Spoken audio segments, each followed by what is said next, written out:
this together for our gems that are now part of the FirstGem community. I'd like to say a big thank you to you, and also to recognize the chairman board of directors, First Bank of Nigeria Limited, Mrs. Ibukun Awoshika. A little applause, please, in-house. Thank you. The board of directors, the CEO, First Bank of Nigeria Limited, Dr. Adeshola Adedunton. Thank you. The Deputy Managing Director, First Bank of Nigeria, Mr. Gbenga Shobo. The Executive Directors, First Bank of Nigeria Limited, all members of MANCO, MDs of all the subsidiaries, all group heads present, ladies and gentlemen. Now, so everyone that has joined us virtually, that has joined this webinar virtually, make sure you have your glass of water or food. You're in your home, you're at work, wherever it is you are, make yourself extremely comfortable, because there's so much that's going to happen today. There's going to be entertainment, and you can enjoy yourself from the comfort of wherever it is that you're at. The art of negotiation, I want to learn so much, and I'm sure you also want to learn so much. But for some people who don't really know much about what FirstGem is all about, just a little summary of what it's about. It's about empowering women and creating wealth, simply put.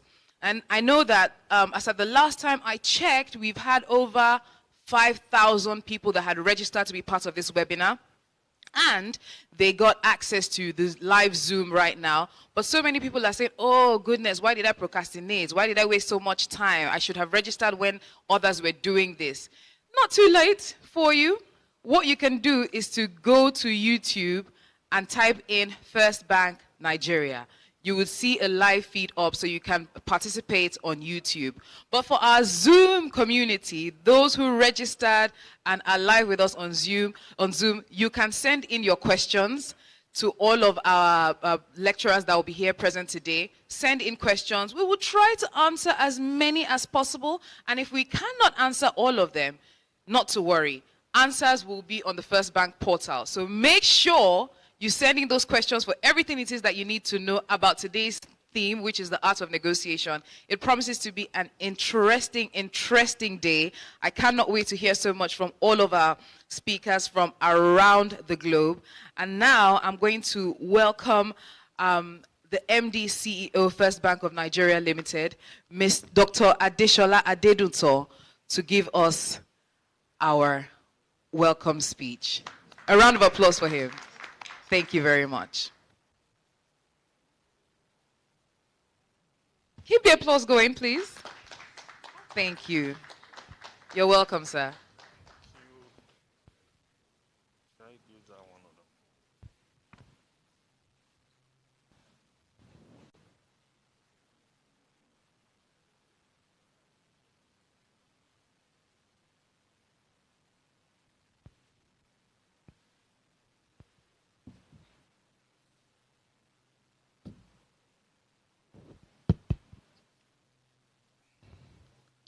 Mrs. Ibukun Awoshika, Chairman, Board of Directors of First Bank, Directors of FBN Holdings here present, MS Cecilia Akintomide, Directors of First Bank, members of the Executive Committee of First Bank, led by the Deputy Managing Director of First Bank, management staff, distinguished ladies and gentlemen. It is my pleasure to join this year's FirstGem conference with the theme, The Heart of Negotiation, which is in continuation of First Bank's month-long celebration of the critical roles and successes of women in our society. The month of March is recognized globally as the Women's History Month and provides an opportunity for us to discuss and profile solutions to gender parity issues and women empowerment challenges. One of my own favorite African proverbs says, if you educate a man, you've educated an individual. But if you educate a woman, you have educated a family and indeed a nation. Equally, I believe that if you teach a woman how money works, provide her with the right product and funding support, she can definitely transform the world. First Bank, through our FirstGem Initiative, is committed to supporting contemporary women's financial services needs across the various stages of our life. Our FirstGem value proposition provides real solutions to challenges faced by female entrepreneurs and working professionals. Additionally, at First Bank, we are leveraging our agent banking proposition to close the gender gap and tap into the overlooked base of the pyramid customer segment, which is predominantly women, with the realization that failure to fully harness women's productive potential represents a mixed opportunity to drive accelerated global economic growth. Supporting women's wealth creation and financial independence, First Bank's approach. The economic impact of the pandemic is significant, affecting women the hardest. A recent World Bank's report shows that 2021 will bring an increase in extreme poverty, with a minimum of 71 million people expected to fall below extreme poverty. Women are losing their livelihoods as they are more exposed to hard-hit economic sectors. The United Nations also estimate that at least 47 million more women and girls will fall below poverty line this year, with a minimum of 247 million women in extreme poverty because of COVID-19 pandemic. While responses to financial inequality have been well-intentioned, it remains largely fragmented. It has therefore become imperative to match the scale and urgency of this challenge with financial products that address the life cycle, financial needs of women. The product should holistically address the needs of women by providing them with integrated access to savings, as well as short and long-term credit, capacity building, and wealth management advisory. This suite of products will improve the earning capacity and reduce poverty levels amongst the women folk in the medium to long term. Success will be dependent on everyone playing their own part. Today, women not only own and control greater wealth than ever before, but they are also changing the direction of wealth management and the goals of wealth creation. As a leading financial institution on the continent that inspires and empowers women to take charge of their financial future, her bank, First Bank, provide access to resources and interactive workshops and advisory that help women to make informed financial decisions and build wealth management competencies. Through tailored advice and planning, our FirstGem product and services help you build financial confidence. About FirstGem.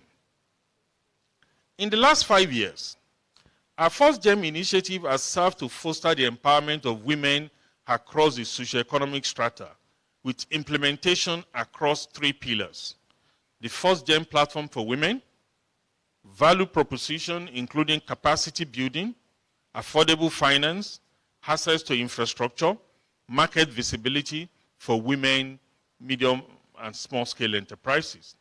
And lastly, a strong commitment as a financial institution to support women by leveraging our bank's resources in developing unique and mutually rewarding solutions.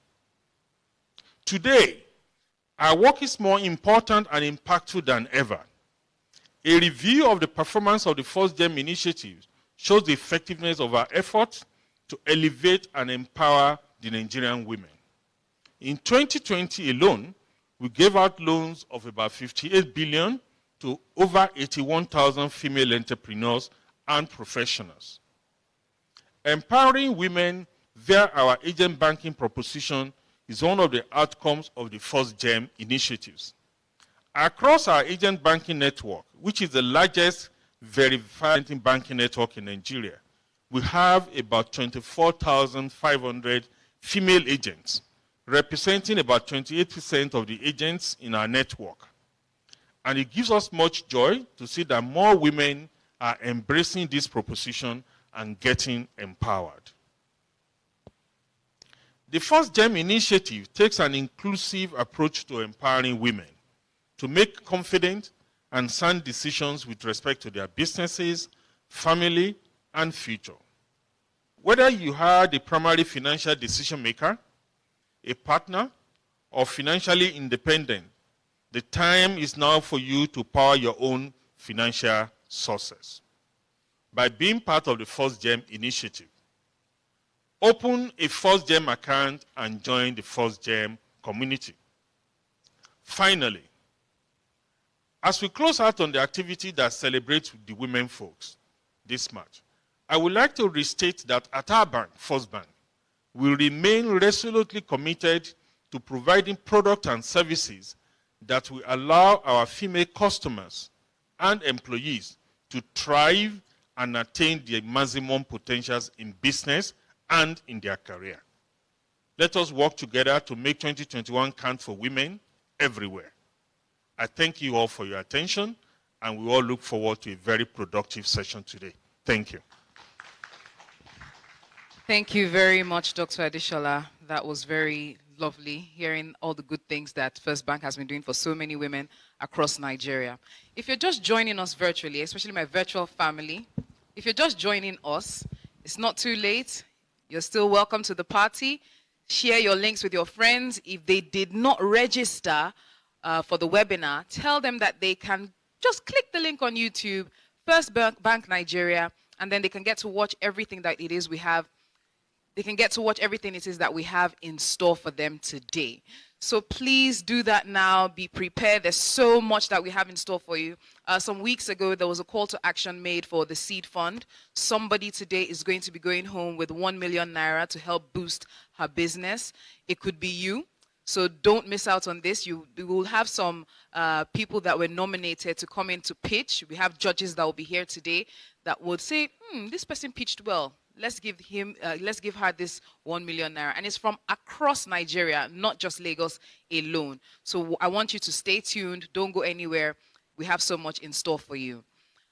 We have a professor that will be talking on the current state of the global economy and how it impacts on business decisions, all the way from Barcelona. His name is Professor Pedro Videla. Professor Videla is a professor in the economics department and the holder of the IESE Banco Sabadell Chair of Emerging Markets. He holds a PhD and an MA in economics, both from the University of Chicago, and a commercial engineering degree in economics from the Universidad Católica de Chile. His areas of specialization include macroeconomics, international economies, and emerging economies. Ladies and gentlemen, a big, big round of applause for Professor Pedro Videla.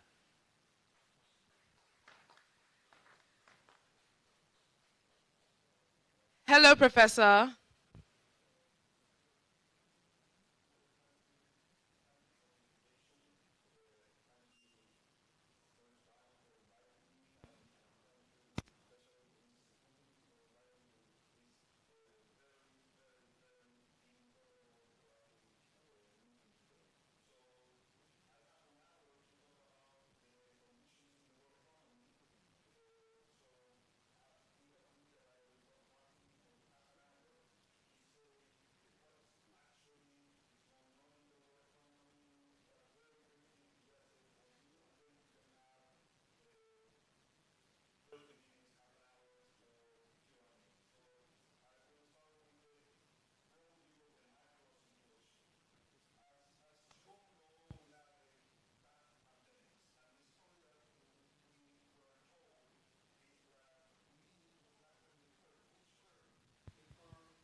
went down almost 5.6%, which is something that when we have the crisis in 2008, 2009, the world GDP went down just 0.7%, and now we have a substantial decline. Actually, the previous time where we have a decline in the world GDP in peacetime was in 1938. When we have this recession in 2008, we say, oh, this is a unique event. Well, unfortunately, it was not.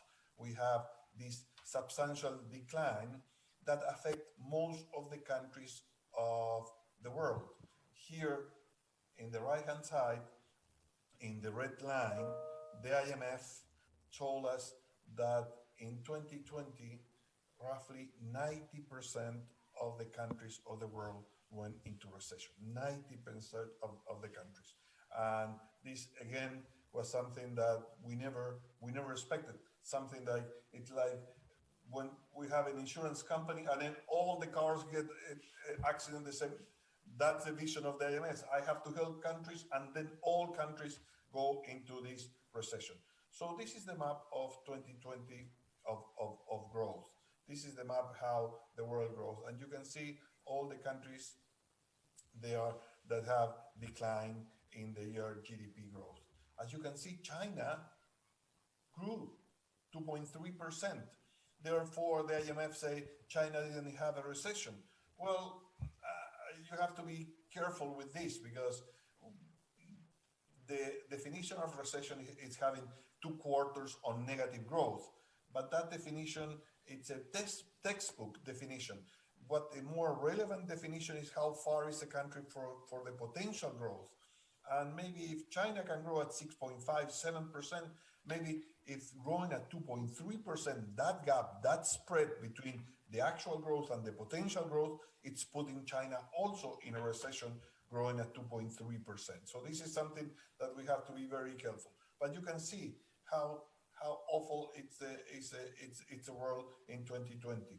Again, according to the IMF, the loss that we could have with this recession will be roughly $9 trillion. That's what the IMF told us in April 2020. There you can see the projection in January, the adjustment in April, $9 trillion.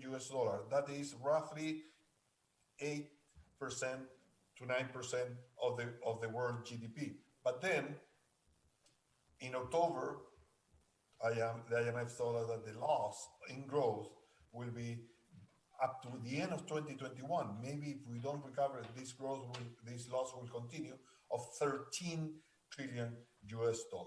So this is something, dramatic change in the world economy. For 2021, fortunately, we see a recovery. We see a recovery in all countries. There are a few countries that still will be in a situation of recession, but we see a recovery in all the countries. Some people claim that because of this, we are in the presence of a V shape of recession.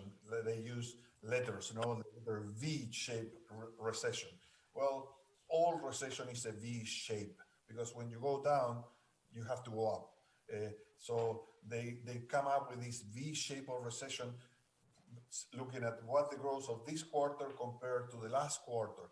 That's not the right way to look at the thing. The right way to look at the thing is what's the growth of this quarter versus the same quarter a year back. That will be if we look at the V shape, it's kind of shaking the story of the V shape. But we are recovering. We are coming out. Most of the country are coming out, and this is you can see the difference in recovery. Here you see how China recover because it has the hit before the rest, and how the emerging market eventually will recover, will get at the rate of growth higher than the industrialized or developed countries. Nigeria, like all countries, have a substantial decline. You see in the second quarter of last year, the GDP declined 6%, but you can see the last quarter of last year already was positive. So this is one of the countries that are recovering fastest from this pandemic. When we have a recession, we have to apply policy. That's what most of the people do. No, we have a recession, we apply policies. What are the policies that we apply? Well, what we know to do in economics. In economics, we know two types of policies: fiscal and monetary policy. The monetary policy is the central bank printing papers, give us the paper, we feel richer, we spend more. The fiscal one is the executive office take money from one segment of the population and give it to other segment of the population. Thanks to the financial market, we can do, the executive office can do something incredible, can take money from the next generation. They can take money from the next generation by issuing bonds. So we can issue 30, 40, 50 years bond where that the next generation will pay, and we use it today. Both of these policies have been applied in this recession, and the objective is to try to minimize the curve that we are maximizing with the lockdown. No, that was the aim of this. Monetary policy, well, huge increase in the monetary policy. Here you see the main countries and region, and you can see how the interest rate in Eurozone and in Japan, they were already negative when we faced this recession. They were already negative, so they could not decrease anymore the interest rate. United States has more room, and United States decreased interest rate.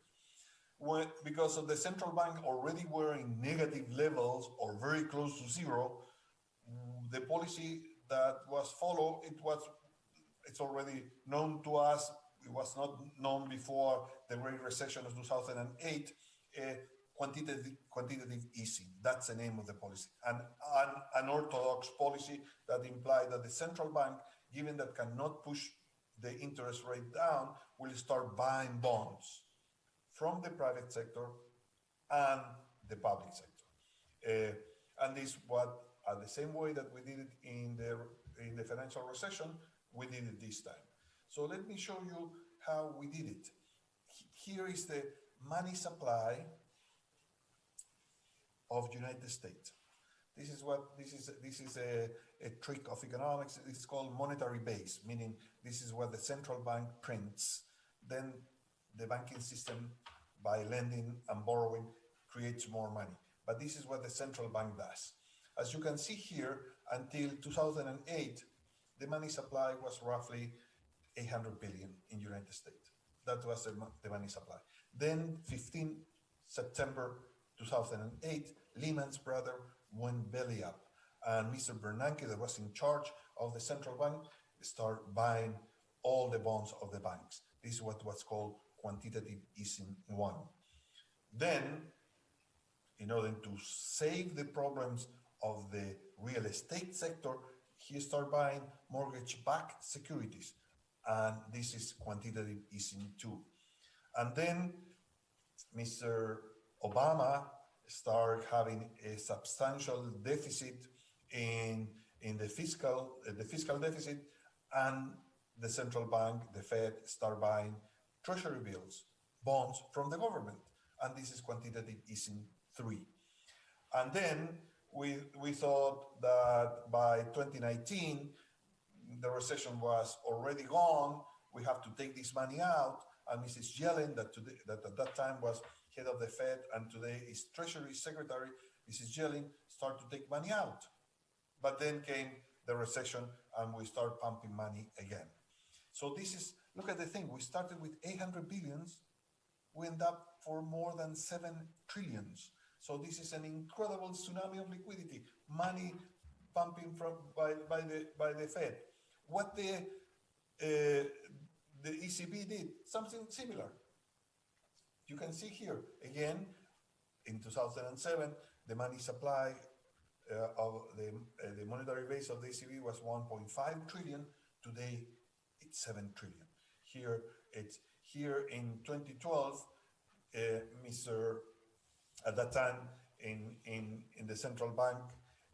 President flew to London to try to convince the banks to buy the bonds of the periphery of Europe. He was not very effective. And here in 2015, Mr. Draghi started buying bonds, 60 billion, 80 billion per month of private, and start increasing the money supply. And here is the money supply, here's the money supply of Japan. And you can see the same thing here in 2012, was elected Mr. Abe. 2013 started with the 3 arrows pumping money. Again, we start with 1 trillion, went up to 6 trillion. And here's the money supply of China. And you can see the same, increasing the money supply, buying dollars, trying to keep the dollar back to the renminbi. And here it's when they decided to let the dollar go, but still, again, we start from 1.5 trillion and we end up for 5 trillion, 1.5 trillion, and we end up for 5 trillion. So at the end, all this here, we are at around 6 trillion, we end up with almost $60 trillion, a huge tsunami that we are basically receiving the world. No? So that's why we see that the interest rate everywhere are zero, and that is the huge impact of this. Just one caveat, one little comment, more technical one. This money didn't go out to the market. Here you see, just to show you the case of United States, here you see in green what I just showed you, the monetary base, but in blue you see the reserves that the banks has in the central bank. So most of the money that the Fed was printing, the banks told the Fed, would you keep it? And the Fed said, yes, I will keep it. So this is money that's not in circulation, despite that the central bank printed, because the banks send the money back to the central bank. In the fiscal area, something similar happened. Here you see the impact, the fiscal response of the countries to this pandemic.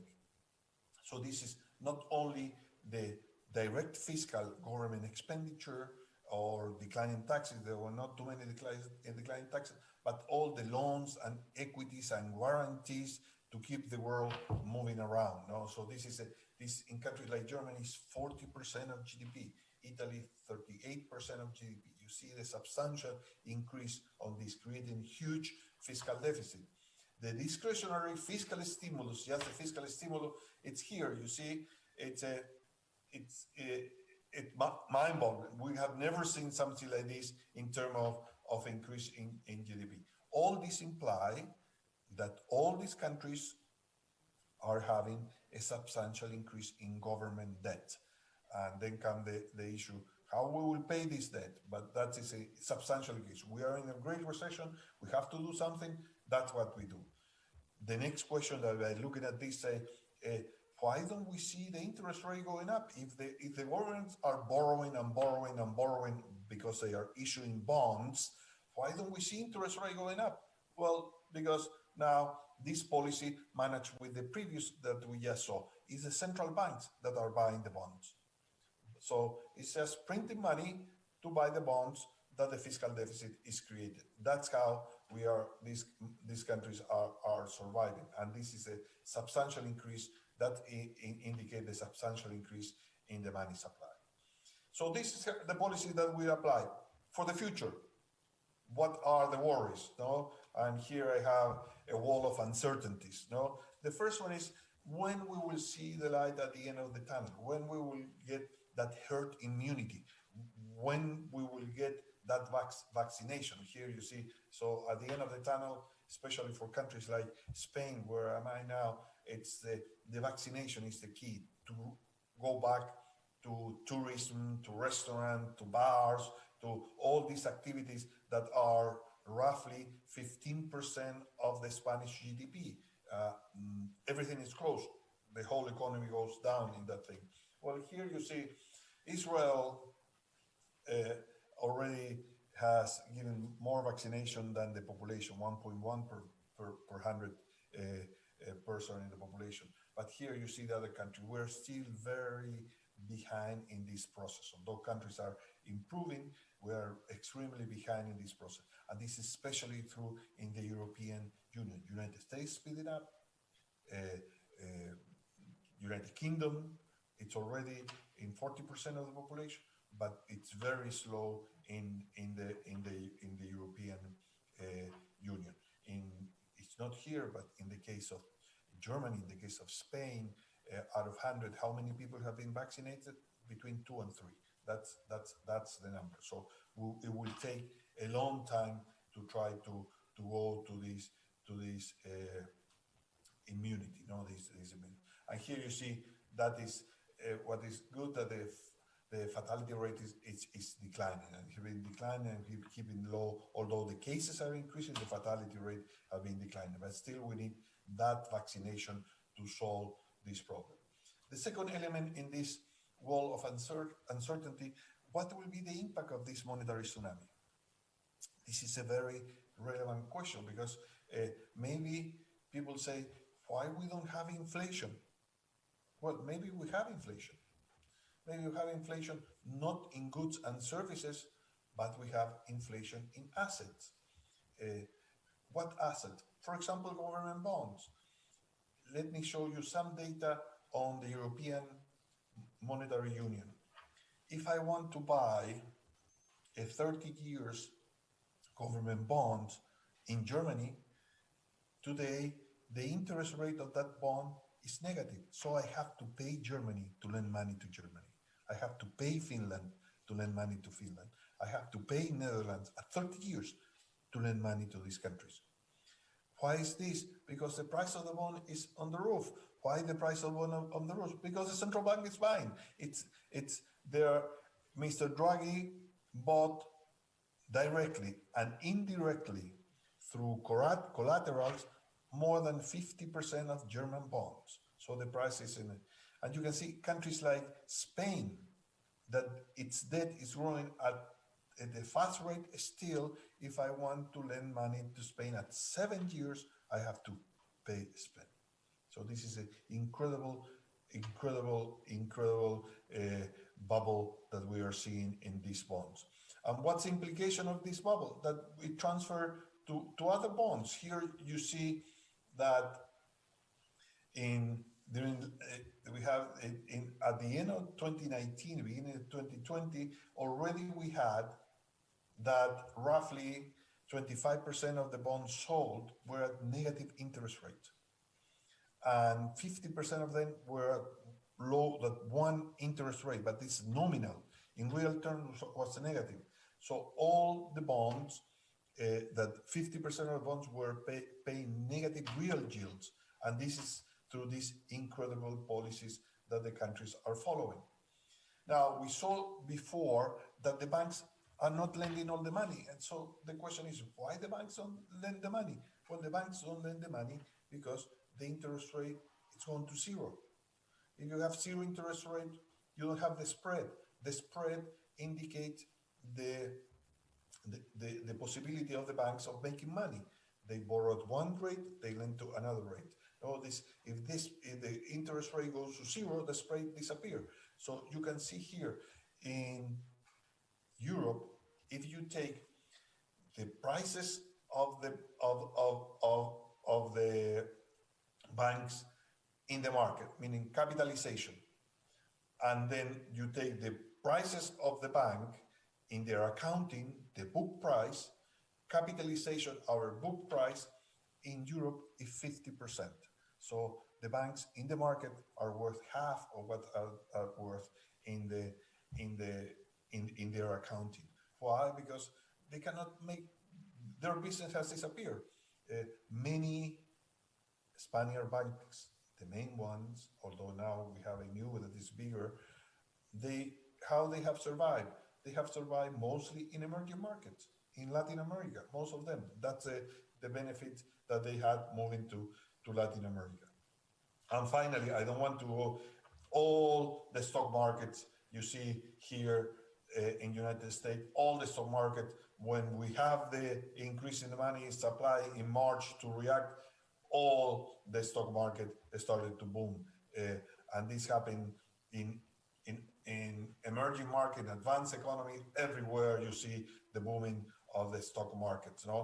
Here you see stock market of the world, you see the months of March, we see the increase in the stock market. So this will imply that the stock market will have a high price given this flow of money.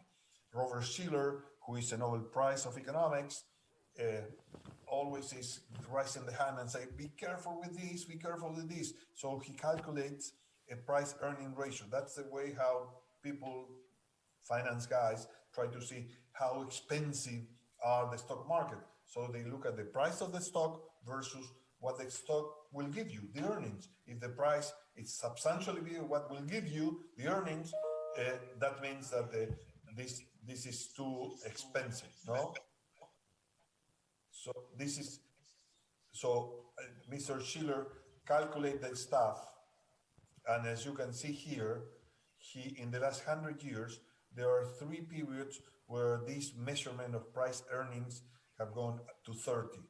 One, it's a Great Depression of 1930. Second is in dot-com of the year 2000. Third is today. So we have to be very careful about this. And all this liquidity imply that the price of gold is in the roof. Liquidity imply that the Bitcoin is in the roof, and all the type of things. So this is the second worry that we have in the world.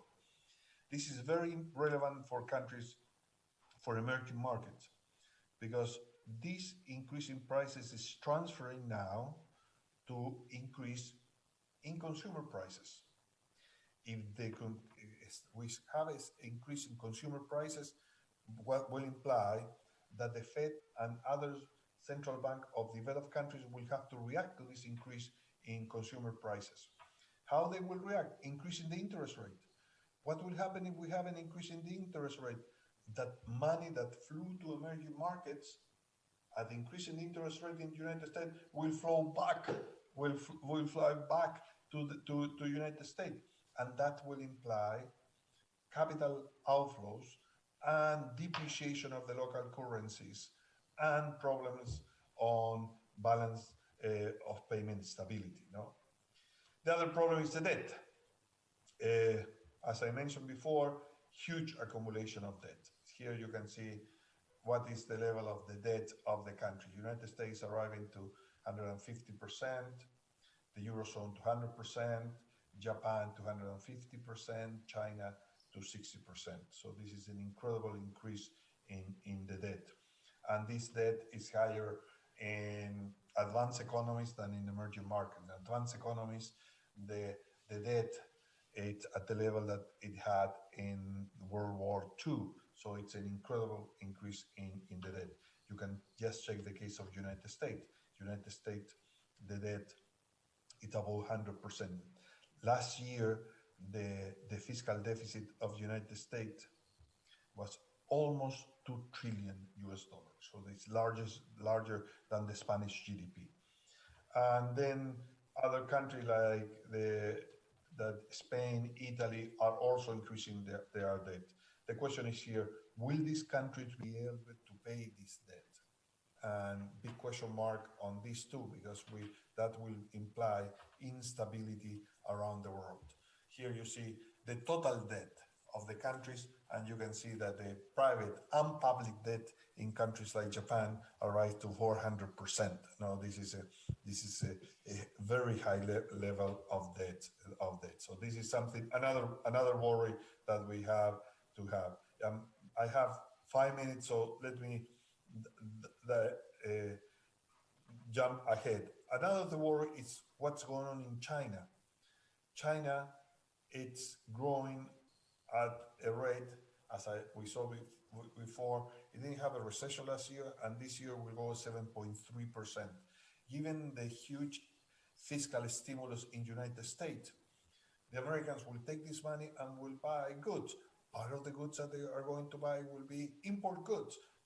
Big chunk of those will be Chinese goods. So people are saying that this 7.3% in 2021 is too low, that maybe China will grow at 9% in 2021, which will be something very, very positive. This is very positive because China, it's having increase in investment as it did in 2014, 2016. At that time, China was demanding a lot of raw materials and commodities. So you can see here 54% of aluminium, 50% of nickel. It has a huge demand for resources. That's what helped us, people from sub-Saharan Africa and South America, during that time. We have this process. China demanded products, and that helped all the countries that export commodities. Something like that might happen this time. So this is a good news for emerging markets, that it will be a positive sign. We see today that the prices of commodities has not dropped as dramatically as the drop in GDP that I showed you before. The main reason of this has been China. So for emerging market, our worry are essentially three. First is the financial, which is what United States will do mostly. Will they increase the interest rate? That's what it's very key to see what's going on with inflation in United States. No, it's a main issue, because if inflation increases, interest rate in United States will go up to react to the thing, and we see the capital outflow, we will see the depreciation of the local currency, we will see maybe balance payment problems. Second issue is China. What's happening in China? We see that China and other emerging markets, and United States, by the way, it's recovering. So we can see that this will be, the main trade partners will be an important issue in terms of growth. And finally, we have the issue of commodities that is related to other three. So these are the variables. How are these variables until now? This variable until now, the China is growing, commodities are not declining substantially. The big question mark that we have today is what will happen with United States in the financial condition. That's a big question mark that the emerging markets are having. To finish, the other big problem that we are going to see these days is a process of deglobalization, that for some countries will be a positive one, for some other countries will be a negative one. For China will be a negative one, no doubt about. For East European country will be a positive one. For Mexico will be a positive one, because these are closer to Europe and to United States. You see, trade has been increasing since 1950. Here you see export plus imports over GDP. And as you can see, since the end of the Second World War, trade started to increase. But in 2008, after the crisis, this trade started to go down. And this decline was mostly because of the trade war of Mr. Trump. We were expecting that after Mr. Trump, this will increase. But now the pandemic sent us a clear signal.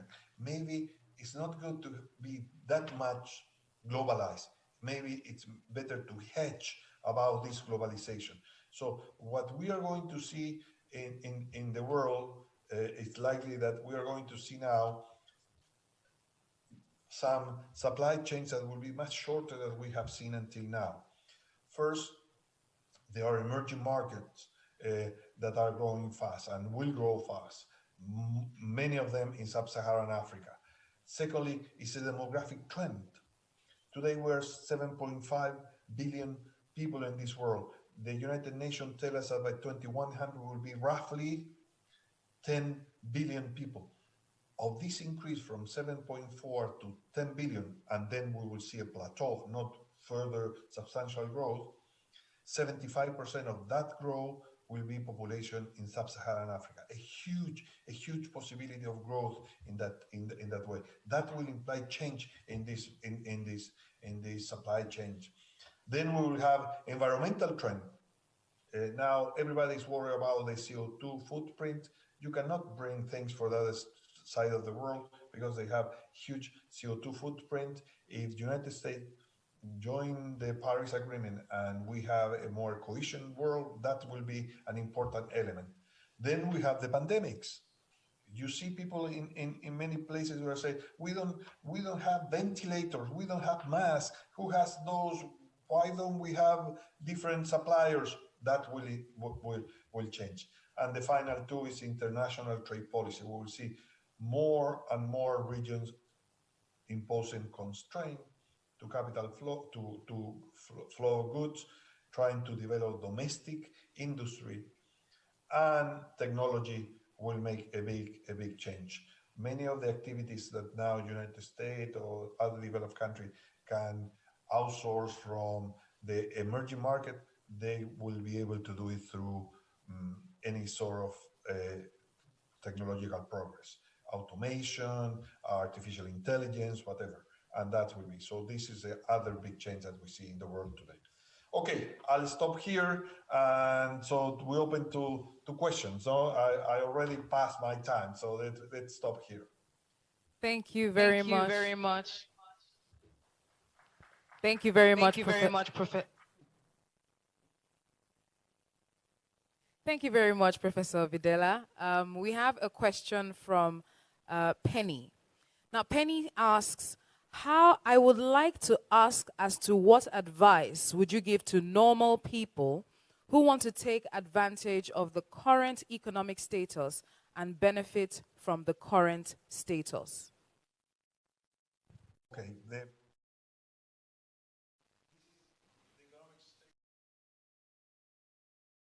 What we know from this data that I put forward here is that interest rate will have to go up sometime. So this is something that is interest rate will have to go up. So I will I don't want to get it. I will I'll try to do this, but I'm too old. They told me no at the bank. I went to the bank. I say, look, guys, I owe you money. Would you do me a favor? Would you change my variable interest rate to a fixed interest rate? That's what I want. We will charge you a penalty. Don't worry. Tell me the penalty. I want. So they were telling me that they could fix the interest rate on my debt at 2%. That's if I manage to achieve that, that's a gift, because today the interest rate is 0. So people are telling me, Pedro, you're not. How at 2%, it's a very good deal, because that will imply that in 3 or 4 years from now, I will have the interest rate will be above of that, and also inflation is already close to 1.5%. So that's it. So this is something that. Secondly, in the long term, entrepreneurial capacity, education, these are key. We are moving to a world where technical and entrepreneurial capacity will be fundamental. This is something that, and this is why it's so important, the conference today, empower of women. Women are half of the population and the smartest, and half, and this is something that, so this is key for the development, to have, and technical is important, but also it's important to have a new type of view of the world. It's not bad to fail. Fail is a way to move forward. So this is something that. So I will to have the ability to take project and move forward. I think that's a way in the future in the world will be more and more important. Very much, Professor. We have another question from Miriam Osiemi. She says, what would you advise small businesses and startups in a developing nation like Nigeria to take advantage of in the global opportunity in the COVID-19 challenges present, please? I'll take that again. What would you advise small businesses and startups in a developing nation like Nigeria take advantage of in the global opportunity the COVID-19 challenges present, please? New technologies. COVID has speed up the process of changes we expected to have, but years ahead. So COVID has been a sort of a stress test in all business. Now, what we are doing today is totally normal. 5 years ago, would have been very difficult to say, will it work? Will we have a connection? Will people be willing to listen somebody in a that's something that today it's normal. This had that the COVID has done to speed up and to tell us this is a trust test. Can you take this can you move forward fast or not in this line? For example, I've been teacher professor for almost 30 years with the same technology for 30 years. I stand up in front, I have a group of guys in front of me, I tell a story, I have a blackboard. That technology was for the last 100 years. What COVID did, say, hey, that technology, you will have to change, my friend. You cannot continue with that. So this is a huge stress test in MBAs, in university, in school, in whatever. So what is a small and medium enterprise in an emerging market will have to do? It's what most of the people in this world will have to do, which is look at the new technologies, try to adopt, try to be in the, and provide goods and services to your customer. But essentially, try to be hedge against the possibility that something like this will happen. And now that people are used to use their IT system, move toward that line. That is it's the key for the future. Thank you, Professor. To our virtual audience, please note that you can send in your questions. If your questions don't get answered today, you can always visit the First Bank portal. Eventually, our speakers will attend to all of your questions. And if you haven't signed up yet for a FirstGem account, make sure you visit our website and click on the link that says FirstGem, and you can join the FirstGem community. Now, Professor, we still have some more questions here for you. This one is from Nana Daudu. She says, Prof, do you see a bubble in the USA stock market? Well, it's everybody see it. It's not me. It's everybody see that bubble in the U.S. stock market. As I showed you before, the price-earning ratio has at the level that we have not seen in 100 years, or only in the 2001. So the question is why people keep putting money in that stock market, because nobody wants to go. It's against the Fed. The Fed will keep pumping money, more liquidity to the system, and but it's a risky business because you don't want to be the last holding that piece of paper that maybe tomorrow goes down its price. No, so this is the process.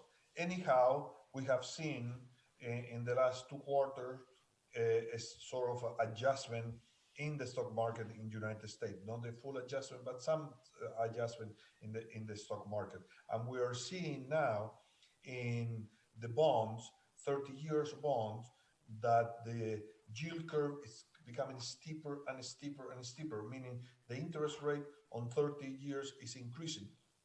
That is a signal that the market is expecting some sort of inflation in the future. But I would say that the market, by all measurement that we have, it's overvalued today, the American market. Aisho says, I'm curious to know how the negatively priced bonds can correct themselves. Also, how much debt is too much debt as seen by Japan's debt levels compared to Nigeria's debt levels? Okay, debt, it's something, first, we have to, different people can take different debt, different countries can take different debt. United States have had a substantial increase in its debt, and we're happy to keep lending money to United States. Argentina has a debt over GDP of 50%, half of what United States has today, and went bankrupt. Nobody wants to lend more money. Nobody wanted to lend more money to Spain, to Greece, to at a much lower debt over GDP. So it depends on the country, the level of debt that the country can have. That's the first thing. Second, why we are in Spain able to increase this year the Spanish debt from 100% to 120%, a substantial increase, because the central bank is buying the debt. The central bank is putting the interest rate very low, so the service of the debt is very low, and therefore the government of Spain do not care about that. This is not a situation in Nigeria. This is not a situation in most emerging markets. The idea that the central bank can buy debt, can do it just in a small margin. When the central banks start buying debt at a higher level in emerging markets, we substitute pesos, rupees, nairas to dollar, eliminating that ability of the central bank. So so the big question is, what will happen in 5 years from now, when the European Central Bank stop buying the bonds of the periphery of Europe? Well, we will see it there. We don't know what will happen, but some sort of haircuts will have to happen. The most elegant haircuts, meaning decrease on the debt, implicit default. Haircuts are implicit default.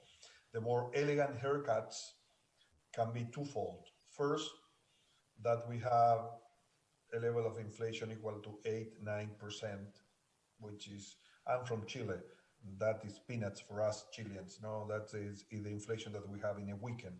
But Europeans, especially in an area where Germany is in, that will be huge. But an inflation of 8-9%, that will decrease the debt in real terms. That will be one way of doing it, because if I owe somebody 100 and there is a 10% inflation, actually at the end of the year I will pay that person 90, not 100, because 100 can buy only 90 in goods and services. That is a decline. And the second one, if in Europe, if we have a mutualization, that's a word that they are, mutualization of the debt, meaning if we have a euro bond and the different countries are able to swap, to exchange their bonds for the European bond. We have a hint in this recession that might happen, because now the Center Europe is issuing bonds that is collective, sort of a euro bond, but we don't know if that will happen in the future. But these possibilities are, most developed countries are able to do it. Emerging market, we don't have the possibility of doing that. Thank you. Another question here is from Kayode Awoshile. What is your take on the ongoing Credit Suisse risk debacle? Are we looking at another big bank collapse? I would prefer that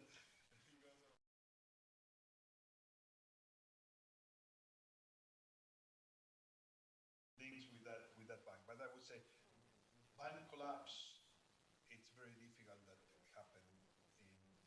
Meaning, it will be some sort of socialization of those debts. The phrase "too big to fail" still is true in the financial sector. Thank you so much, Prof. Please keep sending in your questions. We might not take all of them, but not to worry. Prof will be able to answer your questions on the First Bank portal. Another one here is from Anthony Uguja. What chances does underdeveloped countries have coming out of this recession, with the COVID curve still standing at a steep, without any hope of the curve getting flattened? Well, it's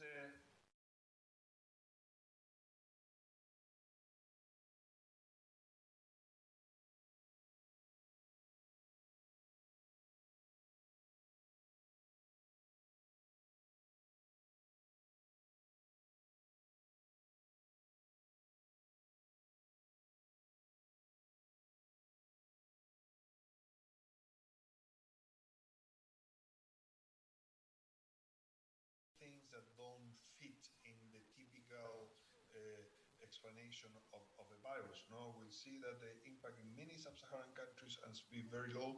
In many Latin American countries also has been very low.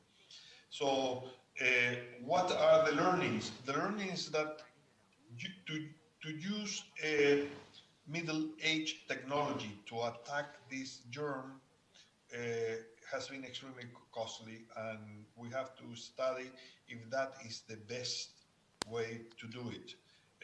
We have to compare countries like Sweden that didn't have a lockdown with countries like UK that have a lockdown, compare countries like Pakistan that didn't have it with India that had it, regions like North Dakota that didn't have it with South Dakota, etc.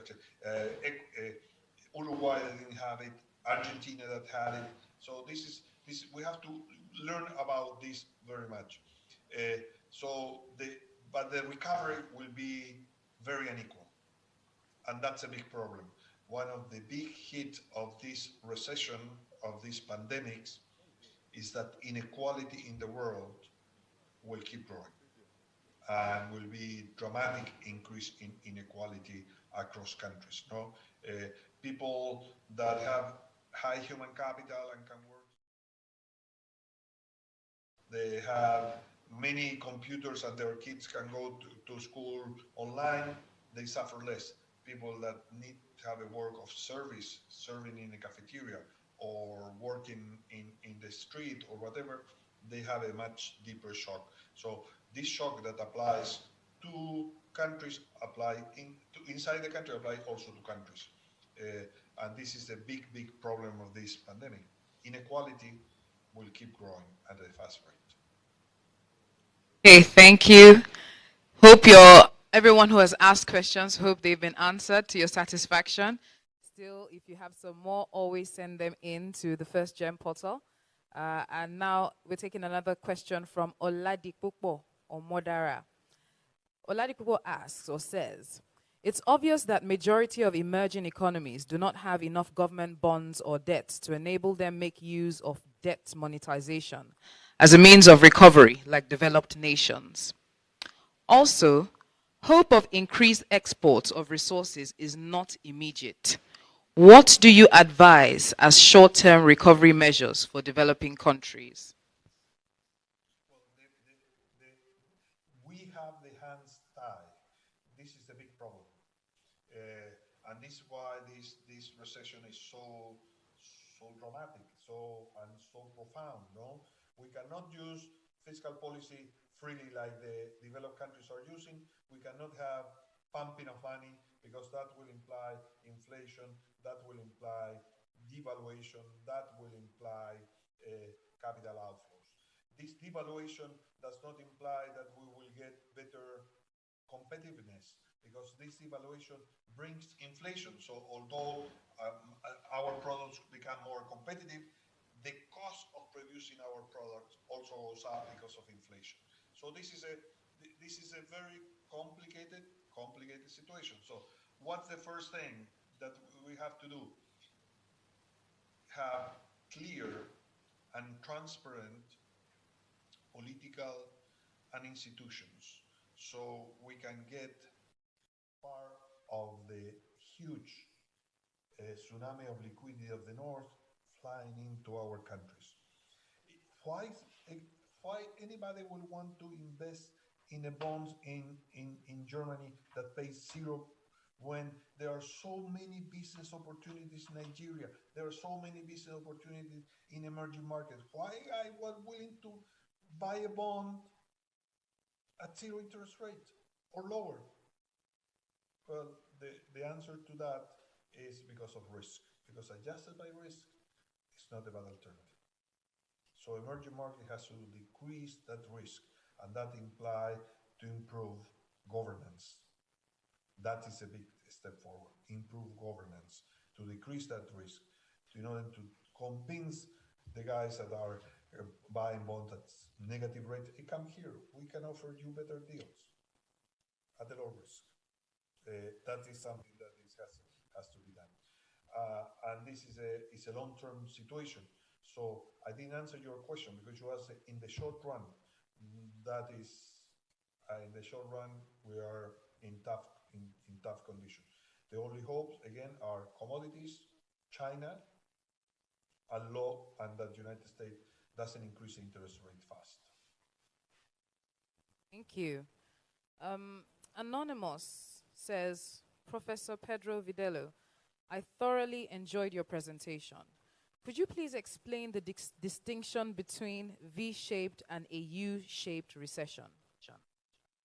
Well, the V-shape are the one that they say we go down and we recover immediately. The U-shape is that we go down, but we stay down for some time, and then we recover. That's a huge shape, no? Some people say that, well, given that we can have a second wave of the virus, maybe we don't have a V shape, we don't have a U shape, we have a W. We go down, we go up, comes the second wave, we go down again, and then we go up. So these are people playing with letters, no? So this is the time that we recover. I think that the best letter, if you want to play with letter shapes, no, is the K. Because as I said before, some people will go up, some countries will go up very fast, other one will stay behind. So these are the two arms of the K. And these apply to all at all levels. You have human capital, you have skills, you can understand technology, you have access to the technology, you will recover. You have human capital, you have low skill, you cannot have access to technology, you won't recover fast. You are a country like Spain, where big chunk of your GDP, it's closeness, it's are going to bars, are going to restaurants, it's going to see Sagrada Familia in Barcelona, people, agglomeration. Your country will have to have a huge shock. That's the lower part, no? That's because that's how you survive. You're a country that devote your activity to manufacturing or to some sort of commodities, you can recover. That's the assets. Interest rate goes down. Which asset will recover faster? Will grow more, the stock market or the housing? Well, we are moving to a future that is heavily uncertain. When the future is heavily uncertain, you want to walk into this future with a lot of liquidity. You don't want to walk into the future with a house that you cannot sell, or with a bond at 30 years. So there you see the stock market will have a substantial bigger hit because of this liquidity. And that's how, what we said before, it's very, very up the stock market, or gold, or Bitcoin, or whatever is a reserve of value that is highly liquid. So these are the difference. So the K at all level, it's a better letter to explain what's happening. So much, Professor. Another question here from Bola Gbade Adeleke. Why is the pandemic not affecting cryptocurrency, especially Bitcoin? It keeps going higher and higher. Because it's another cryptocurrencies, especially Bitcoin, are not currencies to exchange. To exchange with Bitcoin, it's highly costly, because the proof of value, which imply that in the transaction I have to solve some sort of math, complicated math, in order to do the proof of value. When you have more and more and more transaction, you cannot scale that. So the Bitcoin is not a means of change. The Bitcoin is a reserve of value. It's like gold. It's just like gold. And because we have a huge liquidity, people don't know what to do with their liquidity. They don't know where to put it. I buy bonds, they are negative. I buy stock market, they are overvalued. Gold, it's a huge Bitcoin, it's very, very way up. So people are finding ways where to put their liquidity. And that's what's happening. We don't have enough asset these days to keep the huge liquidity that the world has. Therefore, cryptocurrencies are booming. Okay, thank you very much, Professor Pedro. Thank you so much for joining us at the FirstGem annual conference today. Much for the invitation. Okay. Really enjoy. Thank you very much. Prof, don't leave. This is Ibukun. I just want to say thank you so much. I'm so grateful that you agreed to share with us. For the benefit of everyone, Professor Videla was my teacher at school, at business school. And he's Can my we give him a friend, round of applause, and please? I'm really glad you came. Thank you. Thank you. Thank you.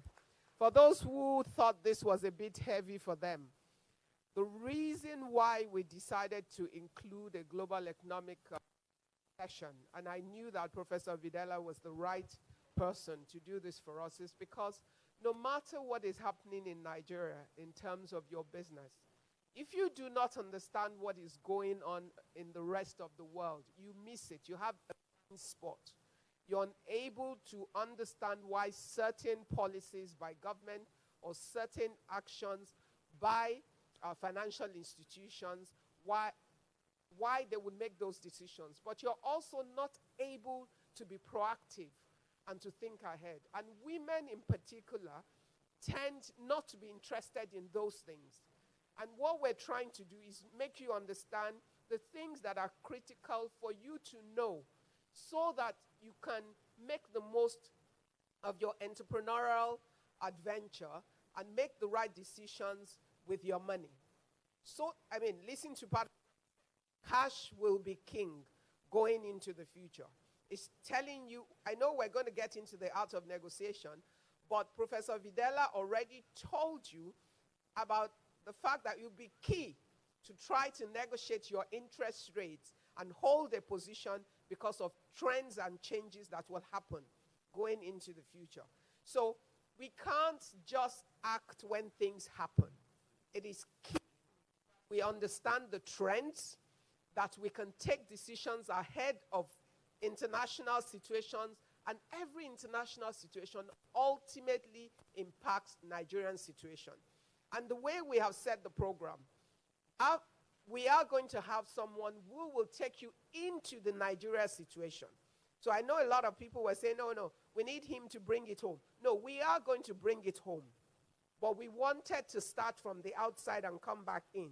So you have a global view, and then we'll have a gentleman who is speaking to you from Augusto and Co., who will explain to you the Nigerian situation, the policies of government, the budget for this year, and how all of those things tie into the kind of decisions that you should be making concerning your business.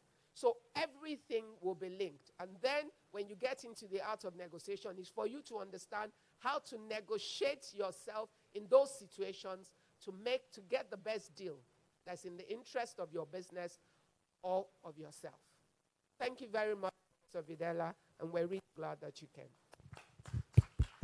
Thank you so much, Professor. That was the Chairman, Board of Directors, First Bank of Nigeria Limited, Mrs. Ibukun Awosika. Can we give her a big round of applause, please?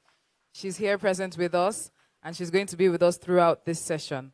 Okay, thank you again, Professor Videla.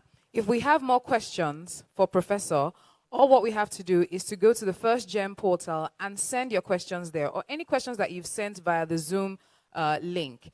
Don't worry, we're going to collate everything, and your answers will be put up on the FirstGem portal. And we still have so much more to come. We still have the Art of Negotiation by Professor Kandap Mehta. We also have Fumi Oyetunji that is going to talk to us on what investors want to see. Because I know so many people out there are always wondering, okay, if I'm supposed to make a pitch, what exactly am I going to pitch to my investors? What are we to show them? She's going to enlighten us more on all of that.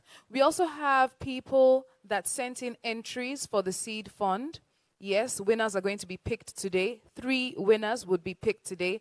And the first prize will get 500,000 naira, second prize 350,000 naira, and the third prize 150,000 naira. We don't know who the winners are going to be yet, but if you did send in your videos, ensure that you're still logged in. Share the link to your family and friends. If they did not register, they can also watch live on YouTube. If you want to be part of the FirstGem community, all you have to do is visit the FirstGem portal and click and fill out the forms, and you're part of the community. Up next, speaking from the Nigerian angle about the current state of the Nigerian economy and how it impacts business decisions, is Mr. Jimmy Ogbobine. He is the head of Augusto Consulting Limited, a wholly owned subsidiary of Augusto & Co., Nigeria's leading rating and research company.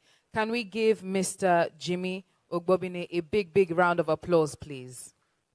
Virtual audience at home, we can hear your applause all the way from home as well. Make sure you're comfortable. Make sure you have your drinks beside you, just in case you're parched, so that you don't miss anything that's going on here at the webinar. So a round of applause again for Mr. Jimmy Ogbobine. He's coming up to talk about the current state of the Nigerian economy and how it impacts on business decisions. Thank you very much. How are you today, Mr. Jimmy? You're over there, sir.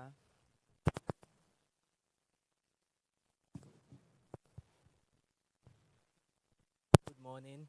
Good morning. Good morning, Madam Chairman. Good morning, everyone. Online and real time. Good morning, everybody. So, while I'm waiting for the presentation to be laid out on the screen, basically what I'll be speaking about, and the Prof and Madam Chairman have actually made a very good point about what goes on globally affects Nigeria. We are not an island, and even if we're an island, what goes on that island would affect Nigeria. Even when the North Koreans tell you that they're insulated from the rest of the world, it's not entirely true. They are not. They trade through China, and they get their things from China, who help them route it out to the rest of the world, and then they also get things through China from the rest of the world. So over the next 30 minutes, I'll be speaking to you on the Nigerian macroeconomic environment. Sorry, just trying to get the timer on so I can keep within the time. Okay? So over the next 30 minutes, I'll be speaking to you on the Nigerian macroeconomy, showing you some of the, and this is assuming that we understand very well the macro implications that the professor has outlined. So we'll be showing you the Nigerian story. How has the Nigerian story played out? How is it playing out? What are the implications for the economy as a result of all of these macro indicators? And then, very importantly, what is the implication for you as an individual, for you as a household, for you as a business, and for all of you combined, if I permit me to use that phrase? So how does the Nigerian economy and what's playing out in the Nigerian economy, how do these trends affect you? How do the risks affect you? And how can you position yourself to emerge a winner in a particularly very scary period? Okay? Next slide, please.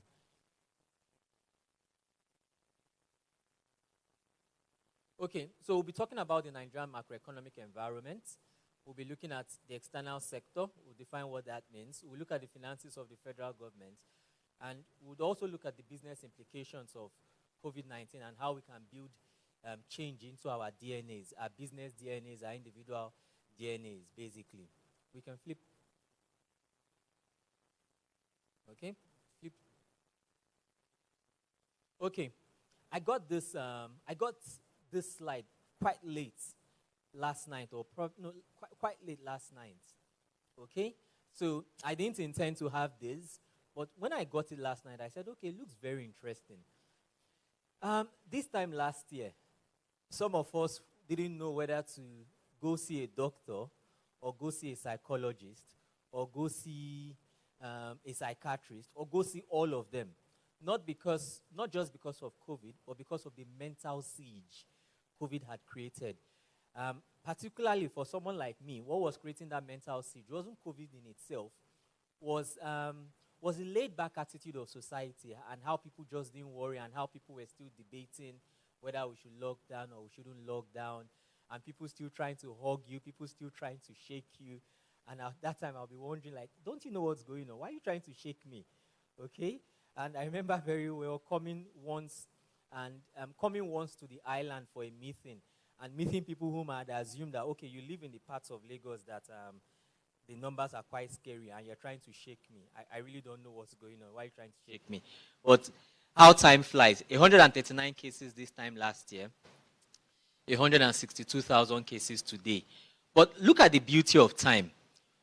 We were under so much emotional and mental siege when we had only 139 cases.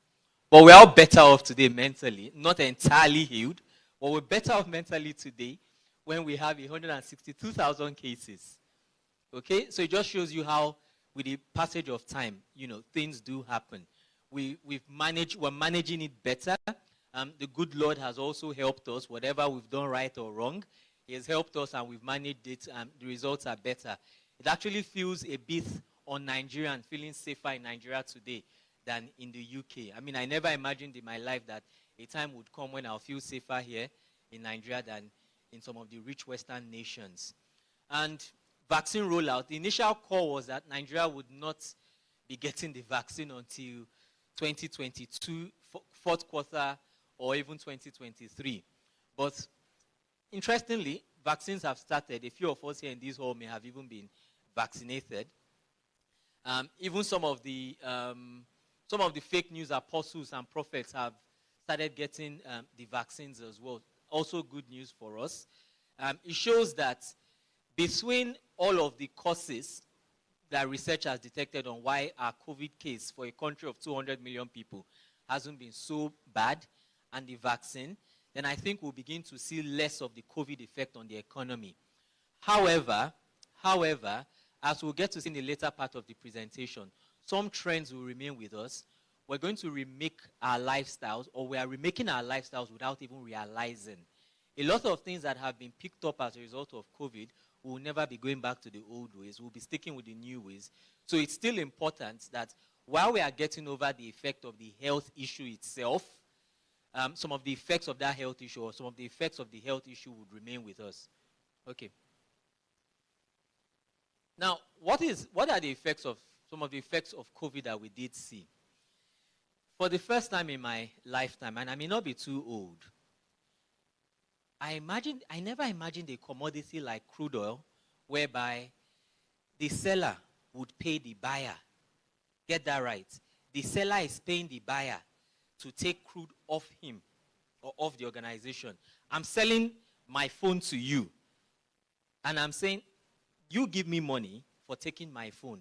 I mean, there's a dustbin. I could throw it away instead of paying you to take it off me. So, but we did see that as a result of COVID. It remade the oil markets entirely. Have we gotten out? Let's have the slides. Let's look at the numbers. No, go back to the prior slide. Are we out of it entirely? No.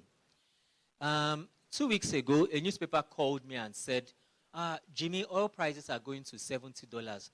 What should Nigerian government be doing with the savings and all of that? I said, relax. Let's not make a wrong call. There are no savings. We're not going to get a savings because oil rose to $70 for 2-3 days. That's not how the oil markets work. How do the oil markets work? How do we like to look at the oil markets at Augusto? First, we look at averages. It's not today's price. It's not a spot price. We look at averages. How much are you going to earn over a period? So the fact that prices go to $71 2 weeks ago doesn't mean that hurrah, we're all over. No. What would be the price average over a quarter? First over a month, over a quarter, then over the course of the year. Okay? UK is just gradually coming out of the lockdown. what does that imply for demand? If people aren't going out, right? Offices are locked down, fewer trains are moving. What does that imply for energy consumption? It implies that energy consumption will be what? Low. Okay? Energy consumption will be low. So I speak to friends in the US and I ask them, have you resumed at work? They say, we're at work, but work from home. So they aren't burning energy as much as they used to. So in terms of looking at the better part of 2021, what this implies is that energy consumption on the average is still low.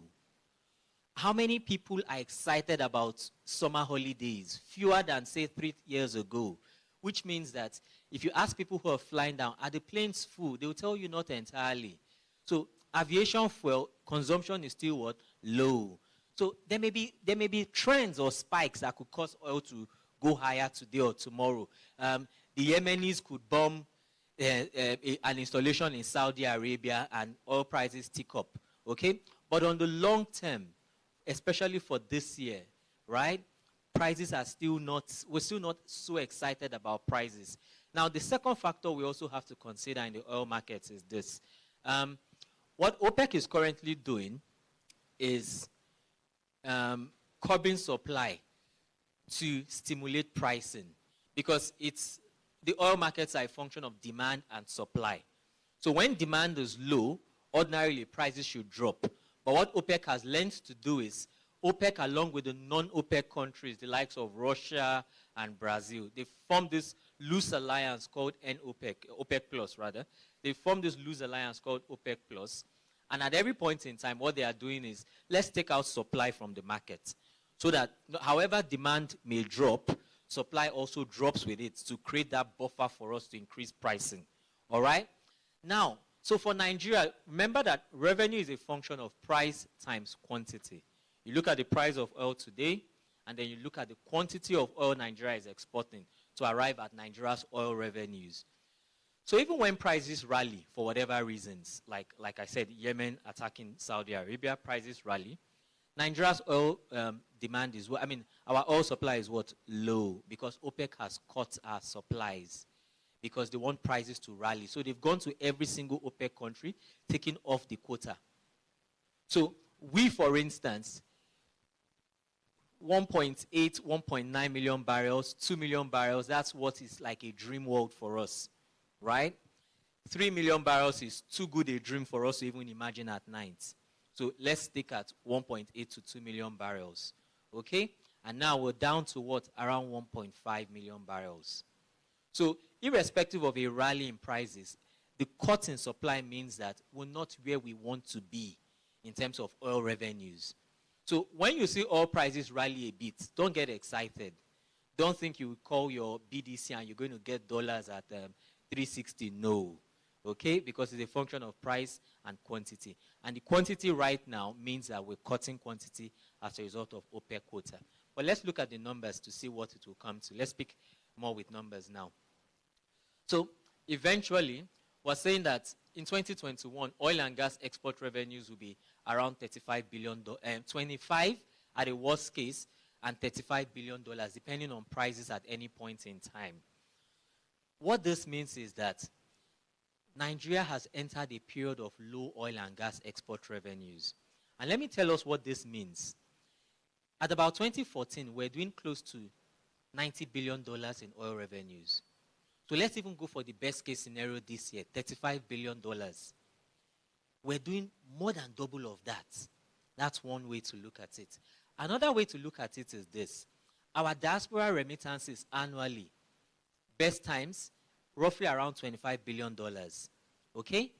So what this means is that we may be earning, if we play at the lower end of the curve for our oil and gas exports, we may be earning the equivalent of from oil and gas as we do earn from diaspora remittances.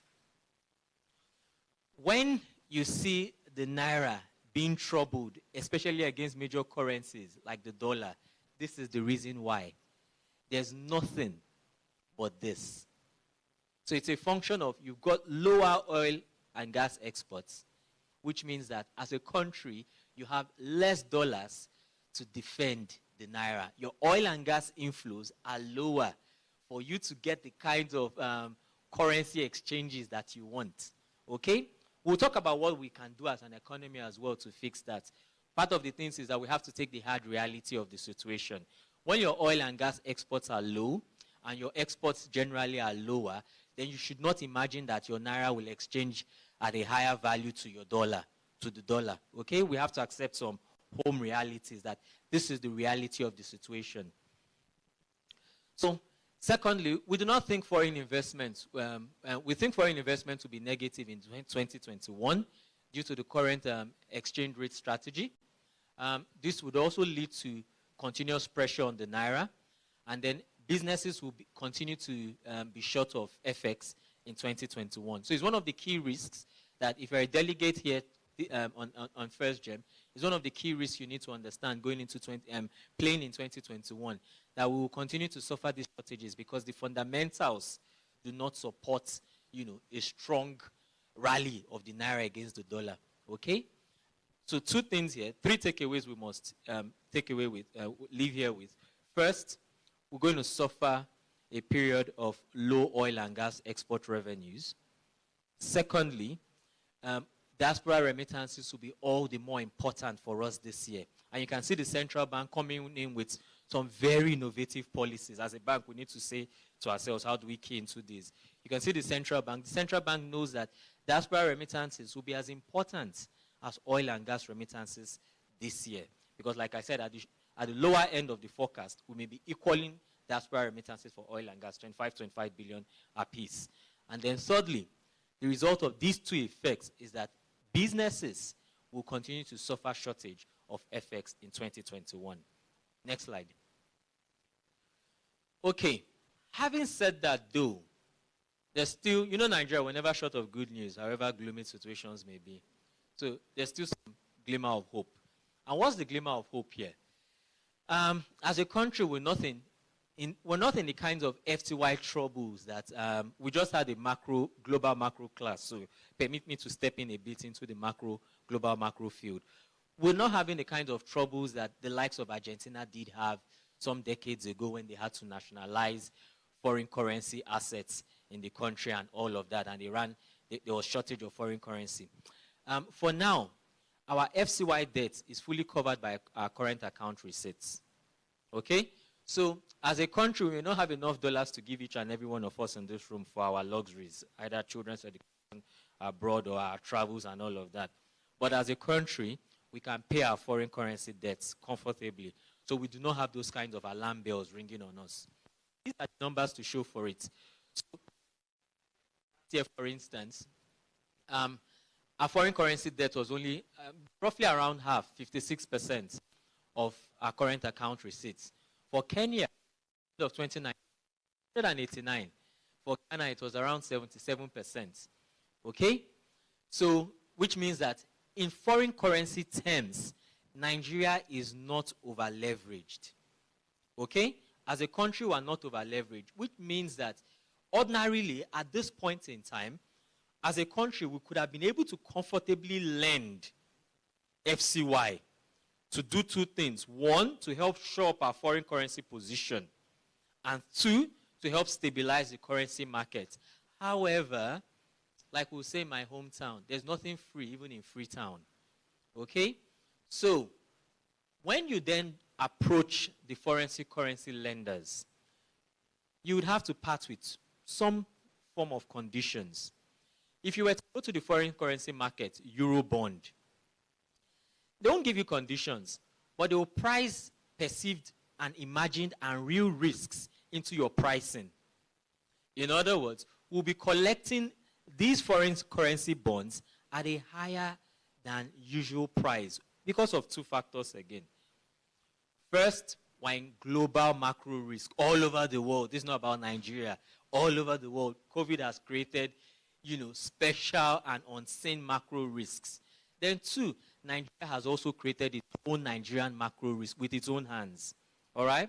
So, as a result, foreign currency lenders in the Eurobond market would demand a higher premium to lend you money.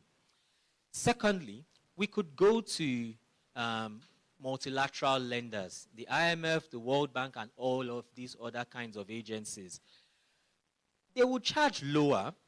However, they would demand reforms that we do not want to hear about.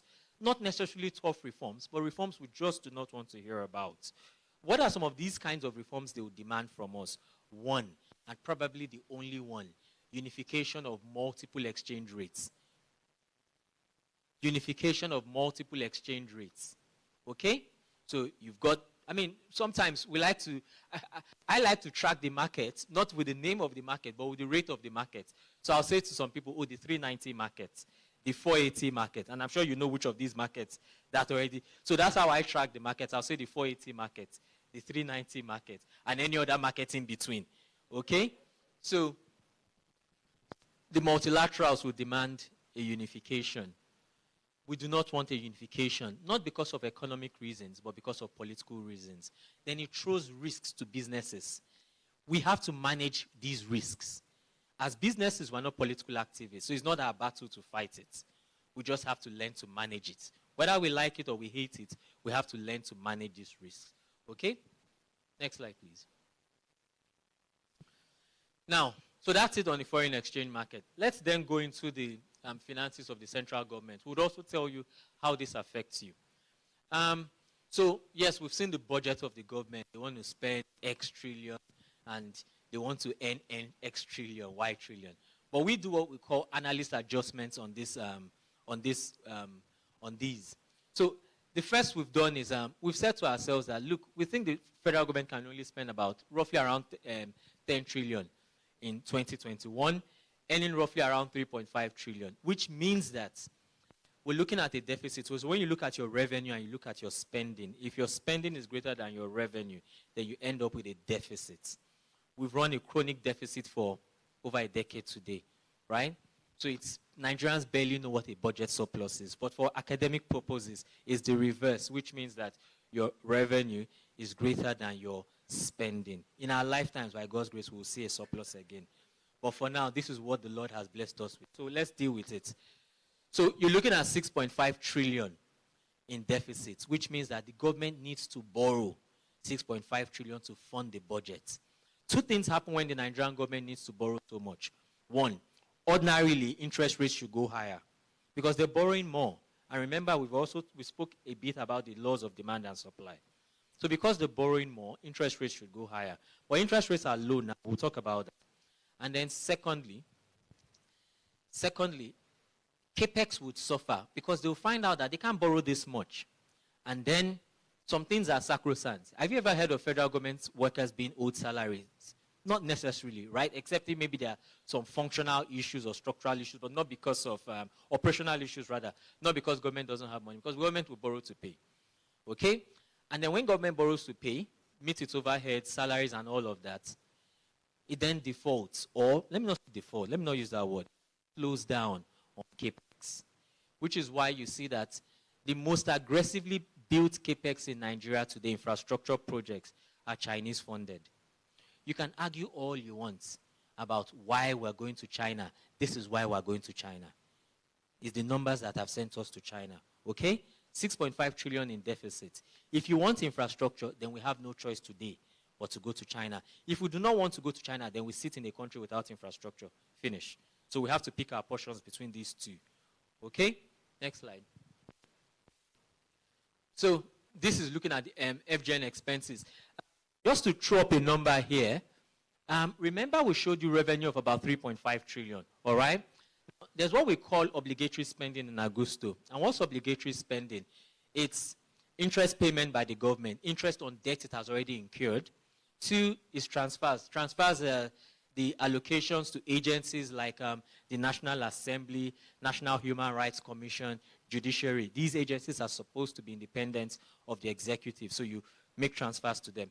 And then the third is payroll and pensions. The number there is 7.2 trillion. Remember, revenue was worth 3.5 trillion. So in other words, on obligatory spending alone, the Nigerian government is already in a deficit. We've not even talked about CAPEX of about 2 trillion. So to manage payroll, for transfers, and to pay interest on debt, we have to borrow. and borrow nearly double of what we've already earned in revenues. So you see, all of the capex, of course, is then funded by what? Borrowings. Next slide, please. And then you can see that the inflation numbers these days, they're looking like what the Ghanaian inflation number used to look like a few years ago. So you can say Nigeria has Ghana inflation, all right? So, and it's quite high. And what does this imply? It implies that, I mean, when I was reading about the FirstGem product, I saw single digits. And I was like, how gracious. Like, you should actually be part of First Bank CSR. Frankly, you should be part of your CSR. Because inflation at 14, inflation going 16, 17, our forecast is 14, around 15% for the year. At some point, we think it should come down. But let's even assume at 15%, right? And you have a product that can give you loans at single digit. It means that the bank is taking a loss giving you that money. All right? So it should nearly qualify as a bank CSR. Would the authorities take this? No. But its grammar will just blow here, but not for the bigger picture. But that's what we should realize it is. In our mindset, we should realize that we're actually, this is a CSR to the Nigerian economy, where we're giving out a single-digit loan at a time that rates are in double digits. Okay? Next slide, please. So, but what has happened is this, is that at the same time, the federal government's borrowing is in single digits. Even though rates have started trending upwards again. One-year Treasury bill rates are upwards of 7% today. But imagine inflation at 17%, one-year Treasury bills at 7%, which means that if I buy Treasury bills today, I'm losing 10%. It's called real interest rates. I've lost borrowing, lending the federal government money. All right? So what are the good corporates doing? The corporates who have taken care of their books, the corporates who have got investment grade ratings.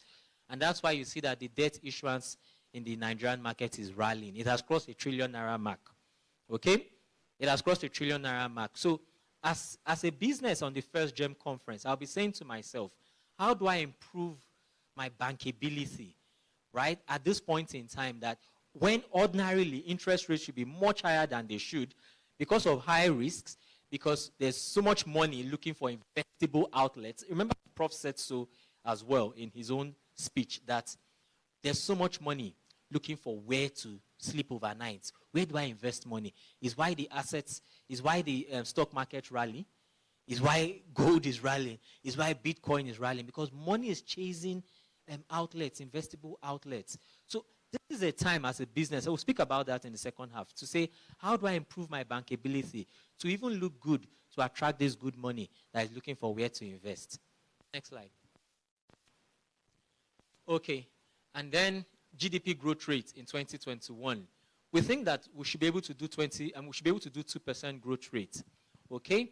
But that 2% growth rate, it will come with a bit of tears and hard knuckles, because unemployment is pushing us into geopolitical risks that we didn't imagine.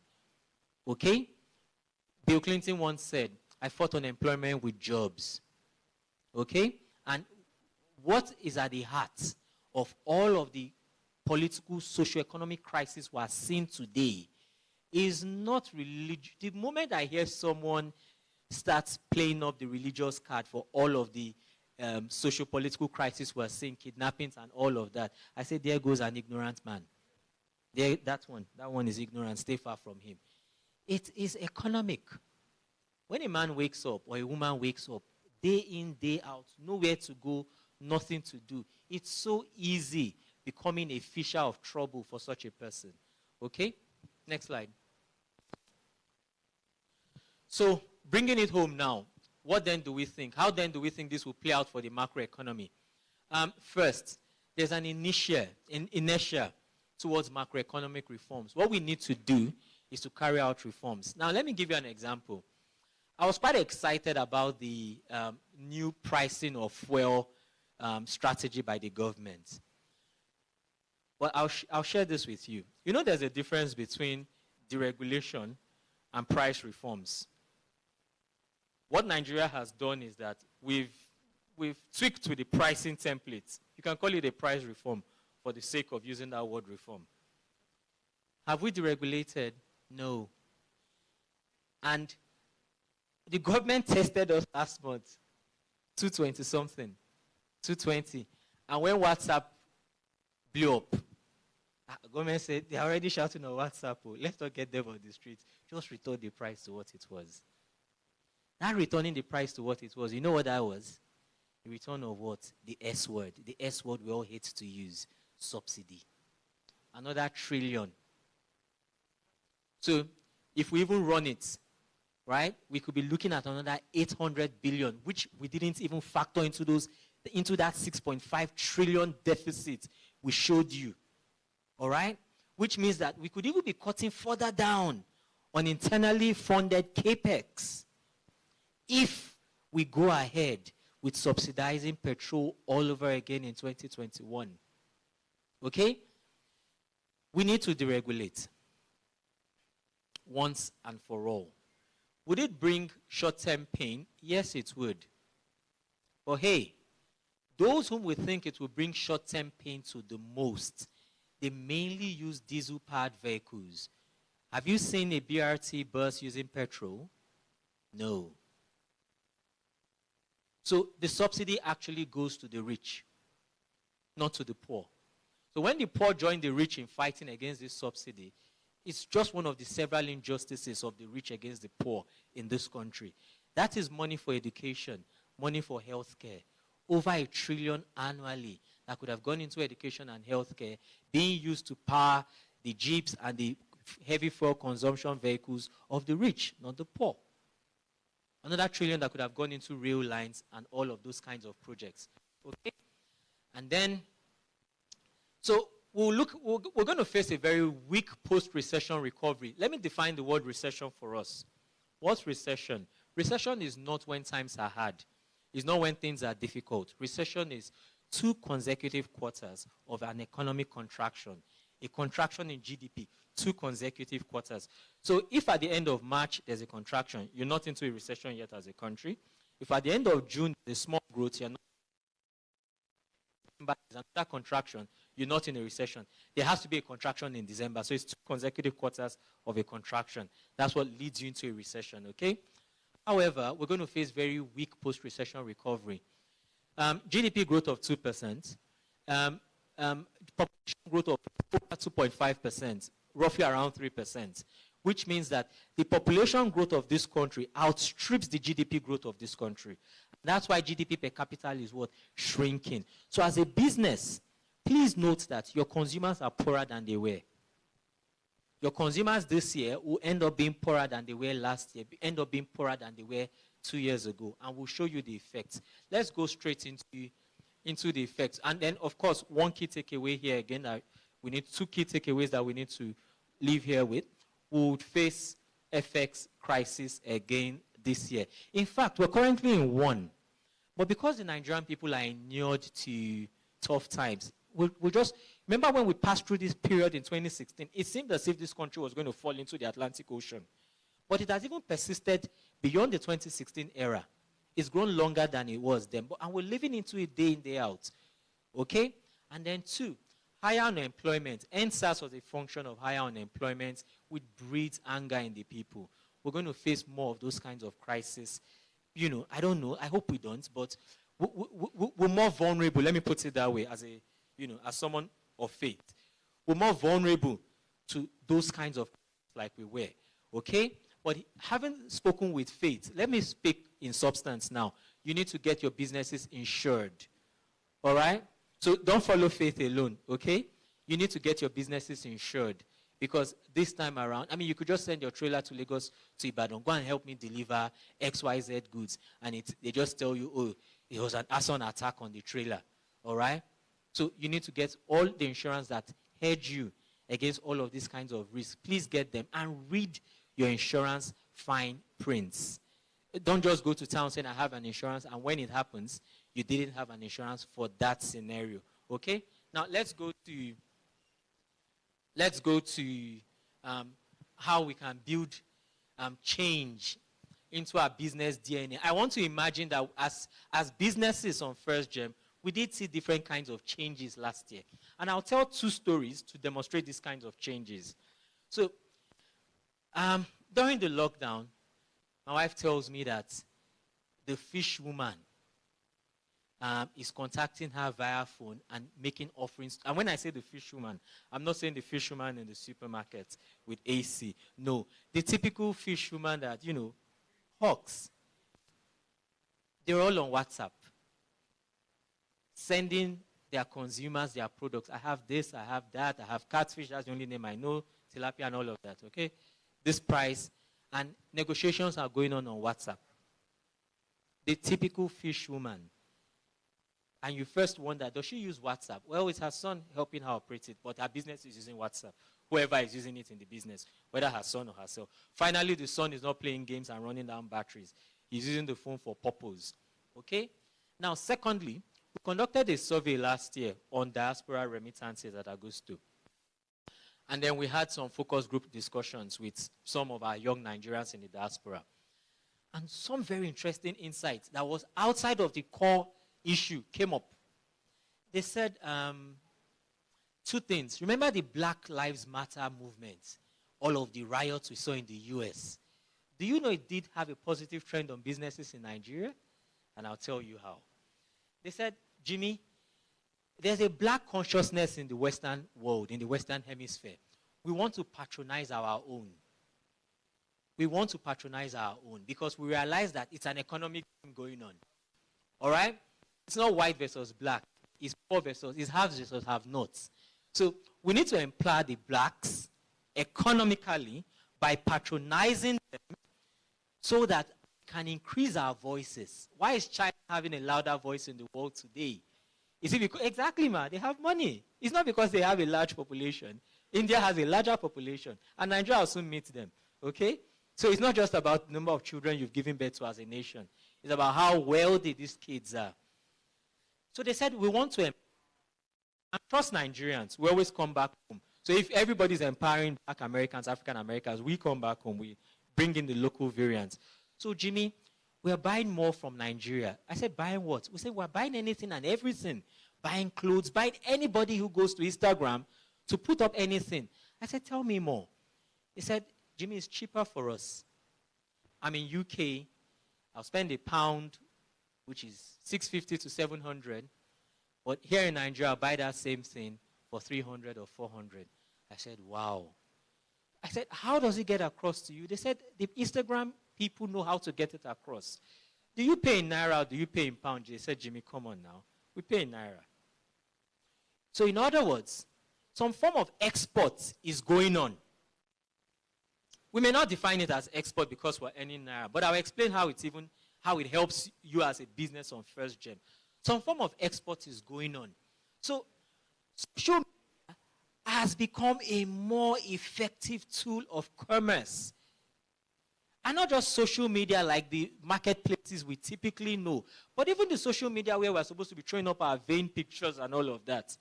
There's more to it than just the vanity of the world. Okay? So the young Nigerians in UK who miss home so much. You'll be shocked how people can miss a country like Nigeria. Right? They do miss home. And one of the ways of connecting with this home that they so miss a lot is by what? Is by patronizing commerce in that country. Okay? So let's remember that e-commerce, the lockdown, COVID drove e-commerce consciousness all over the world. Even in places where we thought that they had developed e-commerce markets. I mean, look at the rally in Amazon. So all right? So let's look at the effects of some of these on Nigerians now. So look at the first number. So I tell you one thing now. Total value of e-payment transactions in Nigeria is now larger than our GDP. However bad the news may be from this country, recession, deficit, and all of that, e-payment transactions in this country, even without the telcos going full hog into it yet, is now larger than the GDP of this country.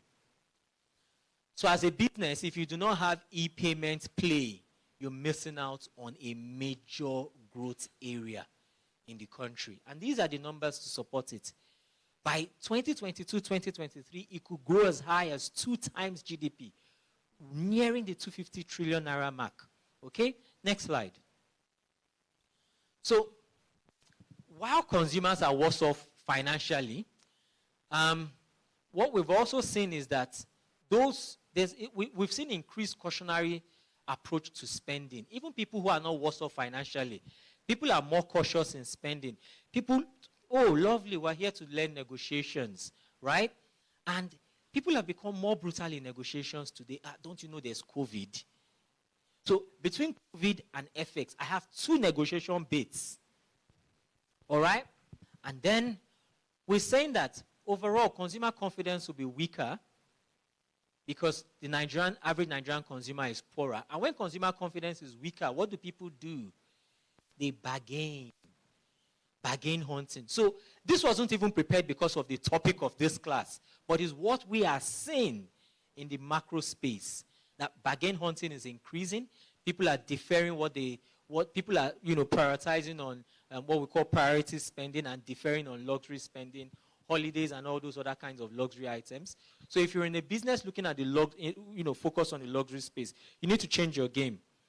I won't say business, but you need to change your game. You need to rethink your strategy. All right? Okay, next slide.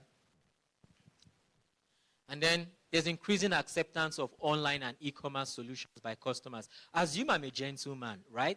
This gentleman you are seeing never used to do online banking till the lockdown. So assume I'm a gentleman for the sake of this conversation, all right? Till the lockdown, that's when I downloaded my banking app and started using it actively. And I only had to get back into a banking hall because of my 75-year-old whom I greatly love. Without that love, I would never go back into a hall for her sake. Okay? So what this has done is that post-COVID, more consumers are going to remain with these online habits. They are not going to jettison the ways. I'm not going to strip my phone of all the banking apps and e-commerce apps I've adopted as a result of the lockdown, okay? So as a business, how are you attuned to that? What's your online play? Is it strong enough to help you play? Next slide. And then we're also going to see change in consumer spending patterns. What do we mean here? Here, remember I said something, the consumer is poorer. But it doesn't mean the consumer won't spend. He will spend, but he's poorer. So what that means is that consumer who is now poorer is going to determine and demand for items in smaller packs. Whether you're an or you are a bank, whatever you are, people are going to demand for items in smaller packs. In other words, you would see more 1,000 naira withdrawals at the ATM for banks than even people who will be demanding 500 naira withdrawals. Sometimes when you see a very long queue on at the bank ATM, and you think whether there's an error on the ATM, no, it's because everybody there's withdrawing 1,500, 1,500, and all of that. So people would demand for items in smaller, retail, affordable units. That's one of the key takeaways. As businesses on the FirstGem, how do we understand what's happening with our consumers? Or do we want to give them products the way we've always given them? Because there's a place for empathy and there's a place for strategy within your empathy. How do I key empathy into my strategy? All right? And so, overall, to round it up, for these parts, like I said, as a business, your online play has to be very strong.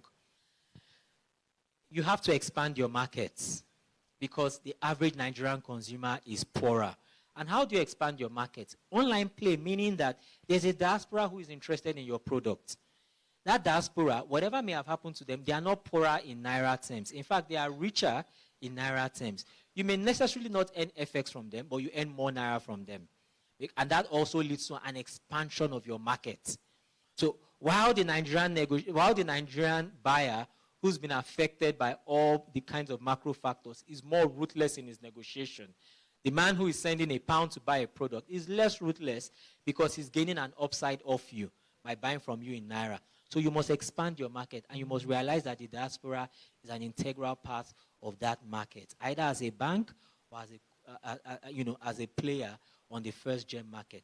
And then something popped up in my mind as well. I was also on my way here, but I didn't want to disturb the makeup of the slides already, and I'll end with that. There's a lot of money looking for opportunities right now.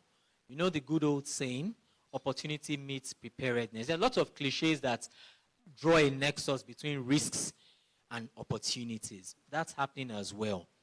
There's still a lot of good money looking for opportunities. In other words, as a FirstGem client, this is the time when I want to put my books in order. This is the time when I want to look more bankable. This is the time when I want to improve my corporate governance and increase every single factor that improves my bankability. Because good money is looking for good investment outlets. So like I said, it wasn't prepared. You won't see it when you get the slides, but you need to begin to think of all of those things. It's not the time to begin to share ATM between the business and yourself.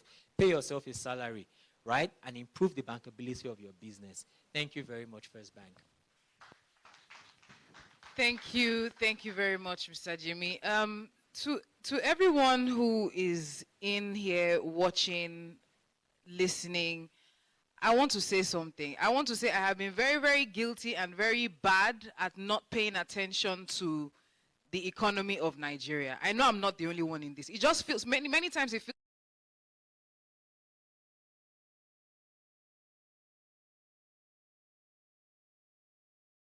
oh, when is dollar going to go now? But there's so much that goes into it. And I'm happy that FirstGem has brought up this conference for so many people to learn so much.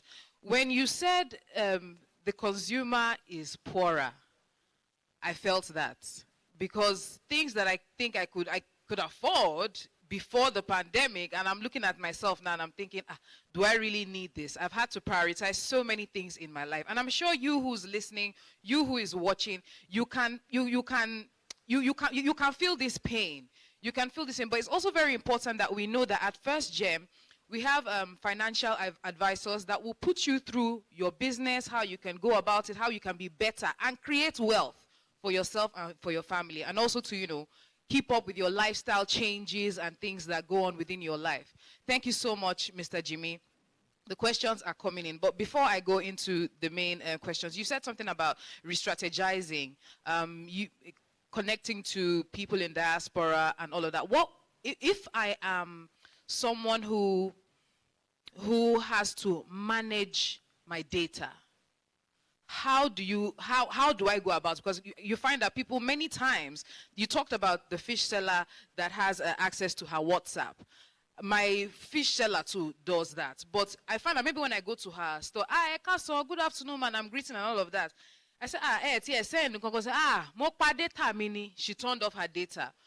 And she's managing. How then do people who have such little funds to use the internet, how then do they strike a balance? Okay.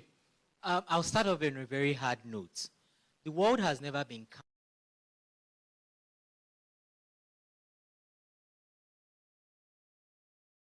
Okay? So if I'm into commerce, right? And my phone is a tool of commerce. What that means is that internet or data I'm buying becomes one of my input costs. All right? I see lots of sellers, and I'm the child of I like to call myself the child of a market woman. When you go on Google, you see something different. But I particularly like to address myself as the child of a market woman. Okay? Because I learned commerce from my mother, not my father. So, and one of the big mistakes from generation to generation, and I speak as someone who was close to a mother in the prior generation of commercial venturists, one of the biggest mistakes is looking at your input costs as solely your cost price. In other words, I went to the chairman, I bought this bottle of water as 100 naira. I didn't factor my transportation to, fro. I didn't factor all the logistics and every other input cost. All I just looked at was 100 naira. So if I sell it at 105, I'm 5% better off. Okay? And you even see people who go to Dubai for years, buying and selling, buying. And after a few years, the business runs down. And so it's why you see so many people who sell, and after a few years, the business fails. And they tell you that I'm going for deliverance, it's no, right? It's failing to understand what your input costs were. Your input costs, you know, when you flew to Dubai to buy goods, right? It was part of your input cost. The hotel you stayed in was part of your input cost. Your transportation all across Dubai was part of your input cost. The ferrying of those goods, cargo back home, was part of the input cost. The calling people over there is part of all of those costs. It's not just the cost of the goods and maybe your airline. So for the market woman, the data, in addition to the transportation, in addition to the person who carries the goods from the bus to the market, in addition to the cost of the ice to freeze it, all of those things go into her input costs. Okay?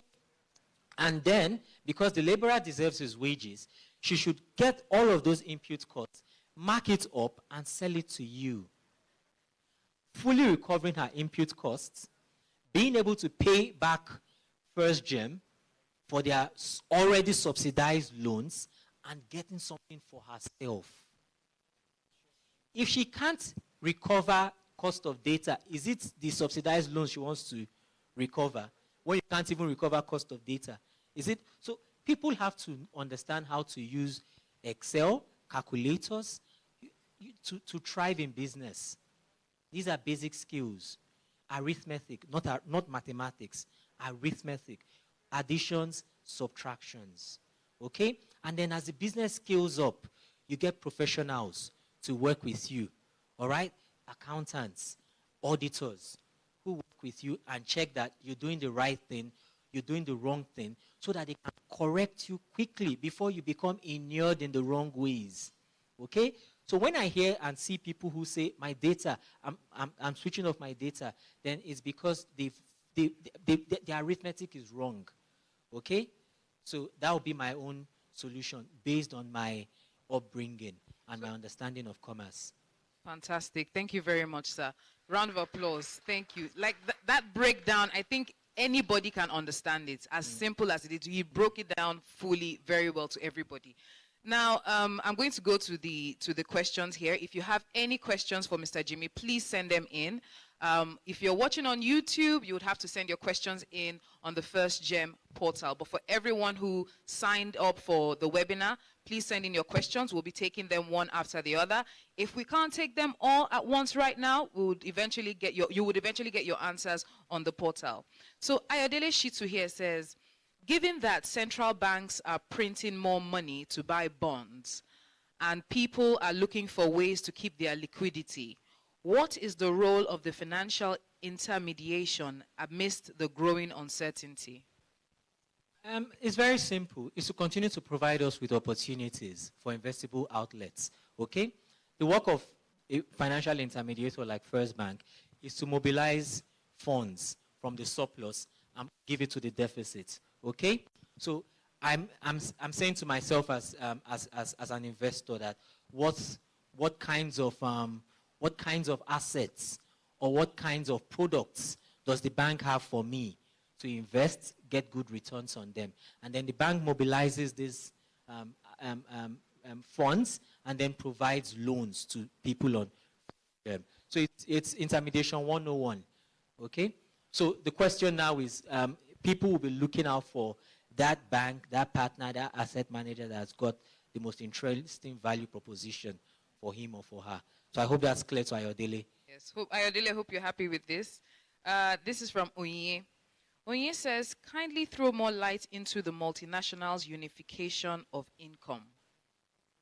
Multinational unification. Unification of income. Okay. Does she mean income or exchange rate? It would be nice to... Income is what is here in her question. I'm not sure I understand that question. I won't pretend to understand. Okay, so Onye, please, question. if you can rephrase your question properly, we'll be here to take it. Thank you very much. Thank you, Onye. An anonymous attendee says, thank you, Jimmy, for a very insightful presentation. If we were to have functional refineries in Nigeria, would our local pump price still be subjected to international oil price fluctuations?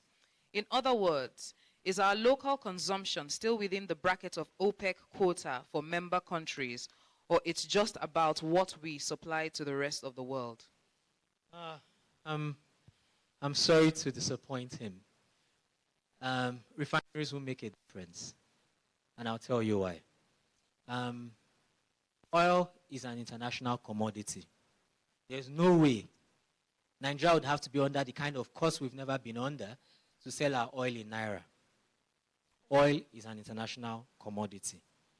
When they call any product international commodity, it means that the pricing of that commodity, except the United States, is done in the US dollar. It's only the US that has the US and Zimbabwe on its day that's run their currencies in the US dollar. Zimbabwe on its day, meaning that tomorrow they may choose to abort the US dollar again. Okay?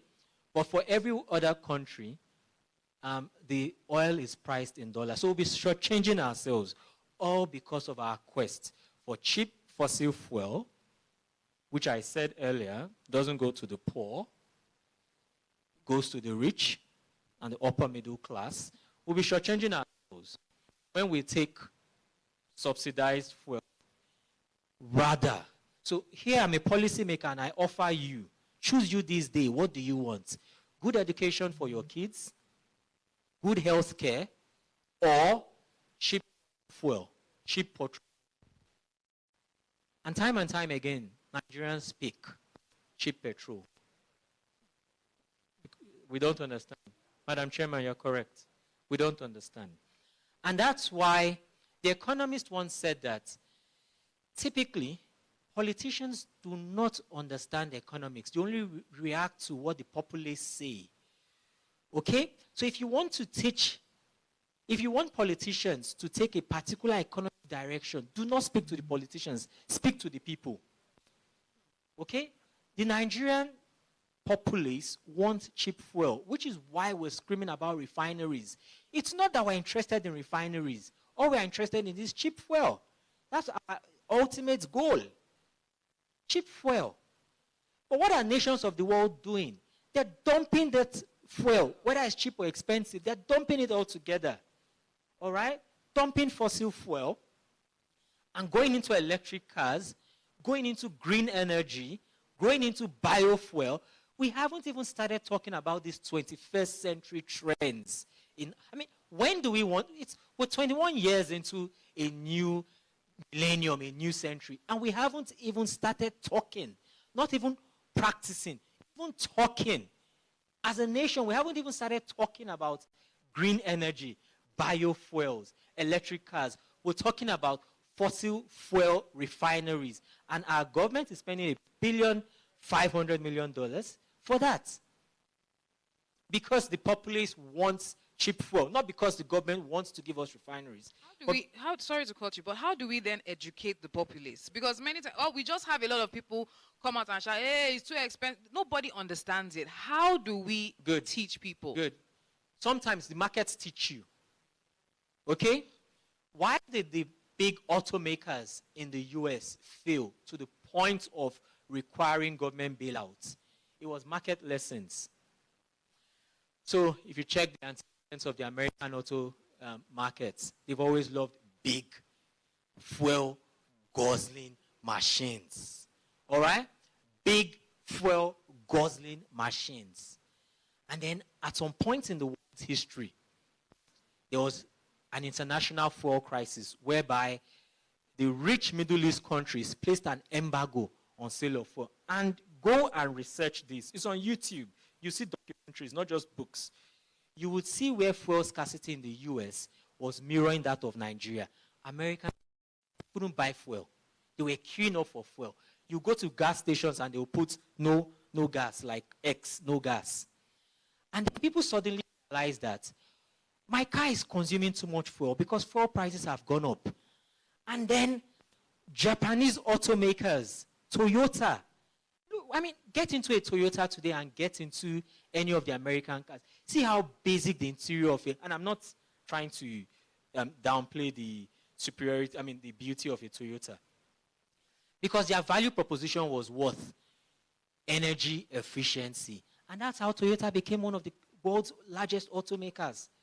Through innovation and through value proposition for the times. So rather than we looking for cheap fuel, We need to start thinking innovatively.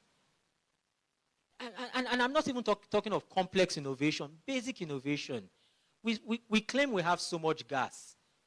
I mean, why can't we start thinking of how to use gas to do more things than just exports? Okay?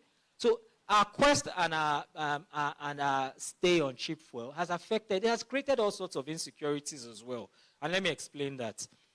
Do you realize that one of the things that we have used to sharpen our smuggling skills in this country is cheap fuel?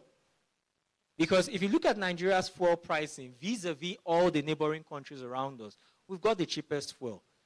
So it creates an incentive to smuggle fuel out of this country. Ordinarily, we shouldn't be smuggling fuel. We should be exporting fuel to our neighboring countries. But we smuggle it because there's an incentive to do so. All right? And eventually, we've developed smuggling trading routes, which others are now using for all sorts of indecent things like weapons and all of that. Okay? So the longer we continue with this play of subsidized fuel, the farther we keep ourselves away from the promised land of innovation in the energy space.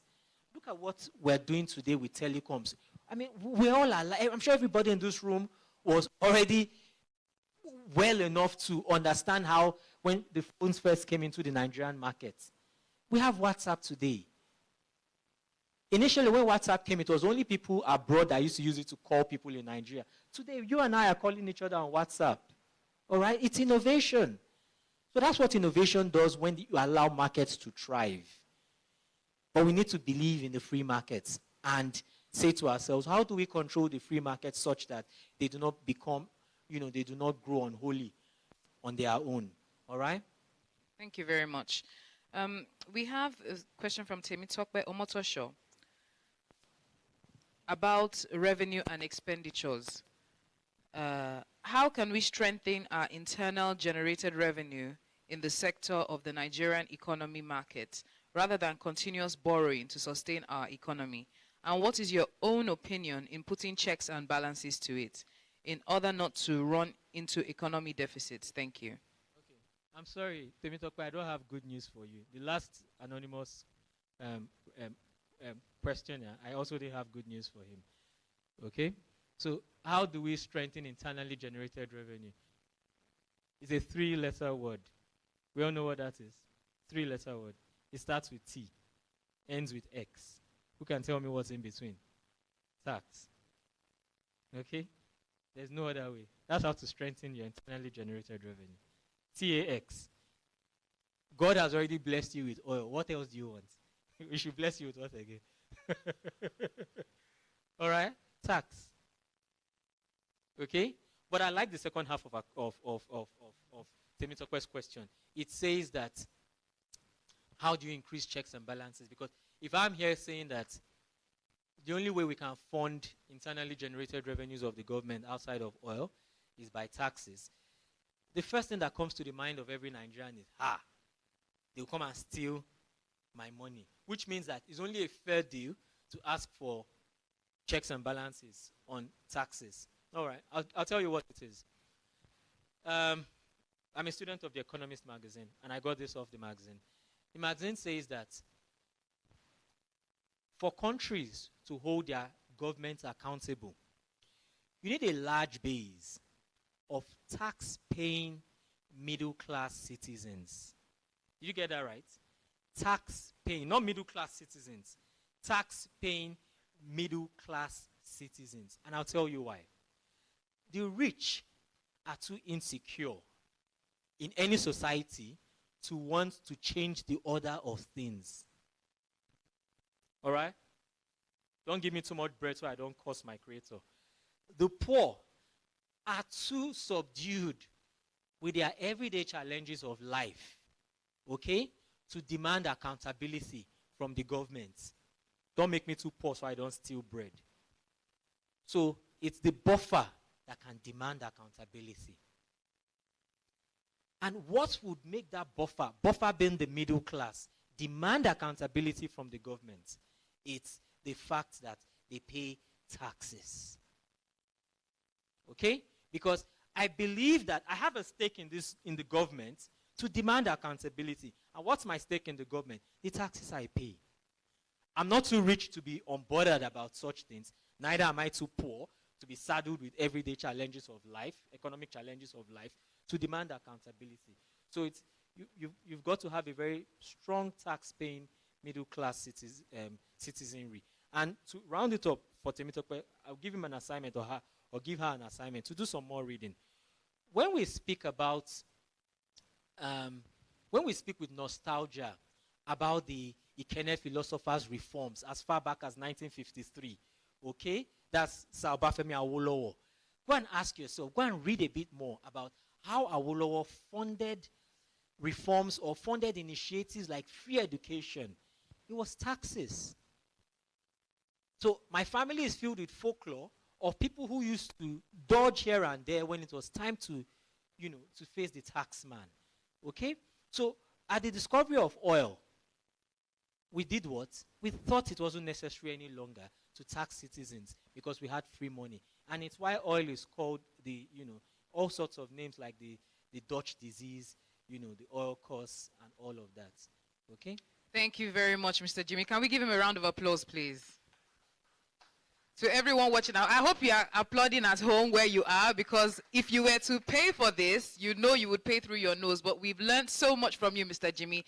Thank you so, so much. Thank you to the FirstGem community for putting all of this together. Thank you to everyone who has stayed and is staying. There's still so much more to come. We still are going to learn what investors want, what your bank wants, the art of negotiation 101. There's still so much more to come. And since we are all in this business of buying, selling, negotiating, even with our children, you don't want to miss this. Up next, I would be calling on Mrs. Fumi Oyetunji. Mrs. Fumi Oyetunji is the chairperson of the LaSalle Foundation that grants scholarships to indigent students, and she is a fellow of the Institute of Directors. And she also is an author. She published her book, A Conscious Life, in 2016. I think it's something you can Google and purchase as you're watching this so you can learn more about her. Mrs. Oyetunji is going to come up to talk to us about what investors want. A round of applause for Mrs. Oyetunji, please.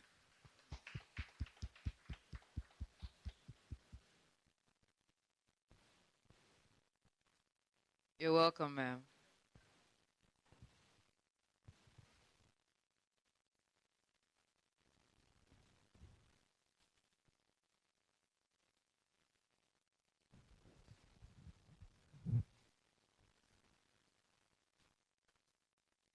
Good afternoon, everyone.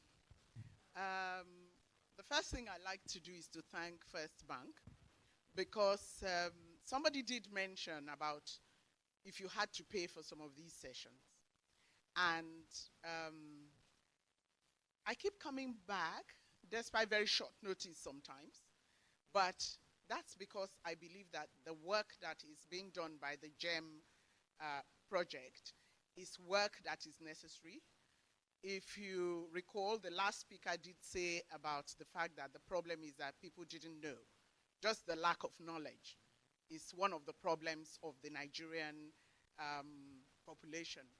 So any project that seeks to educate our women, but I've heard so many male names on the question and answer, because I've been following the conversation all morning on YouTube. I have heard so many questions from the male folk that it just confirms to me what I've always thought. The male folk seek knowledge, whether it was prepared for them or not. So I was listening and I was thinking, this was meant to be a female or a gender-specific project seeking to educate our women, but even the men come on. So I wish to thank First Bank, because it's work that needs to be done, and the fact that you guys have chosen to do that work is a reason for me to thank you. Thank you for that nice intro, but I like to say first and foremost, I am a chartered accountant. I put up my hand for that. That is more or the most what I am, and my background is in both accounting practice and banking. I left First Bank in 2002 as company treasurer. So I kind of always say that the alone, I take hold of that. Having said all of that, I wish to carry on from because there is a lot that the last speaker spoke that I have down in my notes, and therefore it's good that the conversation can kind of continue on that basis. So the theme is the art of negotiation, and I believe what investors want is a very key aspect of negotiation from both sides, and is from both sides of the divide, the investor themselves and the investee. And a lot of times the investee believes that the aces are with the investor, and the investor comes and does or takes whatever he or she wants. But I would like to give you two good news today, or one good news and one better news. The first one is the good news, and the last speaker alluded to it. There is actually capital out there looking for investable businesses and where to put money into good businesses. So there is no shortage of capital at the moment, both globally and in Nigeria. And so that is the good news.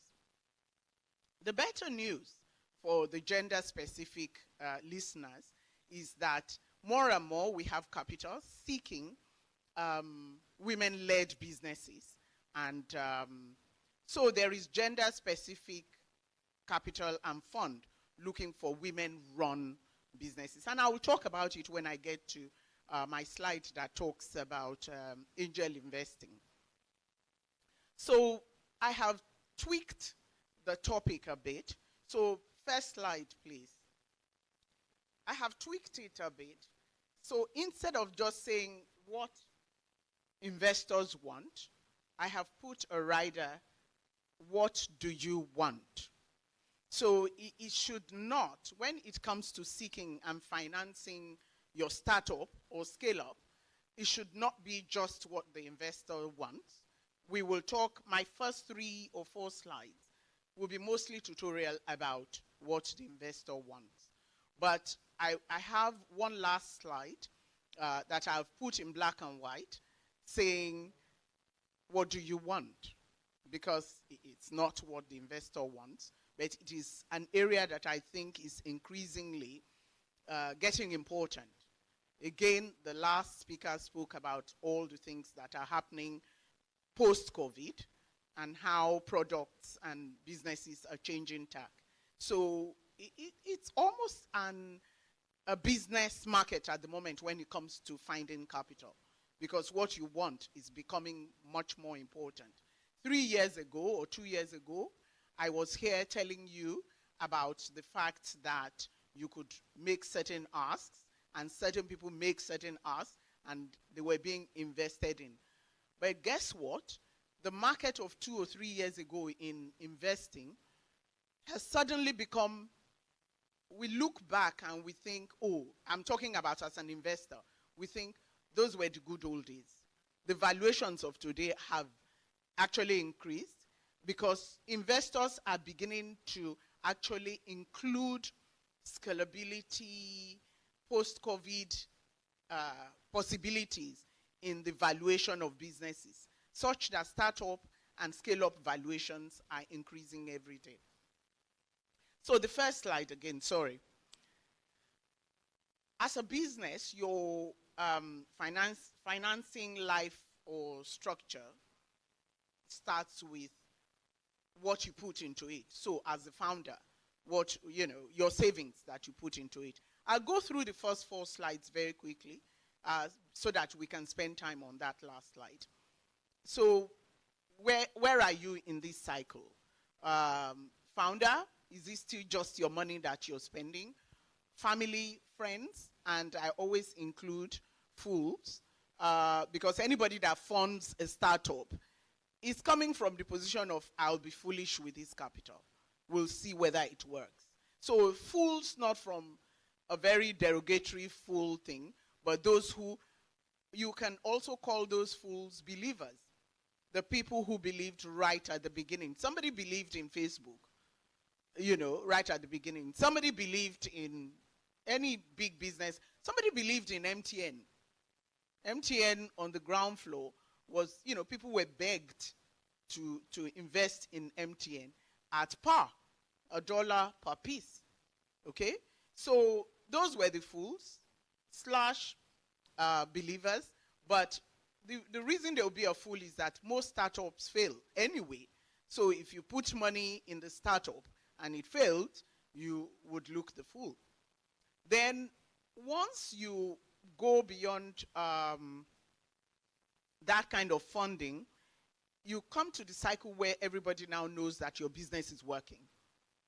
Therefore, you have, you can do a presentation for grants or banks. He was, the last speaker again was talking about make your business bankable. It means that there's a business that can be bankable in the first place. It means your business is working. So you get to that point and you begin to look for grants and bank loans.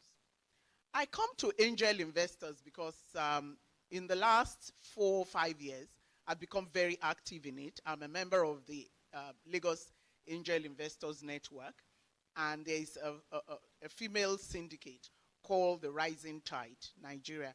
The Rising Tide is international, but there's a Nigerian arm now, which seeks out businesses that are, you know, female-run businesses and help. I talk about angel investing to this group of, the FirstGem customers, because beyond the bank loan, there is funding out there that provides you not just money, but is providing mentorship, is looking at startups and scale-ups at very early stage. So I will talk about that at the last slide also. Then you're able to go to the angel investor, and most of what I will say in my next few slides is what, as an angel investor, I would be looking for if I was investing in your business. So when I say what do investors want, I'll be talking from that end mostly. Venture capital means that your business would have gone beyond, you know, you've known VP houses that buy into businesses, usually more matured businesses. I imagine most of the FirstGem customers have not matured to that level. But that is usually the next level when the business has run for quite a few years, is established, and a venture capitalist comes in to put money and own a good chunk of the business. Next slide, please. Like I said, it's almost tutorial, so I'm going to almost go quickly through this. So the difference between capital instruments. So for equity, it means that you need to establish evaluation. Your business is running, you can establish evaluation. It's the only way you can actually create equity, because it's based on that valuation that you create shares. It increases investor control via a board seat, usually. It mitigates investor risk, so they say. I'm not quite sure about that. It depends on who the investee company or business is. And then it dilutes the founders. Now, let me talk about this. Please go back. Let me talk about this slide and this particular form of investment or finance for you. It all looks bad. If you look at it, it says, oh, you have to get evaluation. It says, oh, it increases investor control. Who wants control of their business? And then maybe a board seat, you have to give that away. And then it dilutes you. It sounds all like bad news. But the question I want to ask you is, why is all of that bad news? Why? Unfortunately, we don't have a full room, so we can't take polls. I love to speak to business people and take polls. I go hands up and things like that. And from the room, I can tell whether it's 25% or 30% or 50%, but you can't do it. But think about it. I know how small business owners feel about control, about dilution. But the question I usually ask business owners is, isn't equity actually longer term capital? Isn't it actually cheaper capital without fixed costs to it? All those are there, and if you're lucky to have good shareholders, they bring much more to the table, sometimes that you cannot quantify. They bring access to a network. So I usually say, while that slide talks about things that should put you off equity, you must think properly whether you're at the stage where actually equity financing, and if you can let it happen, if you can make it happen, because you can only make it happen if you can get a good valuation that is attractive to people. Thank you. Next slide. So debt, I'm sure FirstGem customers know about debt. They know what comes with it. You don't have to price your business. You just want to make it clear that your business can pay the money, pay capital and interest. So it makes it seem easier. It's less expensive because you won't go through all the legal documentation, although you are charged legal fees by the banks. It's faster to negotiate, and usually no board seats are required. However, the last thing there, it talks about it can affect cash flow. For a small or medium-sized business, everything is cash flow. Everything is cash flow. Now, if you do not pay your equity holders a dividend in 1 year, they will grumble, but you're not obligated to, right? But in terms of a debt, you would have to pay at least interest, and sometimes obligated capital returns. So your cash flow is likely to be dipped at one point or the other. Having said all of that, it is still the source of financing that you know that is available to you when you have not grown your business to a very good stage. So now let me come to the slide that talks about what investors actually look out for. Next slide. So the investor looks at a business. When an investor is asked to come and invest in a business, one of the first things in recent times, I'll go to the items on the slide. But post-COVID, investors are beginning to look for businesses that have taken or can take advantage of the post-COVID era.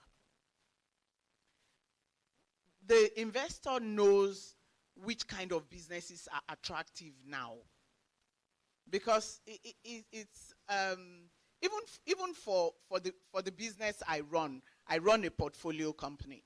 I am managing director of a portfolio company. When we invest now, we consider what is old economy and new economy.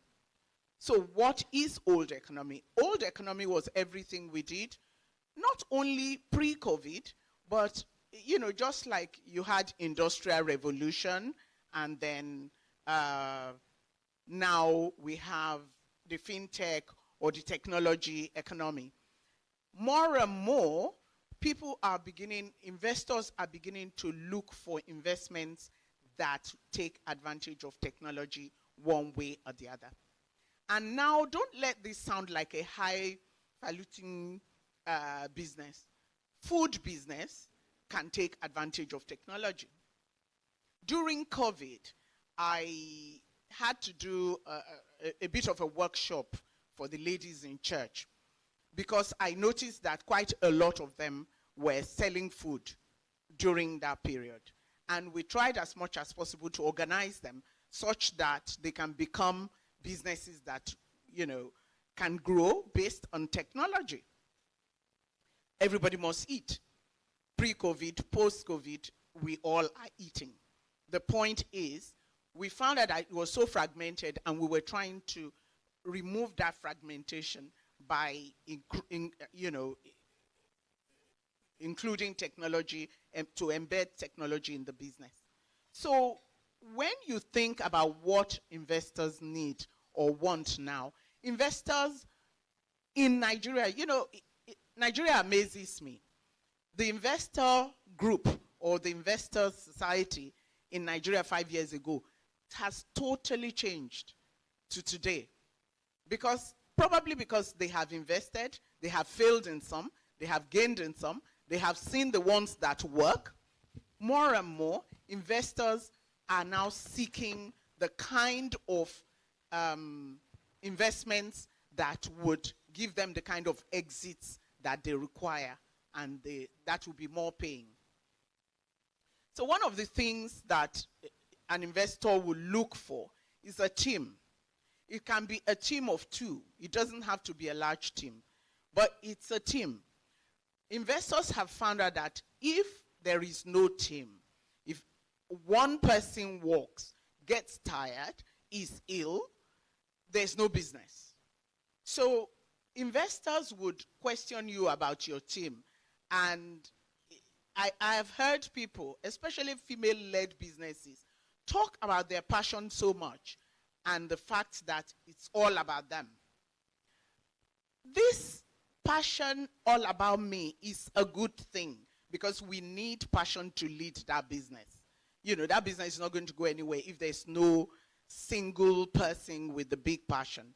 However, everybody is now looking for a team. Everybody, even if it's a two-man team, basically for stability of that business. I have here something called problem and vision. You will be asked more and more now when you attend like an interview with investors. They would ask you what problem you're solving and what's your vision for that problem. And here, when I'm coming up to speak, I try to follow the conversation earlier on. I'd been on YouTube while I was doing other things. I was on YouTube following the conversation. But when I came in now, I also listened to the Augusto gentleman. And one of the things he talked about was what problem and what vision you have for the problem you're solving. At the moment, I am dealing with, we're trying to invest in a company, two companies. One of them is what he mentioned, money transfers. Now, all of a sudden, the money transfer business has been broken into tiny, tiny pieces, and everybody is kind of plugging in different ways. And when the investor is interviewing in that area, we're trying to see that it finally fills in to that chain of problem and solution, okay? And how it would make money be in that solution. So the problem everybody appears to be trying to solve is that. He also talked about diaspora money. Diaspora money, I must have seen 4 businesses in the last 3 months where people are trying to solve the diaspora money coming in. Guess what? 3 of those businesses, they are not even sitting in Lagos. They are now the diaspora themselves who are creating businesses to follow money into Nigeria. So as much as possible, if you're trying to find capital, think about the problem that you're trying to solve. Make sure it's in today's economy and the vision you have for solving that particular problem. Value proposition and product. I will take both together. Let me talk about value proposition. I've spoken to founders or business people who you ask them, so what's your value proposition to me as an investor? Why am I putting money in your business? And I'll give you a tiny example of a decision we've just made that would make you realize that investors need to have a reason to go in. At the network, we were contacted by a business that is doing very, very well in what I would call the payday loan. Very, very, I won't tell you the details, but they seem to have cornered that market and have all the structures to do very well, and they're doing very well in it. And now they're also asking for capital. And we all see that that business is doing very well. It's paying very well. It's a wonderful, wonderful dividend play at the moment. Okay. But in breaking down how money comes and who takes that money, there were like 3 steps. They have to get capital at a very high cost. So when that gentleman was saying, if Nigerian government says when inflation is 15%, I need to give it money for 2% or 3%, they knew that if they were to ensure of their capital, and they do it so well with technology, they would tell you that they don't need capital at some point. They would not take deposit. They will actually not take deposit. But to manage the volume of the business they have, they know they have to pay beyond inflation. So they do that. So that's the first chunk of people. The first chunk of the money goes there. The second chunk of the money is what makes their own business work. There's a cost in there. That means that they get the payday loan and their money.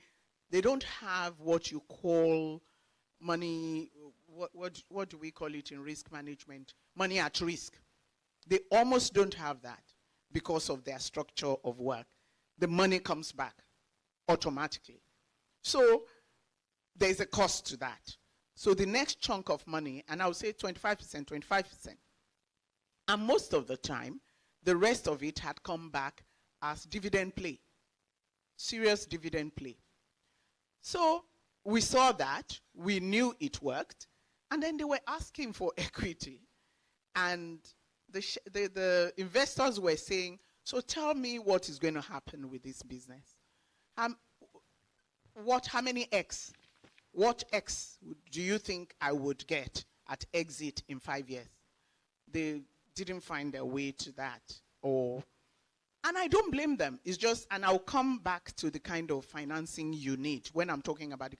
There are certain businesses that just don't do that. It's different from the normal technology, fast X thing.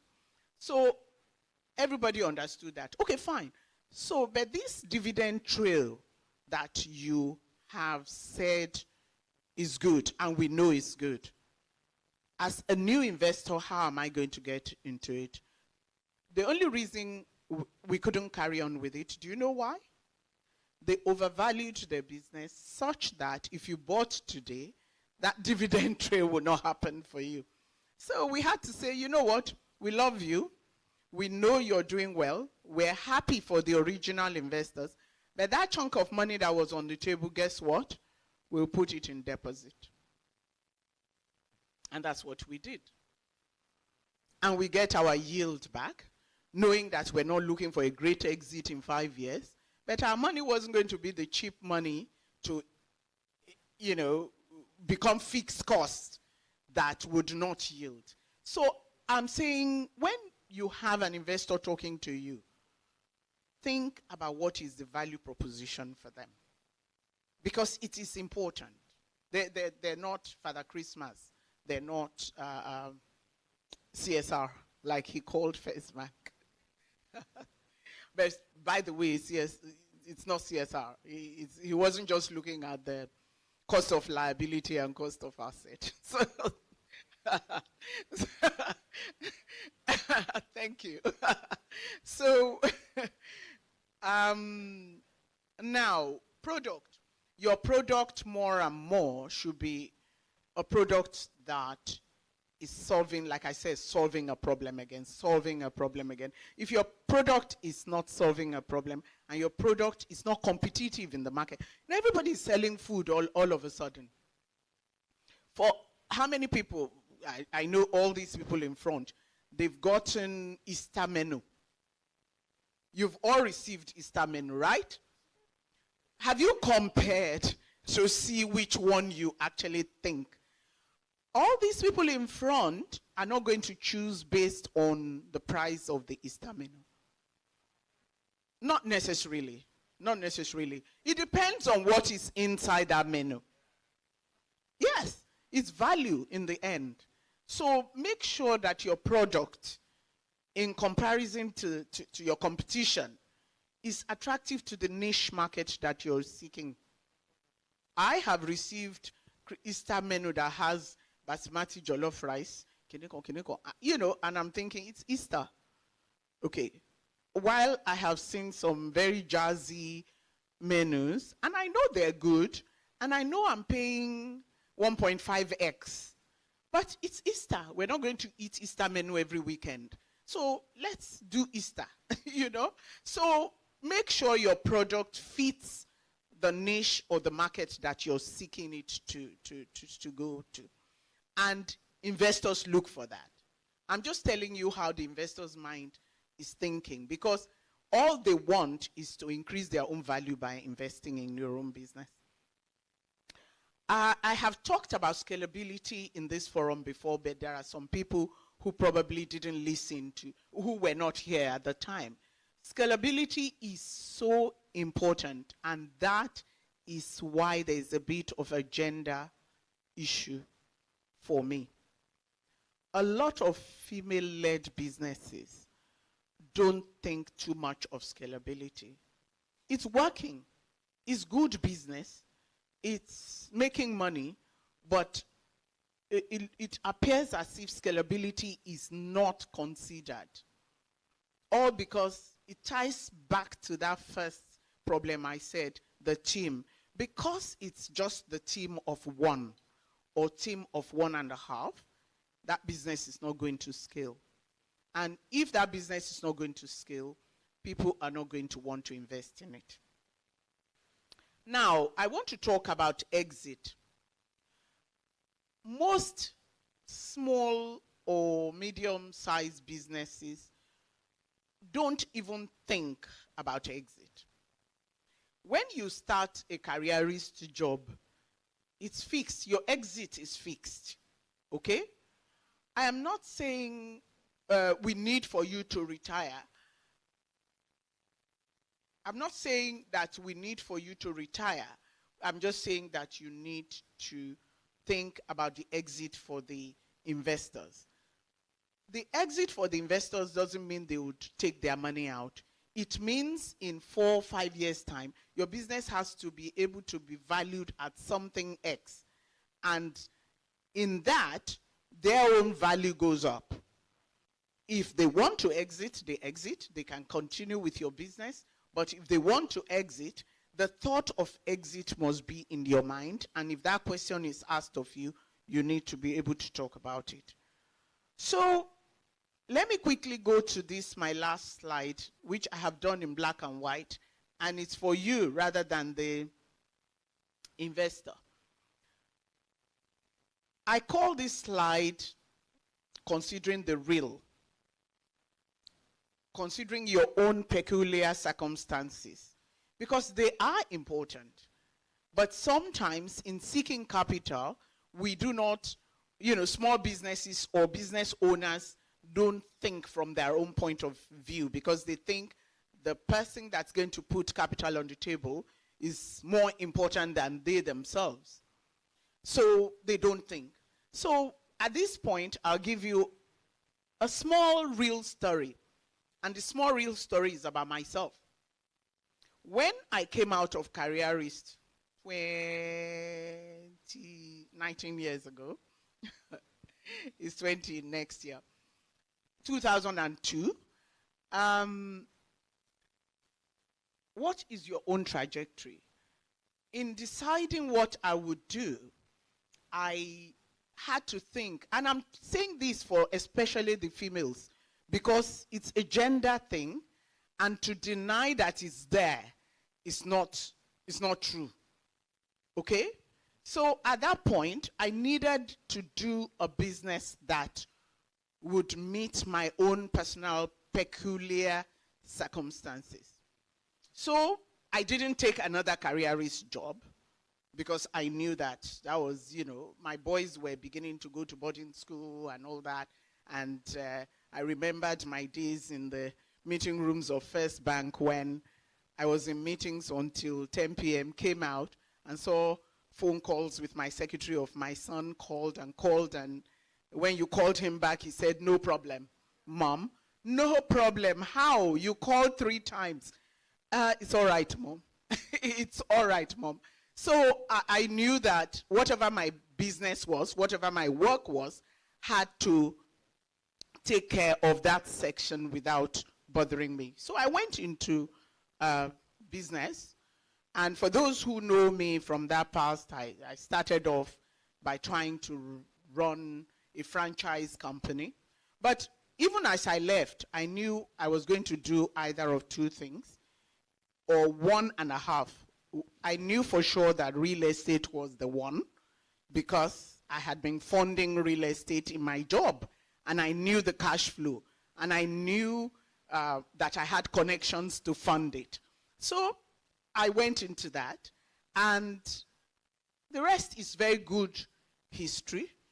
And now, somebody said to me on the investment trail recently, angel investors don't invest in real estate businesses.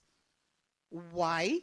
Because real estate businesses is not something that does that 5x in 5 years. We don't know. It's only in Lagos that Banana Island did 10x in 10 years. However, the Forex made it become 2x in 10 years. So that's something that you need to consider also. So nobody invests in it. So the kind of funding that I needed had to be loans. I was lucky that I was just coming out of banking, so I had the network to lend me money. So the kind of business you want to go into, and the kind of funding, you have to think about it from your own peculiar understanding, circumstances. So what I have there, your own intention for the business trajectory, what ownership structure you have in mind. Unfortunately for the female, ownership always includes family. Even if it doesn't include family on the paper, it does include family. We all know that. So it's there, and you have to think about it. Do you have the freedom to invite just anybody to invest in your business? Most of the time, as females, we don't. So think about your own circumstances, the kind of funding that will be appropriate to your business. The final thing I have here is, what do you need beyond money? As a small business, I'd like to say to you that you need the cash, but you need much more beyond money. You need mentoring, you need holding of hand, you need a network, and you need to find your funding from where you get all of those things from. Thank you very much. Thank you very much, Mrs. Yetunji. Thank you so much. Very insightful. Before I go to the questions that are coming from our virtual audience, you spoke about, I saw the factors that you laid out for what investors look for and all that they need to get before an investor comes in. But I want to ask about the beauty business. It's a bit saturated. Do investors invest in beauty businesses? Well, I think in almost every family we have one makeup artist or someone that's beauty in general. Are investors, do the same factors apply to businesses like that? Interestingly, the beauty business is one of the businesses that we seek to invest. We have been seeking. The problem is the fragmentation. I don't want to invest in somebody who just goes to make faces on Saturdays. Okay? So again, just like the food business that I talked about, the beauty business needs to think about itself, or a business needs to think about itself from all those factors that I have listed talking about a team. Maybe there's a hair person, there's a body person, okay. Talking about solutions. Okay. Are there solutions? What are the problems that face me today in beauty? Is there a solution that says that in 10 minutes I can get somebody come and do my nails at home and go away? Not too much trouble. Do you have like little boxes everywhere? There could be, just like you asked me now, if there's a beauty business that has boxes in almost like every 5 streets, like the Redeemed Church, it probably would work as a business. It would be considered as a chain. So it is whether you structure it such that it gives those things. And almost any business can. And if you know about the beauty business, beauty products, you should see the kind of figures that they say that beauty product business is in Nigeria. It's huge. It's huge because when Nigerians don't pay school fees, sometimes they manage to buy the hair. So, so honestly, the beauty area is an investable business, but it has to be well structured. Thank you. Thank you very much, Ma. Okay, we have Simi Adeoye here asking, what is your take on sweat equity? If you're being given an equity for all your efforts and hard work by your company, are you on the same level with an investor who also has equity? Also, when you leave the company, do you still have access to your equity or it has been forfeited? Thank you very much. You know, when I talked about angel investing, let me tell you, the basis of angel investing is that the founder, the owner of that business must have a higher shareholding than people who are bringing equity. They are not allowed into Y Combinators if their investors have higher than them, because they are the soul of the business. So please, every founder, your business, your sweat equity must be higher than those who are bringing money equity. It's important. Thank you, Versimi. I hope you have gotten your answer. This is from Hosanna Noble Amadi. Dear Mrs. Oyetunji, you talked about food business. Please, what is your opinion about education? That is, school business. How can a school owner seeking to expand her school attract investors? Thank you. EduTech is a big thing at the moment. You know, technology being applied to education. I have a friend whose mother has left her school, and we're as much as possible trying to convert it into a school that is supported by technology and how we can make it. Education, almost like food, is what everybody must have. You know, every family, they do get their education, their children educated. So, yes, there's a lot of investment going into, but the two I have seen, I don't know whether you know them, you will see them on Gradely and ULessing. They are, you know, education technologies whereby they can tutor your children and things. I am advising this friend that it's no longer about your brick and mortar school. There needs to be a connection between that and how education can be provided through technology off-site. More and more, see what happened during COVID. All the children were attending school from home. So post-COVID, a lot of people are going to insist on playing the way they played during COVID, okay?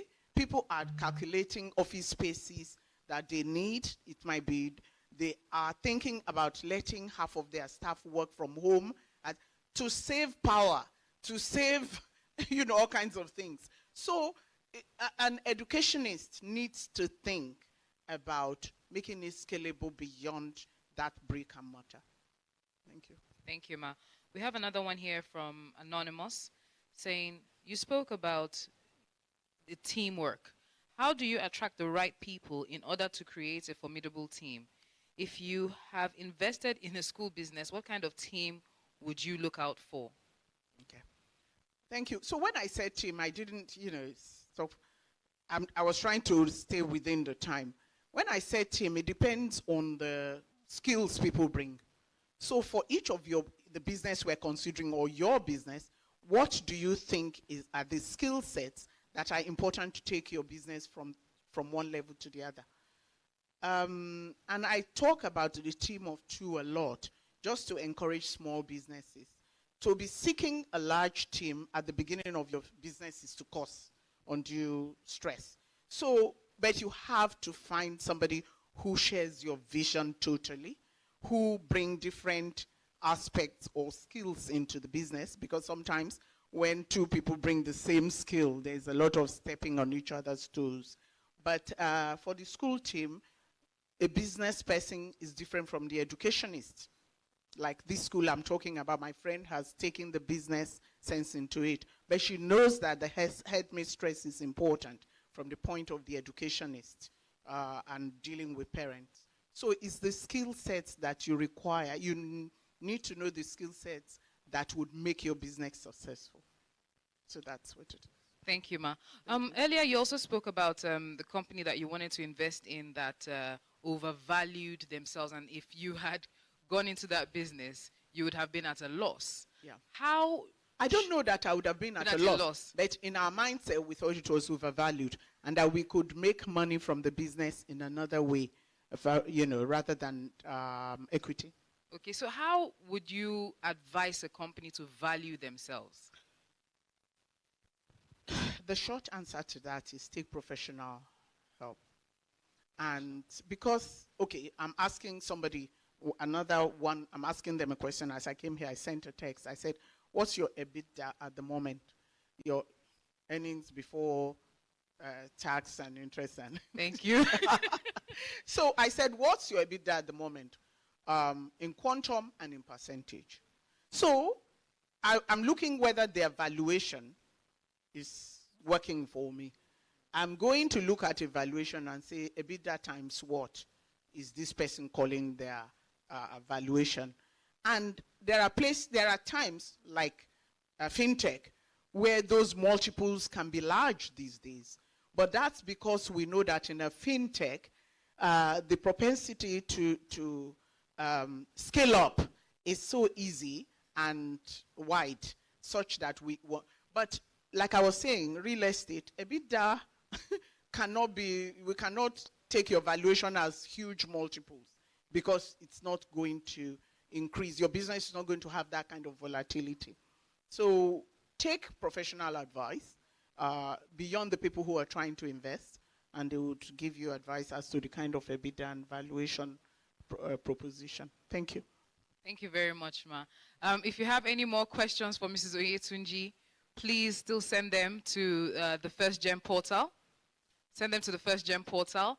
And yes, your questions will be answered. Thank you very much. Can we give a big, big round of applause to Mrs. Oyetunji, please? I hope that we've been able to learn more than one thing about what investors need before they invest in your business. No matter how big it is, no matter how small it is, investors can come in different ways. So I hope that you've been able to learn from this and you will definitely apply it to your business. We're going to just make a comment, if yes, you don't please. mind. Okay. So the thing to note is the essence of this session is for you to, even before you get to the point where you're looking for an investor, to have a sense of what the investor will be looking for and to organize your business with that mindset, which means that you're ensuring that all the books are kept, that certain parameters are met, that you're not just competing with your scale at that stage or with others that are just like you, but you're competing with an expectation of how you want to finish and at what point you will become a bride to investors. Ultimately, what it does is it helps you to build a more stable, sustainable business that can compete effectively at any point in time. It helps you to build a company that when you find yourself in the middle of a situation like the pandemic, you are in a situation where your ability to survive is stronger. So look at your business and be true to yourself from the outside view of an independent investor who has an economic goal for evaluating your business. But do it yourself. And sometimes if you can't, ask. There are quite a number of small consultants that are affordable, whatever the level of your business is, and allow them to look at your business objectively and give you an honest view that you then put a plan of action into play so that you can set yourself that over the next 2 years or 3 years, I will be ready for investors. What are the things that are missing? What do I need to do? That's everything that Mrs. Oyetunji has told you today. And is now, how do you organize your own businesses? When you do that, the banks will chase you because they're looking for businesses that are more stable, better structured, and have the ability to grow. When the investors in certain sectors come, the challenge, as always, look, there are many funds available right now. There are grants. There are specific funds for women-owned businesses. There are a lot of PE funds. And I know that you read about 1 or 2 people's bad experience, but always find out exactly what happened. Don't get carried away with just the part of the story that you heard. Find out what they didn't do or what steps or actions led to a situation like that. And you address them. But more than anything else, structure your business to be fit. You don't ever have to bring in investors if you don't need them, even though they offer you discipline in many ways. But act like you need the investors and structure your business for that competitiveness. They help you with attracting capital outside of equity investment. And at the end of the day, you will benefit from having a stable business that is able to survive in every situation. Thank you. Thank you very much, Tunji. Thank you very much. I hope you're enjoying yourself. You're having a good time on here. Like I said earlier, if you were to pay for these sessions, you would pay through your nose. It's so much. Our chairman said your nose would not even be enough for you to pay for all of this. So there's so much. I personally have learned today. Like I said earlier, I took for granted the fact that it's not just about buying and selling. There's so much more about creating wealth that women need to understand. We need to be part of these conversations. We need to understand it and now apply it to our personal lives and to our businesses. The theme for today is the art of negotiation, and we'll be getting to that very soon. As women, we negotiate with our children, we negotiate with our siblings, spouses, when we go to the market, different things. I'm not talking about hostage situation here. We're talking about business now. Yes, how we can improve ourselves, our negotiation. I personally want to learn so much about this because most times I think I've been opportune or privileged to have people that will negotiate on my behalf. So I'm really open and waiting for this session. And please don't go anywhere. We'll have breaks in between. You can get your water for my virtual family. Get your water, get your food, whatever it is that you want to relax and ease into this next session. Please get it close to you. If your friends and family, sisters, aunties, everybody, even uncles, brothers, are not yet part of this, ensure that they join us on YouTube. On YouTube, we're live, and you can see everything that's going on. You can also just tell them to just watch with you. Drag them from whichever room they're in or in your office. Let them come and sit down and watch with you and take notes as well. It's important that you take notes. To be part of the FirstGem community, all you have to do is visit the FirstGem portal. I know some of us, we can be lazy and say, oh, will I go and start typing FirstGem on search? No. You can go to Instagram, follow First Bank Nigeria, and just click on their link tree there. There's so many links to different portals about First Bank. Everything about First Bank is on there. You would see the FirstGem portal there. Click on it, and then you can take everything on from there. Still to come, we have the seed fund, winners from the seed fund. Yes, the first prize is going away with 500,000 naira. Second prize, 350,000 naira. And third prize, 150,000 naira. So if your friends and family have sent in videos some weeks ago, there was a call to action. If they had sent in videos about their businesses, different pitches, tell them to stay tuned. You never know. It just might be you. It just might be your friend. It just might be a family member that will be walking away with a prize today. Now we're going to be moving on to Negotiation 101. And we're going to be having all the way from Barcelona, Professor Kandap Mehta. And he's going to be talking about the art of negotiation. Professor Mehta is a PhD holder from IESE Business School, Barcelona, and he has been with the Entrepreneurship Department at IESE as a senior lecturer since 2009. He's also actively involved in creative industries, and he frequently collaborates as a performer, actor, and consultant with theater and TV productions. Ladies and gentlemen, a big round of applause for Professor Kandap Mehta. Hello everyone, thank you, thanks a lot, and it's a pleasure to be part of FirstGem. It's an honor as well.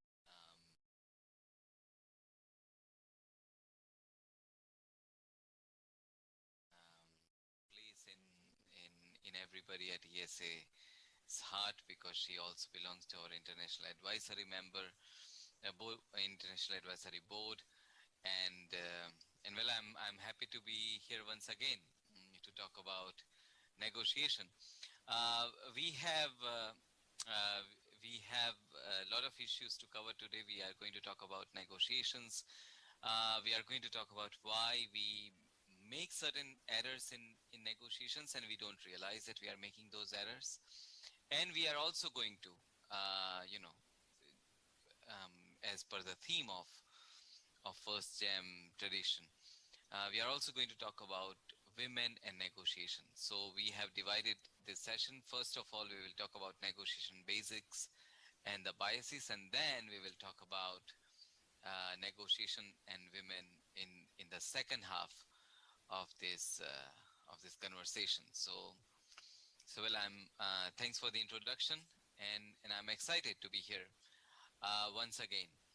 Well, so since we have a huge family here, our First Bank family is there present physically, and then we have a huge family connecting virtually to this session. So what I'm going to do is I'm going to run a quick exercise. So in fact, I would love to have some of you respond to this. You can use the chat to respond to the questions, because I will be asking lots of questions. Because negotiation can never be unilateral. If it is unilateral, it is not negotiation. There has to be a dialogue. So I will ask you certain questions, and I would request you to respond through the chats. Okay, so let me before I proceed further, is everybody able to look at the slide? Since I have on my screen the slideshow, but Ms. Bisola, if you can confirm, can you all see the slide? Okay, I assume it's a yes. So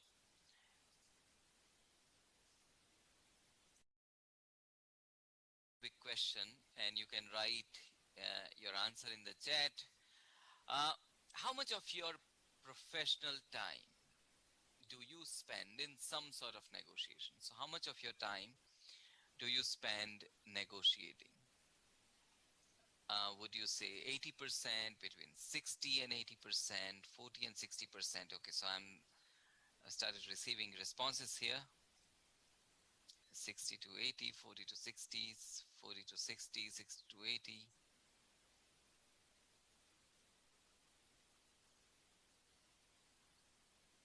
Okay, so here I can see that a huge percentage of you spend between 40 and 80% of your time doing some sort of negotiation.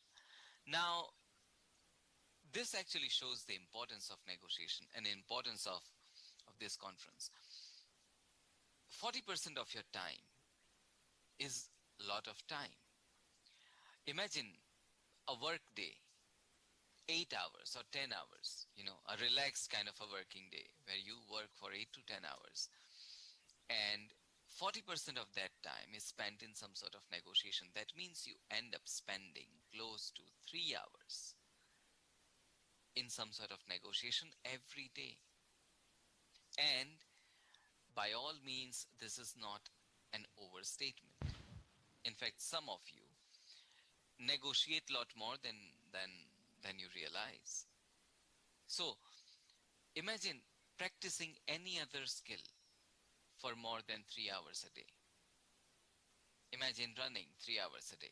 Imagine playing tennis 3 hours a day, or playing soccer 3 hours a day. The outcome would be that we all those who spend between more than 40% of the time can represent their countries in Olympics. If negotiation were a sport, in fact, the entire group of, you know, close to 2,000 people that is right here, all of us can probably be, you know, professional negotiators. We can be professional athletes of the sports of negotiation. So the question is there any disadvantage when we exercise a skill so much?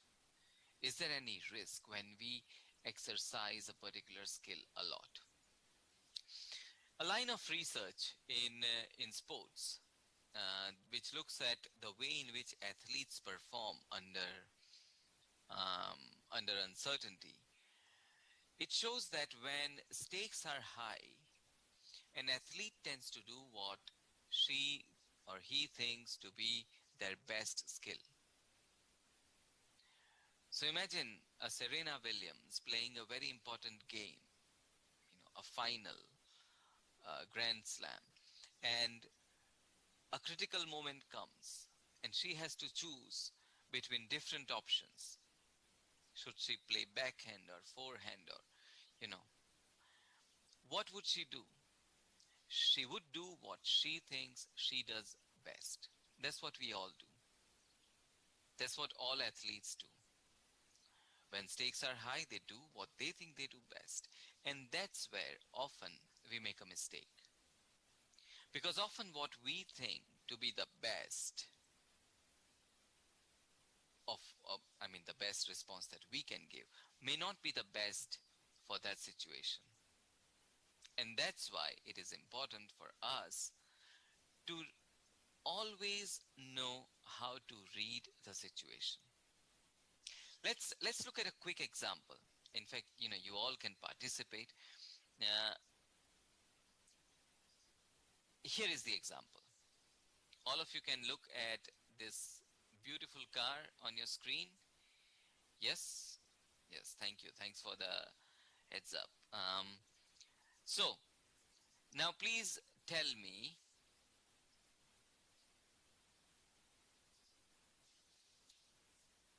you want to buy this car. I'm selling it to you for 16,500 US dollars. 16,500 US dollars. That's what my offer is. You would make me a counter offer. Please, in your chat, tell me what would be your counter offer. How much would you offer in return? Okay. Somebody wanted to look at the car once again. Here is the car. And what would be the counter offer?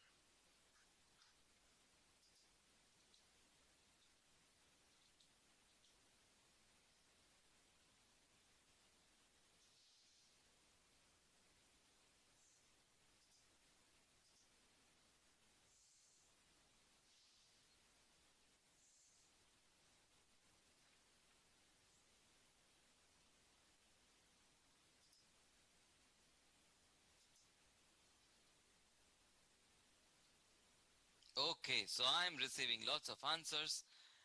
Some of you have gone as low as 5,000, 7,000, but most of the answers are somewhere between 10,000 and 12,000. Okay, just a minute. Let me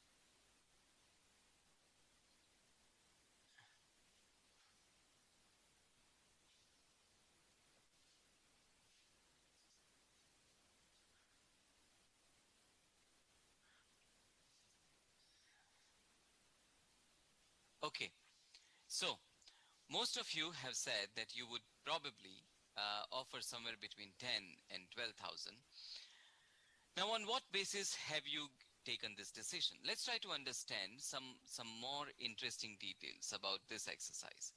So, uh,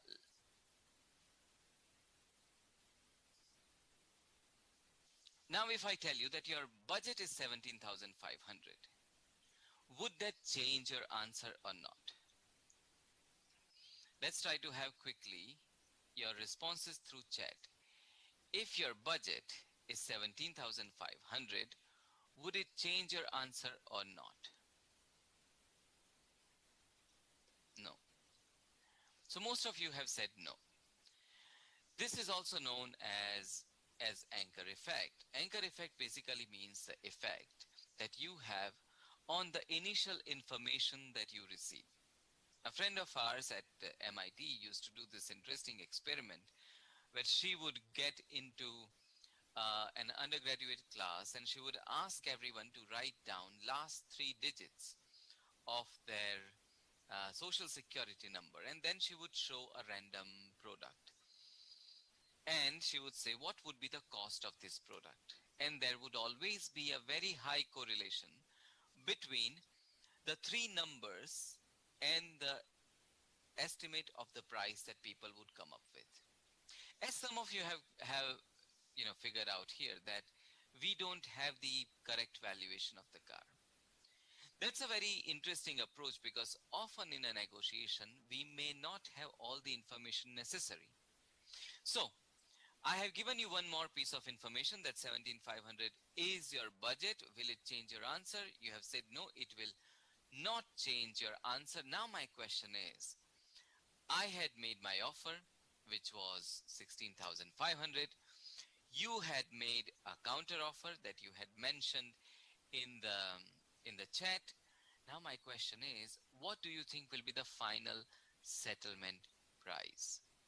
What do you think will be the final settlement price?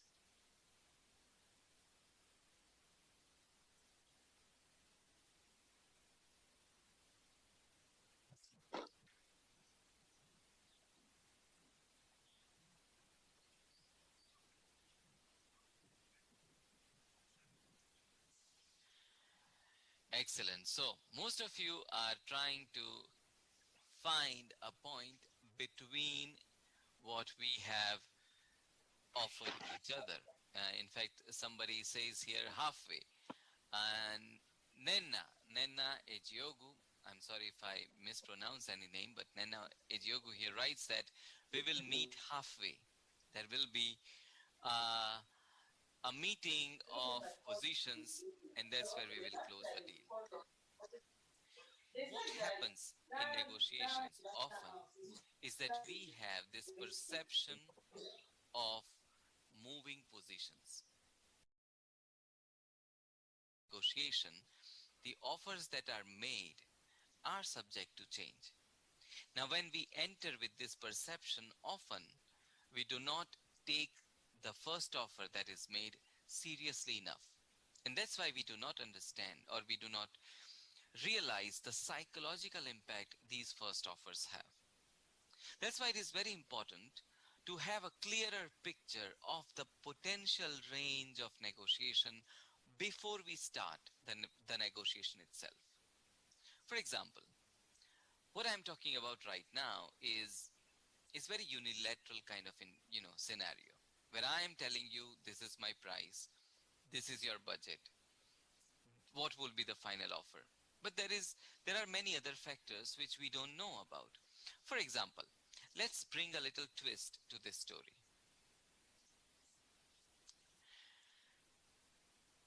You are a vintage car collector and you have been looking for this car for quite some time, and your budget for this year is $22,500 US, and you want to participate in the annual vintage car exhibition. If you take this car to that vintage car exhibition, you might win the best collector's prize, and that is worth $100,000. Okay, so now your budget is 22,500. You want this car. If you take it to that exhibition, you will get 100,000 prize. Your chances, they just go up of getting that prize. Now my question is, what is the highest possible price that you will pay? What is the highest possible price that you will pay for this car now? I have already told you that your budget is a bit higher, 22,500, and if you take this car to that exhibition, you might get that $100,000 very coveted prize of the best collector.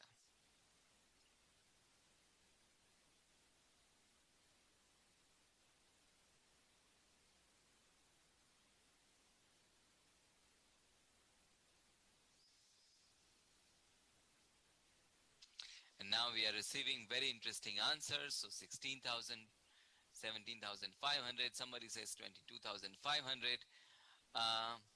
Oluwafemi says that I will pay up straight at the asking price because I want to take that car and get that $100,000 prize. Many of you have said that you will pay straight up 16,500. Some of you have said that, well, it is not yet certain. But here now we clearly see an increase in your willingness to pay. Some of you have said that you will max out your budget. Tosin says that since it was offered 16,500, so let it be. I don't want to spend all the 22,500. And some of you have said that you will be able to go up. And this is the way we always take decisions in any negotiation. Think of some of the most crucial decisions that you have taken during a negotiation, or think of some of the most important negotiations. Often in a negotiation, we have an offer from the other side, we have our budget, we have our limitations, and we take decision on that basis. That's how we buy houses, that's how we buy vehicles, that's how we even accept job offers. The question is there something missing in this entire line of decision making? So, let me give you one more piece of information. If you don't buy this from me, I will sell it to another seller who is willing to pay me 13,500.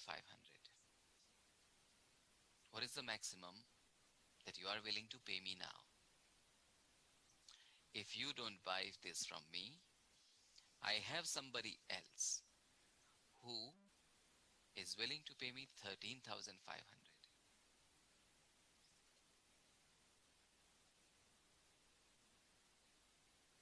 And now I get the answer that I will match 13,500. Some of you, there is one very Etagogo and Ayun. They say they will pay me 13,501. I am so thankful for that one. That is a very interesting answer. But now you see how your decision has changed.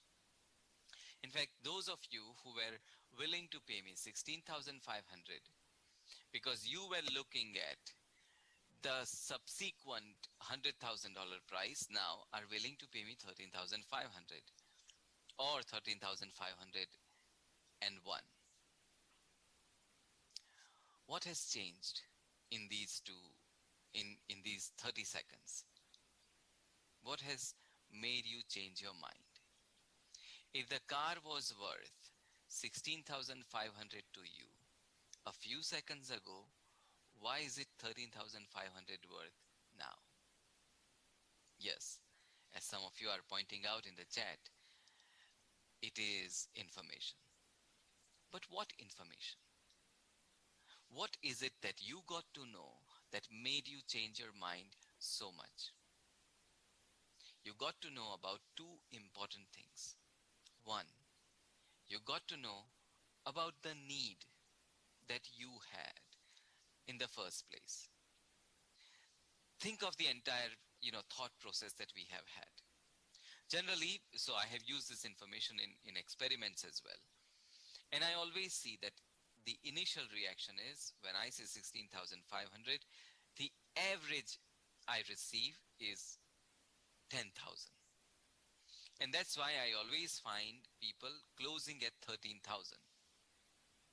Then when I put this information of 22,500 and 100,000 of price, then the 13,000 straight away goes up to 16,000. People are willing to pay whatever I'm asking for because it is satisfying a very important need for them. The car is a lot more valuable because the car is creating an opportunity to win those 100,000. But then when I say that my alternative is 13,500, you start questioning. Yes, I am going to win 100,000, but that is not the real value for the seller, for me in this case. Because for me, the car is only worth 13,500 if you do not buy it. There is a very famous term in negotiation called BATNA, Best Alternative to Negotiated Agreement. In every negotiation, when we negotiate, these are two fundamental elements that we have to have in mind. One, we need to know what is the need, why the other person is doing the negotiation, and two, we need to know what are the alternatives. What is it that the other side is going to do if they do not close this deal with us? So negotiation being primarily a value creation exercise, there is always a possible zone of possible agreements that we need to keep in mind. We always need to figure out what is that range within which all the possible agreements are there. When you have only two pieces of information, 16,500, the price, the offer, and 100,000 price that you can win, for you the zone of possible agreement starts at 16,500 and goes up to your budget of 22,500 because you are thinking of your need. But the moment I tell you that my alternative is only 13,500, that perception changes. This is the essential exercise we need to do in every negotiation. In every negotiation, we need to find out what is it that the other side is going to do if they do not close the deal with us, and what is it that we are going to do if we don't get this product right now. These two answers to these two questions will tell us what might be the likely deal. However, it is difficult to assess the zone of possible agreement. It is generally very difficult. Why? It is difficult because often in a negotiation, we do not have the kind of information that I just gave you. For example, if we were really buying or selling this particular car, I would not know that you are a collector. I would probably not know that you are a collector, but you might end up winning a prize if you get the car. On the other hand, you would not know that there is somebody who is going to pay me 13,500 if you don't buy from me. That's why every negotiator is expected to be a daredevil. I'm sorry for my comic books obsession, but I find this character of Marvel Comics very fascinating. Daredevil is a superhero and is blind. And that is what every negotiator is expected to be. Think of all the negotiations you do on behalf of your organization. They expect you to be the best, to get the best deal, but at the same time, we don't even know what the other side is really thinking about. We all need to be a daredevil, blind superheroes in every negotiation. So, let me take you through a tour of certain questions and answers and try to understand how can we really get rid of these blind spots. Okay, so let's start with this question. You can once again use your chat and respond to me quickly. When is it easier to detect a deception in a negotiation? When somebody is cheating you. When is it easier to detect a cheater? Face to face or using emails? Okay, I'm receiving face to face, face to face, face to face, face to face, face to face. Wonderful. I think this is 100 to 0. Everyone has said face to face so far. Okay, some people have said both. Yes, cheaters are going to cheat anyway. Somebody said, well, it depends on luck. I completely agree. It depends on luck. Okay. So this is the general perception, and this is also, true, because, when we are face to face, if, somebody is trying to lie, we may say, hey, look, you are lying. What happens in a negotiation? So there is a greater possibility of lying, detecting a liar in face-to-face interaction, which is true, rather than in email. However, there are some important limitations attached to this. What are those important limitations? First of all, there is a greater tendency to deceive over email interactions. Why? Because we all know that face-to-face, people are going to detect deceptions anyway. And that's why when we are dealing face-to-face, if we really want to deceive the other side, we may avoid doing it. Number one. Number two, and this is very interesting, there was a very, very interesting experiment done in one of the universities in Netherlands a few years ago. And in that experiment, it was it was observed how liars behave when they negotiate. Now, in general, you can again use chat. I just want to know, how do you see a liar? How do you detect that, hey, this person is lying to me? What do you do? Or what tells you that this person is lying to you whenever you are talking to someone or negotiating? BC says fidgeting. That's very true. Fidgeting, inconsistencies, avoiding eye contacts. That's a very common. Yes, some of you have said avoiding eye contacts, not maintaining, stable eye contact. Wonderful. In fact, these are global indicators of lies. Not looking in the eye of the other person and being very fidgety, moving hands and feet and all. In the experiment that was conducted in the university in the Netherlands, yes, liars had a different behavior with respect to their movement of eyes and movement of hands and legs. What was the difference? The difference was that liars actually had a better eye contact. And liars were more calm. They had more calm hand and leg movements. Why? Because everyone knows that everybody else knows that liars have a bad eye contact. So when I want to lie, instead of moving my eyes here and there, I would rather look into the eye of the other person and tell a lie. And this is something that has been observed in experiments, in negotiation. So, face misleads at times. Some of you are pointing out that stories don't add up. I agree with that. Often in a negotiation, when you ask the same question in a different way, you ask triangulating question, you ask questions for which you have other sources to confirm the information, that is something that is going to be a lot more reliable than just believing that, oh, I know this person is lying because her or his eye contact is not good enough. And that's why deception in negotiation, in face-to-face negotiation, often it is not so clear whether we can detect a deception or not. In fact, the most reliable behavior for detection of deception is voice-related behavior.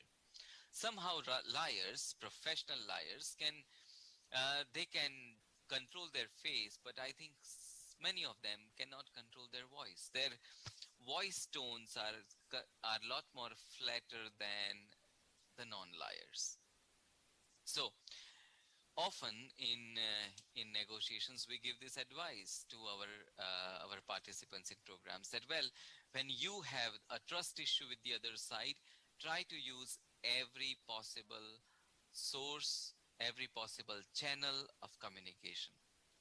Don't just rely on emails, don't just rely on face to face. Use everything so that you have enough space to understand what the other side is really trying to convey. Often there are cultural barriers, and there are certain cultures where people are not able to communicate everything in face-to-face conversations. When I was at Northwestern in Chicago, I had a friend who also happens to be a professor of negotiation in China. So he used to tell me this thing. He used to say, look, if you ask for my car, I will say yes, but I will hope that you know that actually it's a no. That was his communication style. Even when he wanted to say no, he used to say yes. And he expected me to know that actually it was a no. So it is important always to make sure that when there are cultural barriers, when there are barriers of negotiation traditions, it is important to explore all the possible sources and all the possible channels of communication. In fact, there is a term called social contact. Now, in the COVID times, the meaning of the word social contact has completely changed. But this term already existed in sociology and in psychology, where it said that when you go from a low to a high social contact, the negotiation performance changes. There are negotiators who do very well when it is face-to-face, and there are negotiators who do very well when they negotiate through email. It is important, however, to be good at negotiating in every situation. Now, the next stage. So first stage is the channel of communication. The next stage is the very information itself. What is the problem with information that we receive? So here we have another challenge for all of you. Our friends who are, physically present, maybe you can share your answers with someone who is also accessing the session through chat and can give us the answer. But here is the question. The question is, which one is a bigger number? Just whatever comes to your mind, write down straight away. Do we have, just write A or B, it will be easier. Do we have more words in English language that start with the letter K, like kilo, king, Kenya? Or we have more words that has the letter K as the third letter, like awkward or doctor, if you don't know how to spell doctor? What do you? Can I answer that, Professor Mehta? I think it's A. Words in English language that start with the letter K are more than, and in fact here there is an overwhelming majority. Almost everyone says that A. Somebody said that doctor is spelled with C. Yes, actually, but I'm so bad at cracking jokes. It was a joke and it did not go well. So yes, you are absolutely right. Okay. Now, actually, there are 3 times more words that have the letter K as the third letter in the word in English language than number of words that begin with the letter K. Now, why did we all think that words that start with K are much higher in numbers? This answer changes when I, instead of giving awkward as an example, I take an example like, words like take or make or bake or cake or lake. The moment I change the example, the answer also changes. What does this tell you? What does this show? This is also known as availability bias.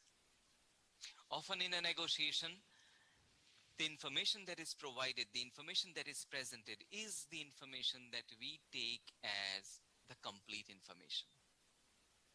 And that is something that we have to think about. The information that we have in front of us, is it complete information or not? Is this something that is lying beyond this? Is there something that I am missing here? And that question we always need to ask ourselves before every important negotiation.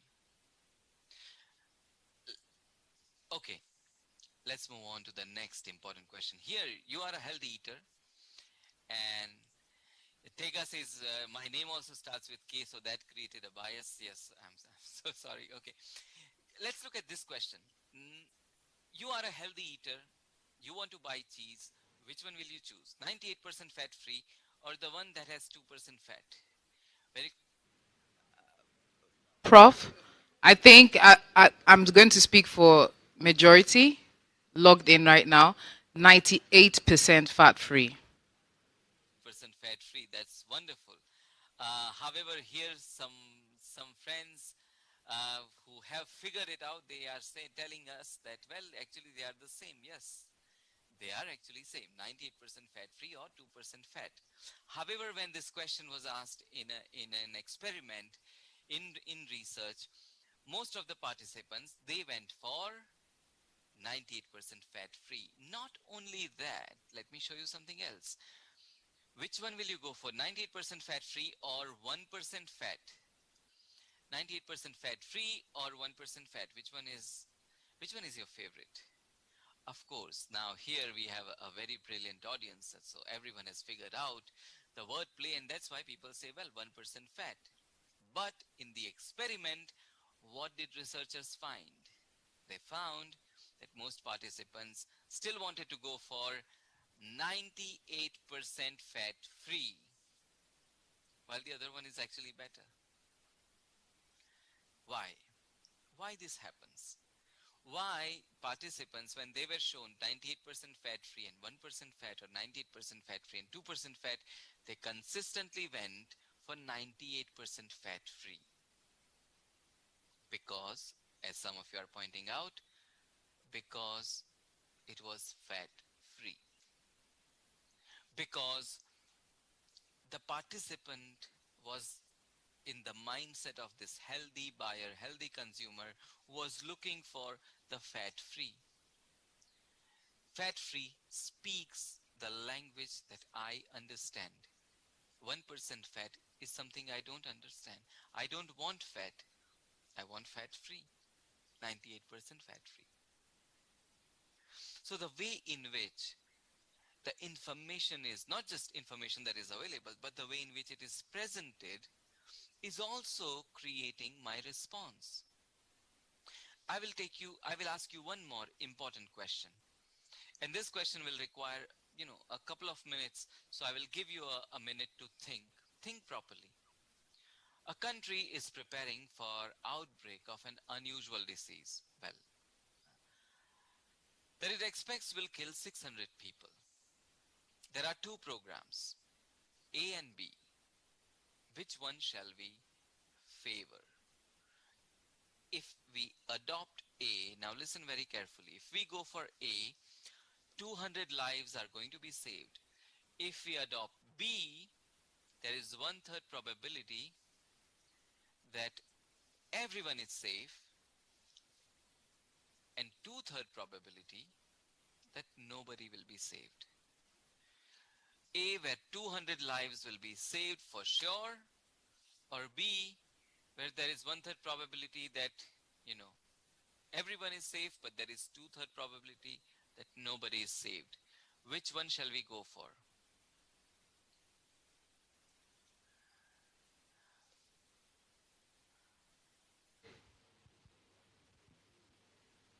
A. A lot of A's here. Somebody said A because it is saving lives for sure. Yes, we want to be sure that we at least save 200 lives. Okay, this is another problem. Now pay attention here. A country is preparing for an outbreak of an unusual disease that it expects will kill 600 people, against 600 people. And here we have two programs, A and B. If we adopt program A, 400 people will die for sure. But if we adopt program B, there is 1/3 probability that nobody is going to die, and there is 2/3 probability that we will lose all 600 people. Which one shall we go for? Where all 400 lives are lost for sure, or where there is 1/3 probability that nobody will die? Shall we go for A, where there is 400 lives are lost, definitely 400 deaths, or the program where there is 1/3 probability that nobody dies? So here we can see that now there are a lot more answers. A lot more participants are now pointing at B. And in fact, whenever this question has been asked in research, this question has been asked in research for many years, and here is the trend that we see. Whenever we show, now some of you have already figured it out, that actually it's the same question. It's the same data, that we have one program where we will save 200 lives, lose 400 lives, another program where there is 1/3 probability that 200 lives, that everyone is safe, but 2/3 probability no one is safe. So finally the data is same, but when we talk about saving lives, you can see that 76% they go for A, something that is sure. But when we talk about losing lives and deaths, 87% they want to take a chance and want to go for the other program where there is a probability that everyone is safe. It's the same data, but just changing the way in which it is presented.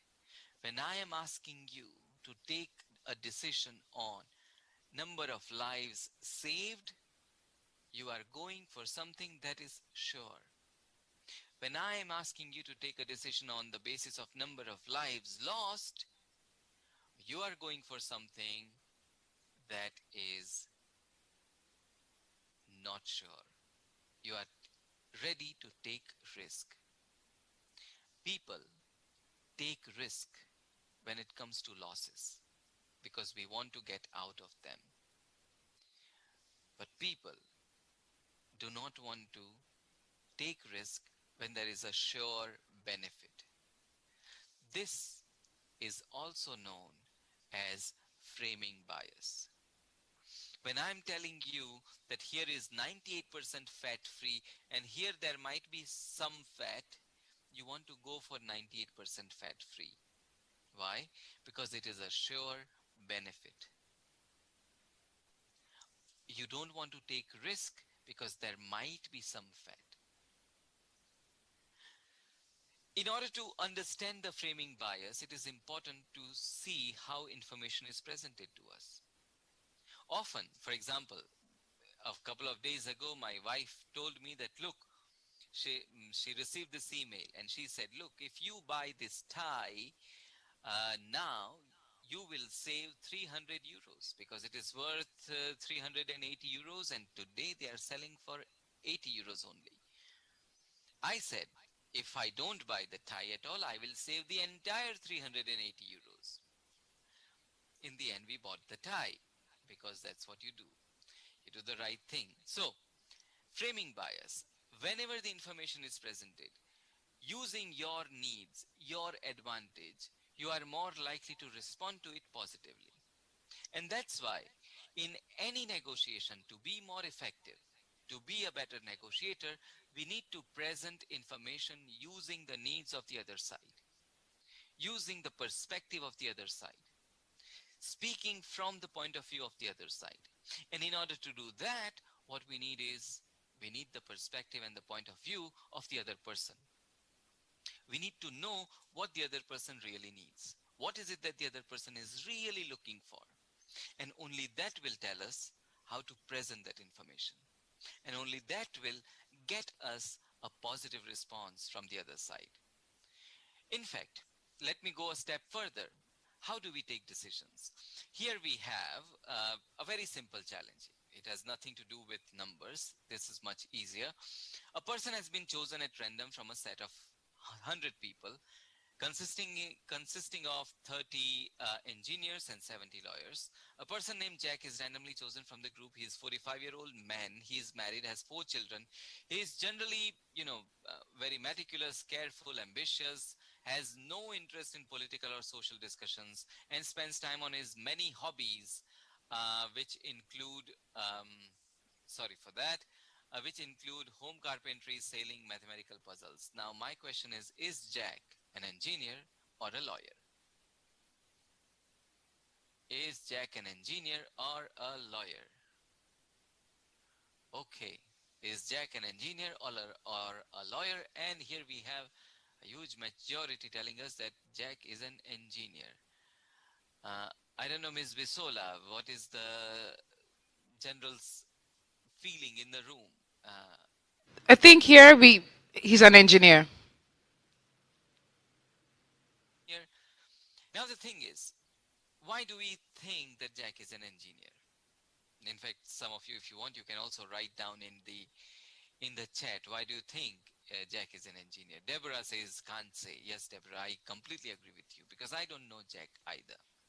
But as some of you are telling me that, you are looking at mathematics. Somebody said home carpentry. Somebody says lawyers are always interested in discussions. What we are doing is we have a theory. We have a social theory and we are using it here. But look at the numbers. Out of 100 people, there are 30 engineers and 70 lawyers. Who is Jack more likely to be? He's more likely to be a lawyer. There is a 70% chance that he's a lawyer than an engineer. In fact, a few years ago when I was doing a workshop with a financial institution here in Spain, one gentleman said that he is a lawyer, and I said, why? He said, because this is how my father was, and my father was a lawyer. Somebody who loved maths, loved carpentry, did not like discussions. The thing is, often we generate these social theories, and these social theories, they affect our negotiations a lot. Because often in a negotiation, they come out as affiliation bias. How does affiliation bias affect our judgment? Let me give you this example. There was a study done in Kennedy School of Public Administration in Harvard University. So these are all bright students of Kennedy School of Public Administration, and they all were given the proposal that Soviet Russia, USSR, had given to United States. This happened in 1987 before Reykjavik summit. So ex-USSR gives this proposal to US, and that proposal was given to these bright students. Some were told that, look, this is a proposal made by United States. Some were told that this is a proposal that has come from the USSR. And look at the results. Group B, the group where people thought that actually it was a proposal made by President Reagan, 56% of them, they thought that it was actually benefiting United States. The group where they knew the truth that actually it was a proposal that had come from USSR, most of them, well, 46% of them, they thought that it was neutral. The same proposal without changing a single word. But the person who was making the proposal, just changing that information, it changed the perception of everyone. And that is something we have to be very careful about in negotiations, especially when we are dealing in big corporate deal-making environment. Who is representing our organization? Who is representing the other organization? Are there any affiliation biases involved? For example, once we were talking about investment, once I met, so every year from our school, we take a group of students and we go to Silicon Valley and, we meet investors and we meet companies. And there was one Silicon Valley investor, he said that every time I come across an ex-consultant, I reduced the projected figures by 40% because he had this bias about consultants. He said that, well, consultants are very good at making these beautiful presentations, but that's why I am always a bit concerned with their projections. Now, he may be right, he may be wrong. It was based on his life experience. But the thing is, how often we become, you know, and, those of us who come, for example, I am from India. Uh, when I left my country for the first time and I came to Europe or later went to the United States, I often saw that there were a lot of, misconceptions about the country. A lot of people did not know a lot of things about country. I think some of you who, when you left Nigeria for the first time and went, came to the Northern Hemisphere, you probably had a similar experience. And these affiliation biases, they also affect us in negotiations. That's why we have to be upfront about that. We have to be forthright about them. If I just want to summarize what we have just discussed, these 4 important blind spots, they do not allow us, number 1, to get all the information, and number 2, they do not allow us to interpret all the information properly. That's why what is needed is always to understand that when we negotiate, we might be subjected to these biases. So this awareness itself takes care of many of the biases. In fact, late Keith Moornihan, a very famous economic psychologist, so I was in his class once, and he said this very interesting thing to me. He said, biases are like allergies. If you know that you have an allergy, you cannot really cure that, but you can always avoid that. If you know that you are allergic to fruits and nuts, that's why in the end, some of the quick steps to overcome these biases, the very first one is preparation. There is no substitute of preparation. Goal setting in negotiations is very important. In fact, studies have shown that negotiators that set learning goals, so negotiators who say, next time I want to present myself better.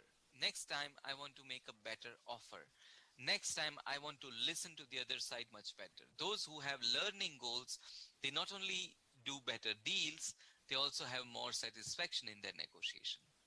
Asking and listening. It is very important to know the needs of the other side. It is very important to listen to what the other side is telling us. Once we listen to that, it is important to frame our negotiation using the advantage of the other side.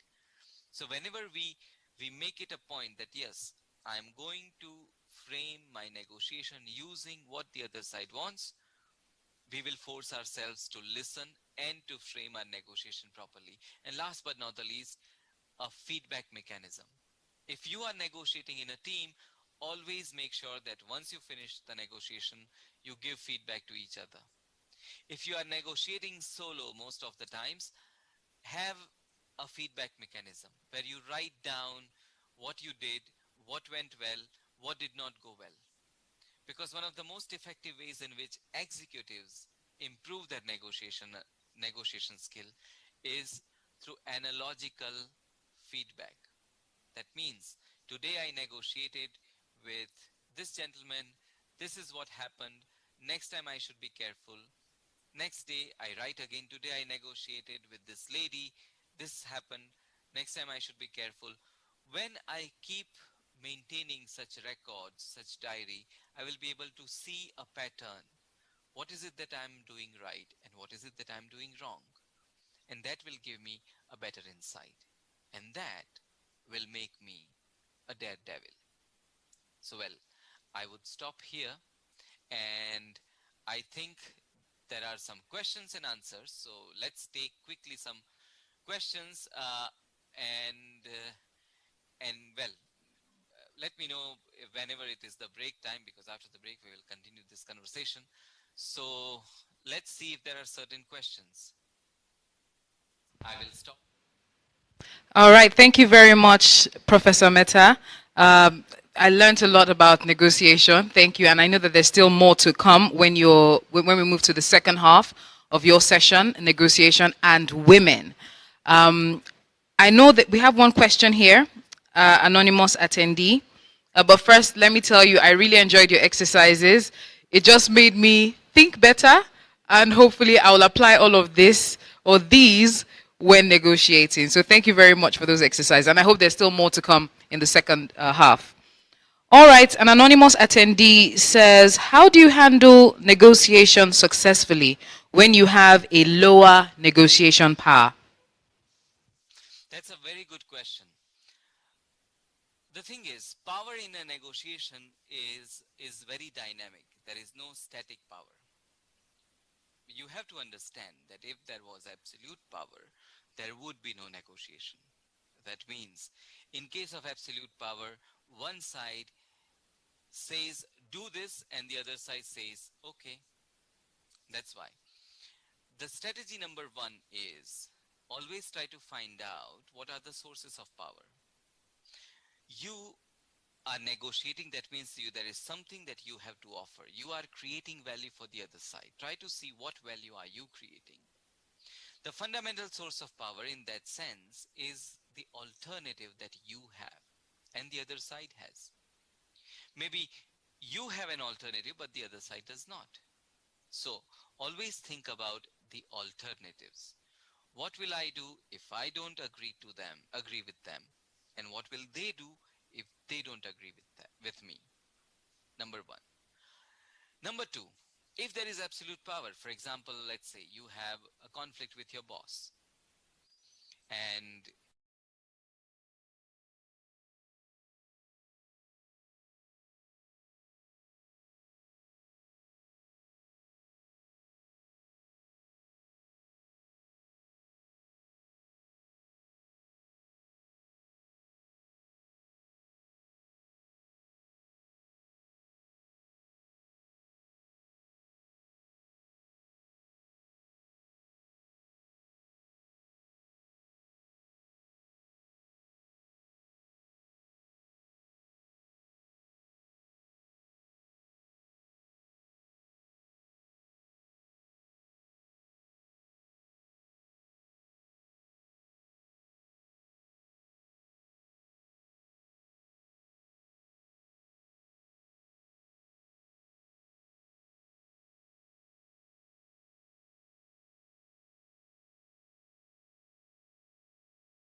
signing bonus. The other job was not paying the same bonus, but she wanted signing bonus. She called, she said, well, can I have signing bonus? The person who attended said, sorry, we don't have that policy. If you are not interested, tell us that you are not coming and we will offer the job to somebody else. Well, she went. She claimed she was rejected. She went to talk to the person who was going to be her future boss. She said, look, I really want to work with you. I'm so excited. I just want to get your advice on something. When I will start, I will have these issues. I will have these problems. What would you suggest? What would you advise me? How can I manage my finances better? And in the end, the solution was actually not really signing bonus, but some help, almost equivalent to the kind of signing bonus she would have received elsewhere. Instead of claiming value, she sought advice. Can you give me advice? Can you tell me what is better? Can you please help me with this? The moment I'm sorry, somebody said we lost audio. Okay. So the moment we frame our negotiation as, instead of claiming value, seeking advice, it becomes a conversation. And that takes power out of the equation. And the third and very interesting strategy, which works in deal making especially, is multiple offers. When you do not know whether the other side has enough trust in you, when you do not know whether you can build a relationship of trustworthiness, when you don't know what are the priorities of the other side, what you can do is make multiple offers at the same time, which are equally good for you, but they may have different values for the other side.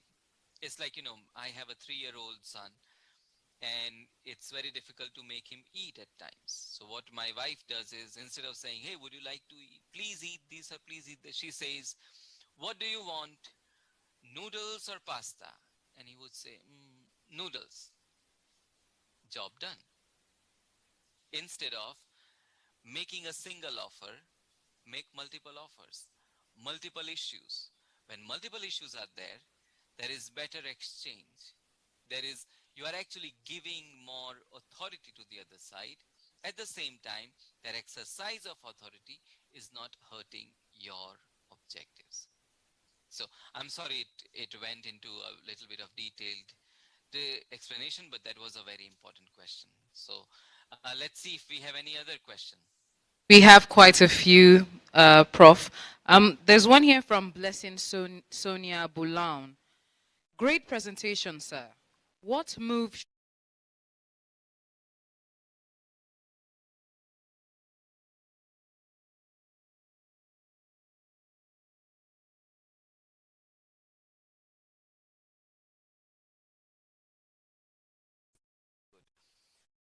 There are quite a few that are not good strategies. So, one particular strategy that we should avoid, especially in this age, is making false claims or giving information which is not true. I mean, for example, once I was negotiating with this organization. They wanted to do a little bit of research, kind of a collaboration with our school. And I said, look, this is how, we do research, and these are the steps, and this is the cost. And the other person said, well, if that is the quotation, then we may have to do like an auction, and we may have to invite, consultants. I was like, look, if that is what you have to do, you go ahead. But I cannot really change rules. We have to live by these rules. And I will help you as a friend, but I cannot do anything, unfortunately. And after that, all that talk about auctions and, price competition, etc., it never came up in the subsequent conversation. So using bluffs is often very dangerous, because if a bluff is caught, or if giving information which is, we have seen that, our friends in human resources in different companies, they share these experiences. A friend of mine, he once told me that he had a candidate that he was interviewing who said that he had a job offer from another company, and this friend of mine, he said that's impossible. The candidate said, why is it impossible? I have a job offer. He said, and this friend of mine said, because I was working in that company 2 months ago, and this year there have been no campus recruitments. So it is important always to make sure that we don't use false information loosely, especially in this day and age where, personal branding is as important as corporate branding. Every negotiation you do, it adds to your personal prestige. And second behavior, which is again where we should be very careful, is using threats in a negotiation. Take it or leave it is often a very counterproductive move. Instead of going as extreme as take it or leave it, it is always important to see how can we still make it attractive and interesting for the other side using their perspective instead of, you know, using an extreme threat. But thanks for that question. In fact, there are many other, and we can just, continue this conversation. But these two just are the most important ones. Any other question? Yes, we still have some more questions here. This is from Olufemi Olutuibi. As professionals, you are expected to demonstrate a certain level of professional skepticism. How do you marry this with the biases mentioned in negotiating?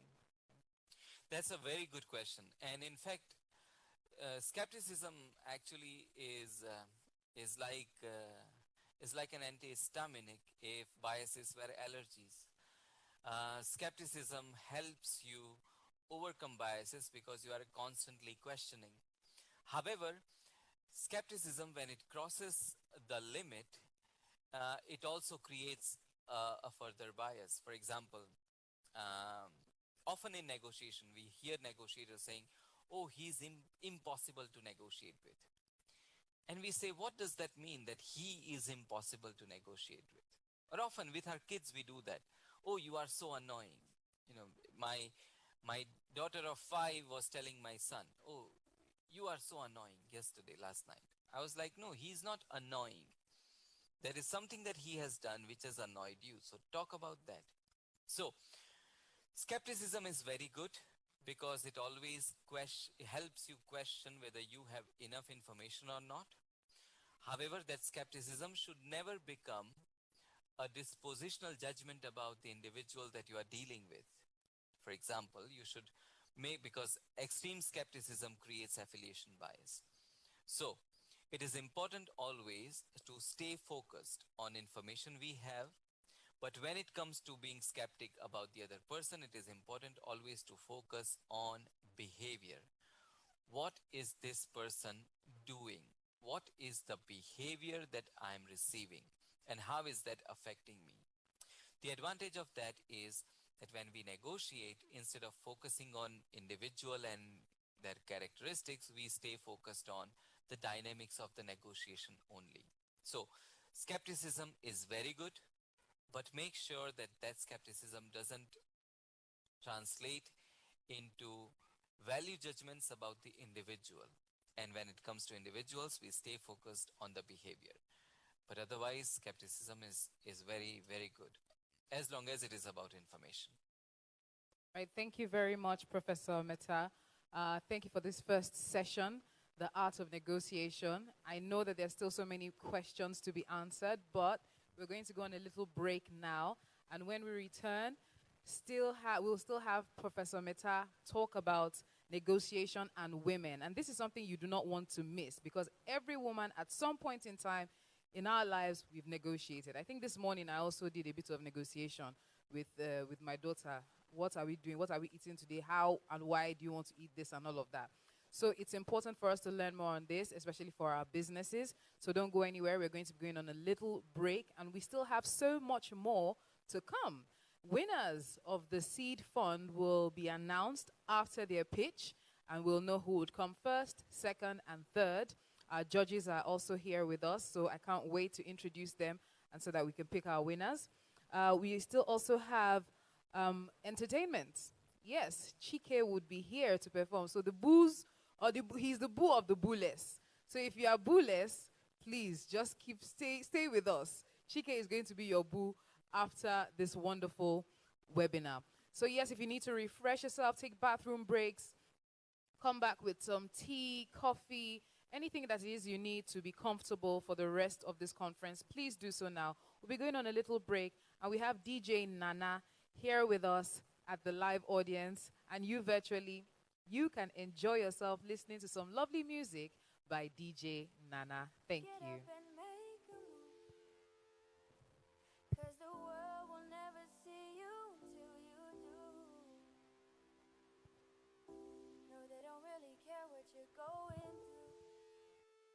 So you gotta show 'em, baby.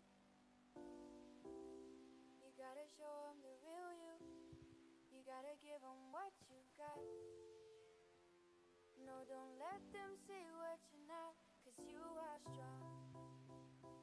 You are wise. You are worth beyond 1,000 reasons why. And you can't be perfect, baby, 'cause nobody's perfect, darling. But no, no, no, there's nobody in the world like you.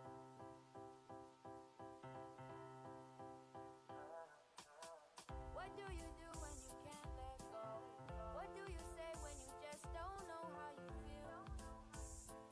And you know nobody knows how you feel, 'cause everybody's got their own damn problem. So everybody's trying to find their way, and day by day is a struggle. In this world, you know you have to hustle. Just know that you're not alone. You don't always have to be strong all by yourself. I said it's okay to ask for help. Now listen, people will find you, but they don't define you. And you will find people who help redesign you. People will find you, but they don't define you. And you will find people who help redesign you. You are a work of art. Bet you didn't think you'd come this far. Now here you are. Baby, you are strong. You are wise. You are worth beyond 1,000 reasons why. And you can be perfect, baby, 'cause nobody's perfect, darling. But no, no, no, there's nobody in the world like you.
Thank you, and welcome back to the First Gem Annual Conference 4.0, powered by First Bank.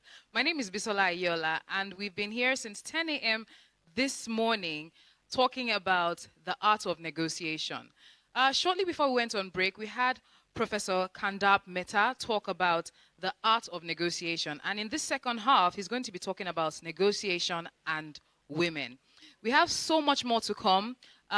Don't go anywhere, because the chairman, board of directors, First Bank of Nigeria Limited, Mrs. Ibukun Awoshika, is still going to give us a chairman's speech, and that we saved for last, the best for last. You've been tuned in, we're happy, you've connected your sisters, your friends, everybody has been here. They've learned a thing or two. I have learned more than two things, actually, being here today, and I'm really, really glad that First Bank and First Gem thought of me to be the host for this. So thank you so much for this. I've learned so much even while doing my job. We still have the business pitch judges that are here to select the winners from the seed fund that they'll be winning today from First Bank. So please don't go anywhere. You never know. It could just be you. It could just be your friends. Anybody at all could win this or win something from this. And we also have other speakers. Madam Helen Ihore, that's going to talk about what your bank wants. If you remember, if you were tuned in earlier, you would have known that we talked about what your investors want. Now, we are going to talk about what your bank wants. But still on negotiation, Professor Kandap Mehta is still here. Don't forget that you can watch live on YouTube. If you were not privileged enough to register and be given a Zoom link, you can watch on YouTube. And you can also send in all your questions. Questions that weren't answered in the first half of Professor Mehta's session would be answered in this second one. So make sure that you tune in, send in your questions. Any questions that are not answered today, the answers will be provided on the First Gem portal. If you also want to be part of the First Gem community, all you have to do is go online, type in First Gem portal, and yes, you'll see everything that you need to be part of this community. So right now, I will be handing over again to Dr. Kandap Mehta for the second half of his lecture. And this one is negotiation and women. Welcome back, Dr. Mehta. Thanks a lot. And well, let's very quickly move on to the negotiation and women section. In the previous session, we saw that when we negotiate, one of the biggest disadvantages that we have is that we do not have enough information, and often the information that we have is also presented in such a way that it doesn't allow us to take the decision in the right manner. And that's why it is important always to prepare before every negotiation. And before we negotiate, it is important to understand what are the expectations. And expectations are driven by needs, alternatives, some interest that we may have, the relationship, whether it is long-term or short-term, and whether we have enough information about the other side or not. Remember, the focus of every negotiation is not really to beat the other person, but to get the best possible result for ourselves. And that's why it is very important to always understand what is it that we are doing in the negotiation and what is it that the other side is trying to achieve in the negotiation. Now, let's talk about negotiation and women. For example, is it difficult to negotiate with women, or is it more difficult for women to negotiate? Do we see a huge difference in results between men and women? So what I'm going to do now in this, in this little talk is to present what research shows us. So whatever research has taught us, whatever research has shown us, I will share with you. And then, as I had said before, I would be more than happy to have your inputs, your perspectives, and your opinions. So let's try to understand the difference, the gender difference in negotiation. Here is an interesting statistics. People who negotiate their first salary, they generally increase their salary by an average of $5,000. Now, this is true for management students, so those who finish an MBA. and get an offer, if they negotiate, on an average, not everyone gets an increase, but people get an increase of about 5,000 US dollars. So if this 5,000 US dollars is, if you see it over a period of the entire career of the person, it is almost $500,000. Now, why am I sharing this with you when actually the focus is negotiation and women? Because we have observed at our school, and in fact, in last few years, there has been this attempt at different business schools to see when our MBA students receive their offers, what do they do? And especially in the United States, it was really glaring, the difference, that out of 10 men, graduating men, about 8 would try to negotiate their first salary, while out of 10 women, only 2 would try to negotiate their first salary. The difference was not in the type of jobs they were receiving or whether one was more intelligent than the other group, but men would try to negotiate their first salary offers, and women would not try to negotiate. And this, where is it resulted? Where is it reflected, this difference? Well, over a period of 25-year career, it will become $500,000 difference. That's why research has shown, as you can see here, these are very recent numbers. By looking at the salaries increase from 1960 to 2015, if this is the way in which men and women's salaries, they keep on growing. In 1960s, women were earning only 60% of what men were earning. Today, that difference has been reduced to 80, in some cases to 90%. But still, there is a difference. And if this projection continues, the projected pay equity will be reached in 2059. But if we only look at a recent salary increase from last 15 years, we can see that salary gap will be bridged in 2152. So the question is this: is there a solution to this? Because in negotiation, what we have consistently seen is that there is no difference between negotiation skill between men and women. Some men are very good at negotiations, some men are not. Some women are very good at negotiations, and some women are not. But still, there is one consistent theme that we see in research. Women are offered less. And 2, women also ask for less. Why this happens? Is there a solution to this? For example, somebody was talking about power. How can this negotiation gap be bridged? How can women do this? I will give you an example of salary negotiation because that's where it supposedly begins. So let's talk about the salary negotiation and see what can we learn from what research has shown us. Sorry.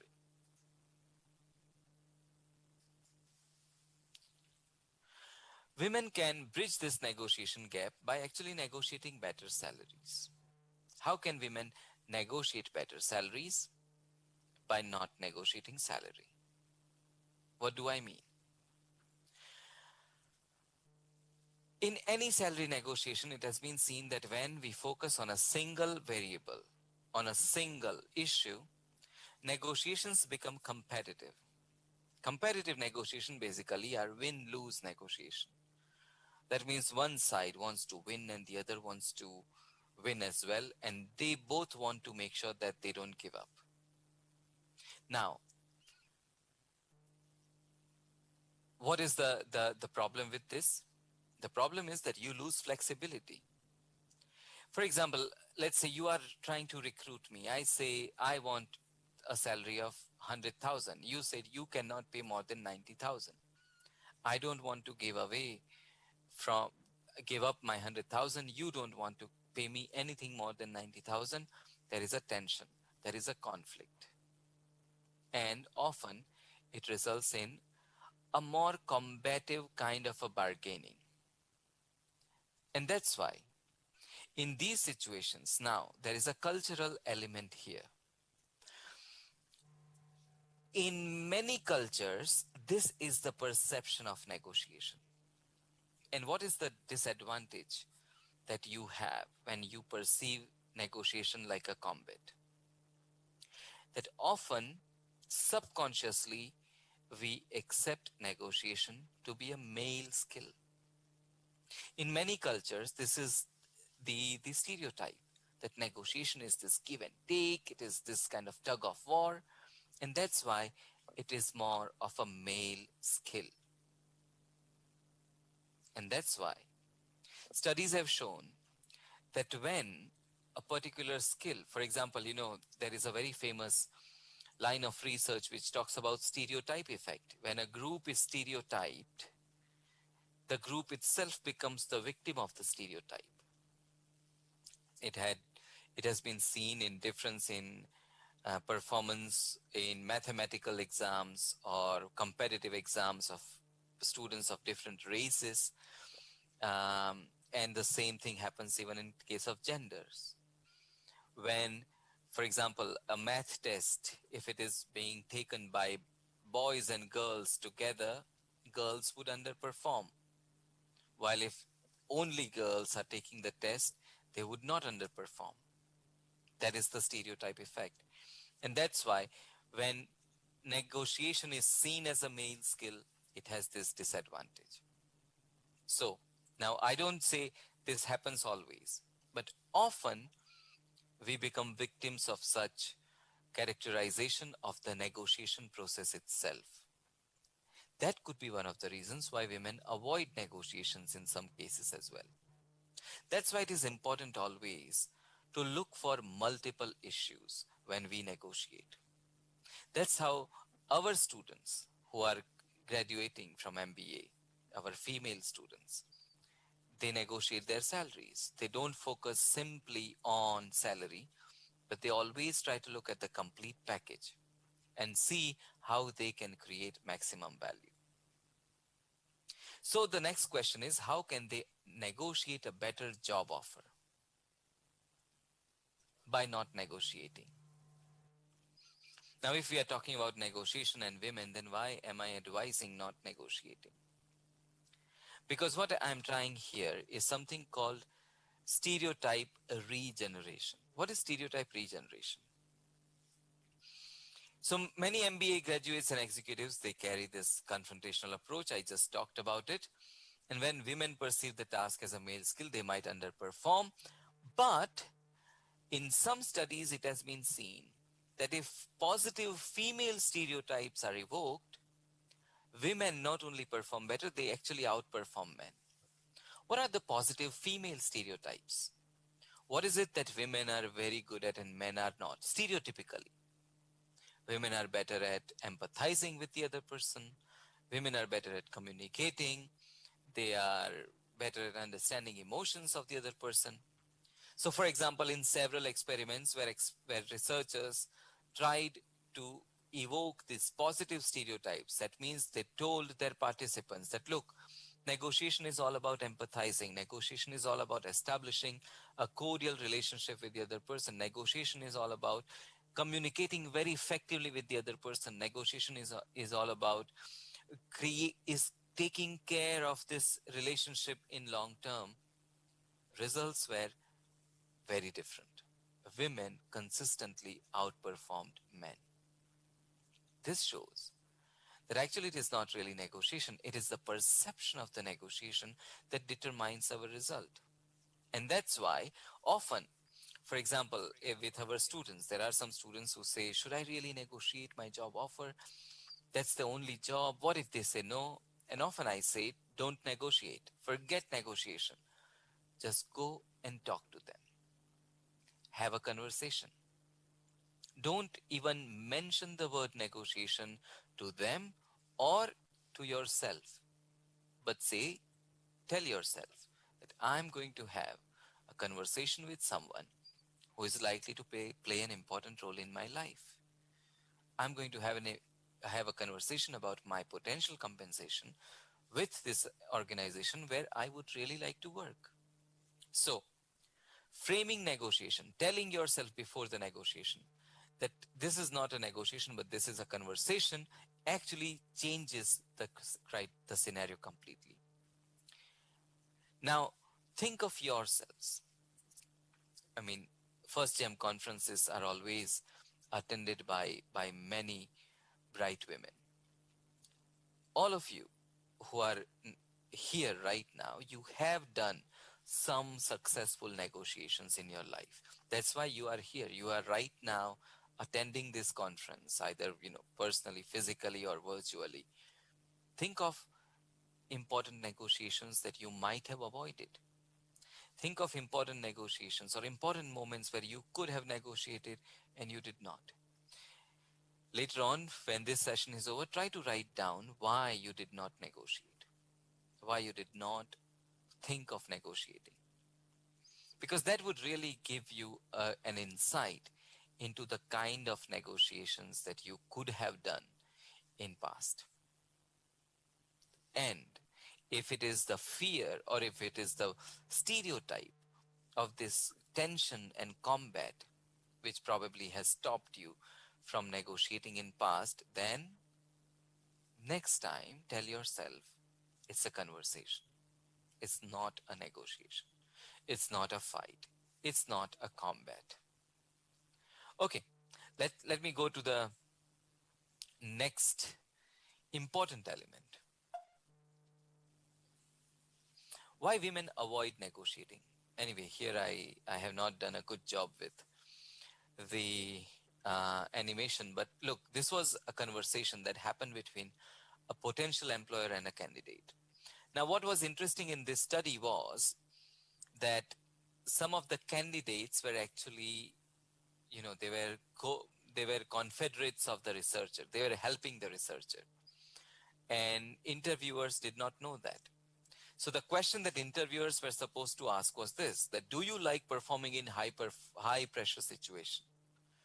Candidates were given the same script, so they were talking to different interviewers. The script was, I tend to thrive in pressure situations. For example, in high school, I was the editor of the school paper, and I had to prepare a weekly column under deadline all the time, and I always pull it off so well that sometimes I even surprised myself.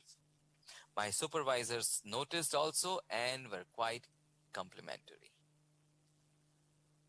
Now, later on, interviewers were asked, how do you rate the candidate?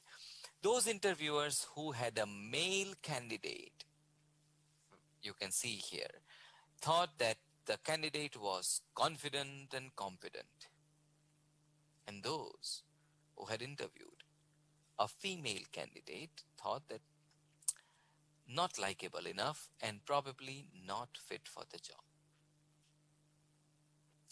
This is kind of a social backlash or economic backlash that often women face when they negotiate. This is just one example, but there have been other studies where, for example, the same behavior, men and women were asked to assert a particular price. This is the final price. For example, saying something like that. This is the price, take it or leave it. When the same behavior comes from a man, it is a lot more acceptable than when it comes from a woman. It is considered a lot more aggressive when a woman claims value than a man claims value. What does this really mean? This really means that eventually this social backlash creates this collective learning that by asking, we might get punished. It's like you may belong to an environment where there is no discrimination. In your family, your parents may never discriminate between you and your brothers. Um, your friends, they don't discriminate between men and women. However, what we see in society in general also big forms part of our own learning, and that often affects the way in which we negotiate. So some psychologists, some negotiation scholars, they argue that it is this economic backlash and its impact on the collective memory of the society which actually makes women avoid negotiating. It creates this kind of collective learning. So, what can women do? How can we combat, how can we overcome this economic backlash? So if it is the fear of the backlash that make women avoid asking for more, one strategy which is very effective is to use more rational data supported arguments. For example, I had a student a few years ago. She was very bright. She wanted to work for this company, and she had done her summer training in that company, and then she did not get an offer. So she was a bit, you know, worried. So she wrote that it's already March. Can you send me an offer? The company sent an offer which she did not like at all. And she was going to write a very tough email to them. She said, fortunately or unfortunately, just before she sent the email, she showed it to me. She said, this is what I'm going to write to them. I was like, you said you want to work with them. She said, yes. You said you like this company. She said, yes. If you send this email, you will never work with them. And it does not show that you like them. Maybe. Okay, let's change the approach. So what we did was, we sent an email where we said, we appreciate your offer, but the offers for MBA students need to be a lot more detailed. It needs to have a lot more, lot many other factors need to be considered. We will help you if you need help. And she sent a very interesting, chart with all the numbers. The kind of profile that people like me have, these are the offers they are receiving. But you are the best judge.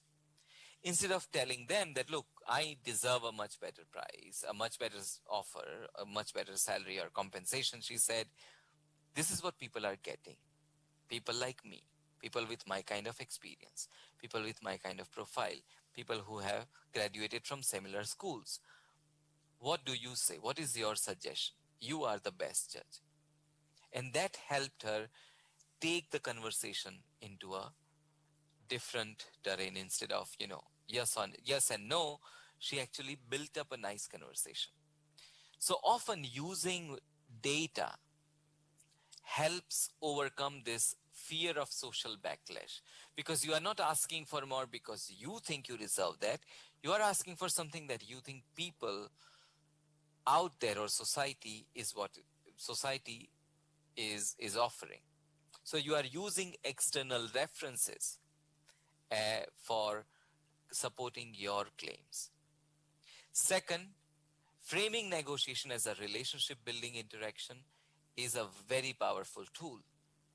Instead of telling the other side that, look, I'm here to get something, to say, I'm here to build up a relationship. I'm seeking long term. I'm thinking long term. Because the moment we bring the relationship building interaction into the frame, the conversation changes. And again, positive stereotypes. You are now playing it to your advantage because that's your positive stereotype. You are better at empathizing and building relationships than others. In fact, for example, there was one study. Today we will hear many entrepreneurs as well, and we had this beautiful presentation on investment. It reminded me of this study, very recent study, 2 years ago. In fact, it was published, where um, researchers studied the quality of questions that were asked to male entrepreneurs and female entrepreneurs. So all male teams, all female teams. The difference was very interesting. The difference was that men, when they were asked questions, they were growth questions. So the questions were more about how are you likely to grow? How will you grow this company? Women, on the other hand, had risk questions. How will you make sure we don't lose money? How will you make sure this prototype doesn't fail? How will you make sure this technology doesn't fail? That is also a kind of social backlash. Again, in those situations, being prepared for those situations with external data helps a lot. Third, in fact, there is this fascinating study, and kind of an eye opener. It was done with police department in one big city, and there were 10 people, 10 judges who participated. 10 members were participated in that study. 5 men, 5 women. They two separate teams, one team of 10, other team of 10, 5 men, 5 women. One team was given 2 profiles, 2 CVs, a CV of a man, CV of a woman. Man had better academic background, woman had better, field work. And they had to justify which one is better for the job. The job needed both. The other group, a woman had a better academic background, man had better field experience. What was the result? They both selected the man. One group said, this requires good academic qualifications, field experience is not so important, that's why we select the man. The other group said, this is a very tough job, it requires a lot of field experience, that's why we select the man. Academic qualifications are not so important. Again, now here there were 5 women and 5 men in the group. So again, it is very important to keep in mind these biases that might be, working against us.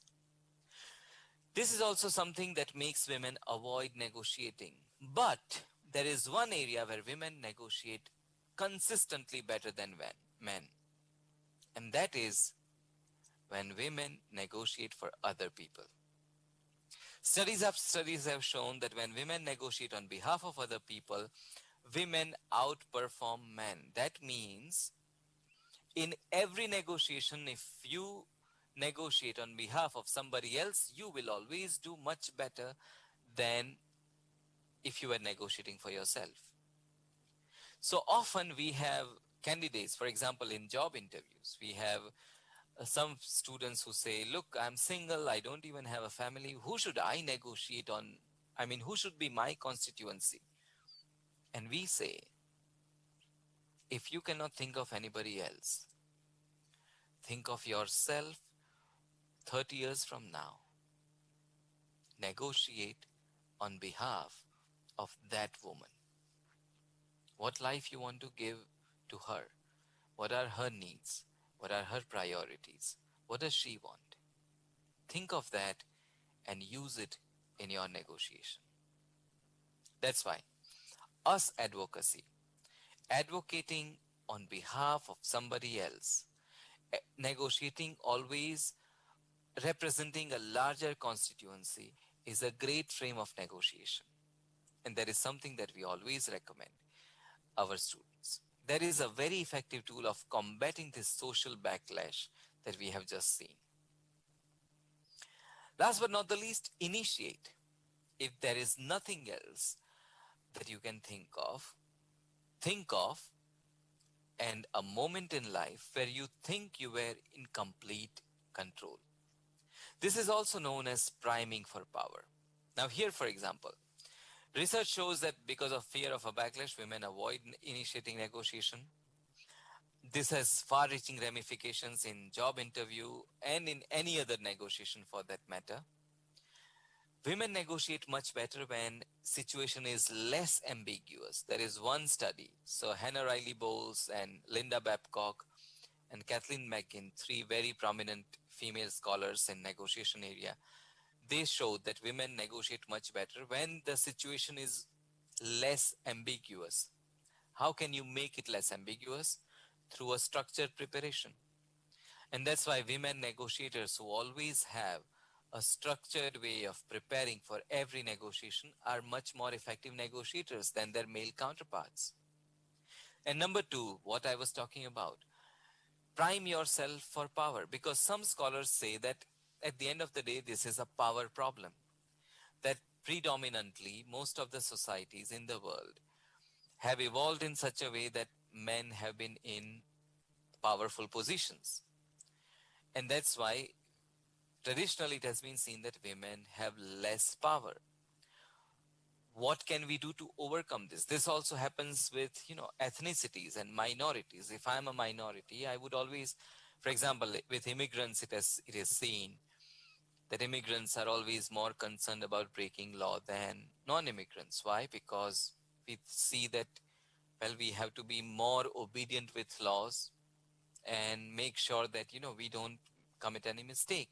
So, one of the ways in which we can overcome this power gap, the perceived power gap, is through priming. Thinking of a moment in life when you truly felt powerful, just before you negotiate. Close your eyes and think of a moment when you were in power, when you really showed complete control. And then you negotiate. And studies have shown that this results in definite better performance in negotiation. So in the end, what I would like to say is that don't be afraid to initiate a negotiation and try to remove this ambiguity by structured preparation. And finally, priming for power. Also, confronting the stereotype. There is something called gorilla effect. So Laura Cray, Adam Galinsky, and Lee Thompson, two prominent women and one gentleman, Mr. Galinsky over there, they did this study where actually they had three groups. They were doing salary negotiations.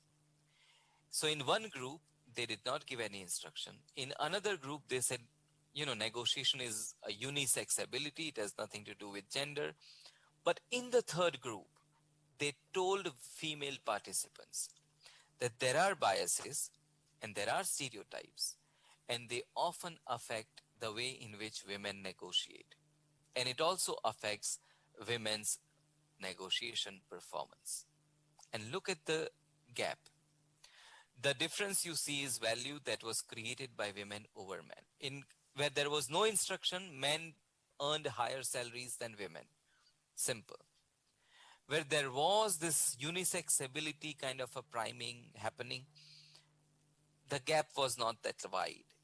But look at the third group, where women were aware that there are stereotypes, that the other side may have biases against them, that the other side may think that women should behave in a particular way. What is their result? They outperformed men. That means we should not just assume that there are no stereotypes. We should rather be aware of them and confront them when we negotiate. Just being aware of them while we prepare for a negotiation improves our performance, like we just saw. So, using stereotypes also as a positive motivational force can help us negotiate much better. So, now I would like to have some questions and some conversation so that, I will later on make a quick summary. But if we can have some questions, then it would be easier to take this conversation further. But in the end, in summary, what I would like to say is that the difference between men and women in negotiation results is more a result of the way in which societies have evolved rather than particular man or woman that is negotiating in that moment. Because at the end of the day, we are all products of our, upbringing. And that's why it is very important to be aware of what are those factors that are affecting us when we negotiate. I don't know if we have any question, any comment. Yes, we do. Thank you very much, Professor Mehta. We do have some questions here, and I'll just state this before I take Fatih Zana's question, because it's her question that's making me ask this.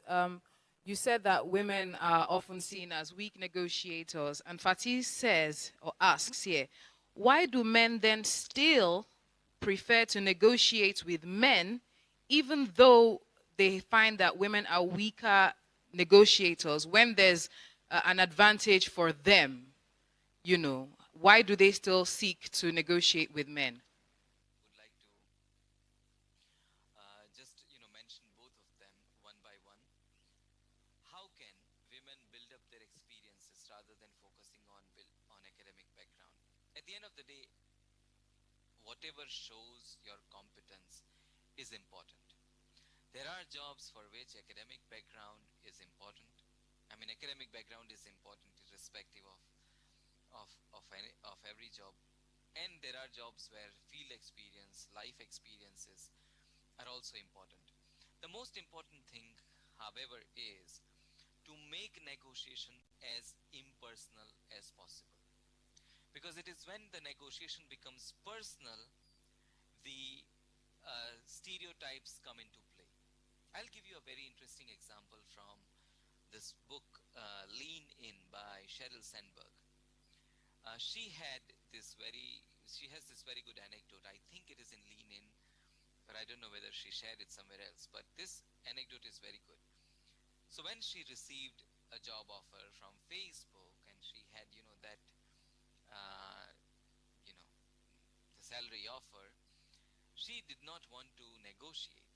She thought, well, I should not negotiate. What if I negotiate and they say no? But her husband, now he's no more, but her then husband and his friend, they said that you have to negotiate. You have to go and negotiate. You have to. So what she did was something very interesting. When she went to meet Mark Zuckerberg, she said, as the chief organization officer of Facebook, I will have to do lots of negotiations. So to show, or as a, for you to see how well I negotiate, I would like to negotiate my salary. So you can. Okay, thank you very much, Dr. Mita. We have another question from Deri Olujitan. What if you are asked how much you expect at the interview stage, even when they have mentioned pay range in the advert?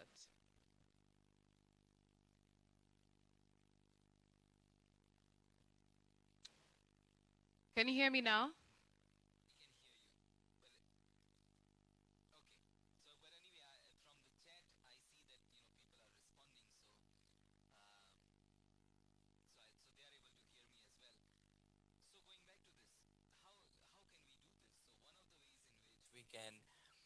We can overcome this biases is by making negotiation impersonal. And by making impersonal, we mean by framing it using the perspective of the other person, empathizing with the other side, and using their perspective in our conversation. Why what we are saying is important for the other side.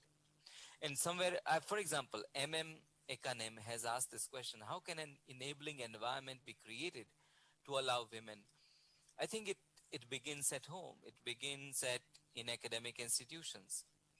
A few years ago, we had a dean of Harvard Business School here. He was sharing in a private conversation. He was telling us that often in MBA programs, female participants, they have lower scores compared to men because of class participation. Those of you who have done MBA, you know that participating in class is very important.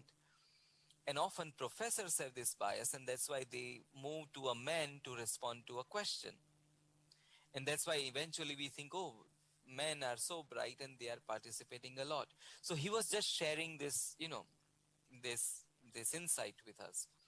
But that insight was so profound that since that day, every time I am teaching, I make it a point that I never ask, two men or two women, consecutively. Whenever I have to ask people to participate in the class, I always make sure that after one man, I go to one female participant. So at least I know that I'm not biased. I may still be biased, but at least in class participation, I'm trying to take care of them.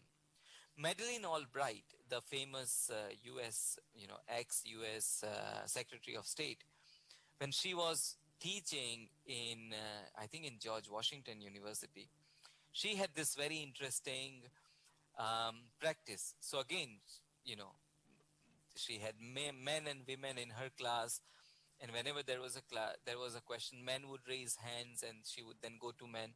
She made a rule. She said, no hand raising. Nobody will raise hands. You speak right away. And that had a very strong visual effect, because now you don't see 10 men raising their hands and no woman raising hand. You just see, nobody's raising hands. You just say, you just speak. And that became, that made it a more, equal, more equitable kind of a system. And that actually eventually facilitated more female participation. So within organizations, within institutions, for example, kind of initiatives that First Bank is taking, they are really commendable. So that is where, we can begin, we can initiate. I'm sorry, Bisola, you had something to say. Yes, I had a question from Deary saying, what if you're asked about how much you expect at the interview stage, even when they have mentioned a pay range in the advert? Just wants to know how to negotiate that. That's a very important question.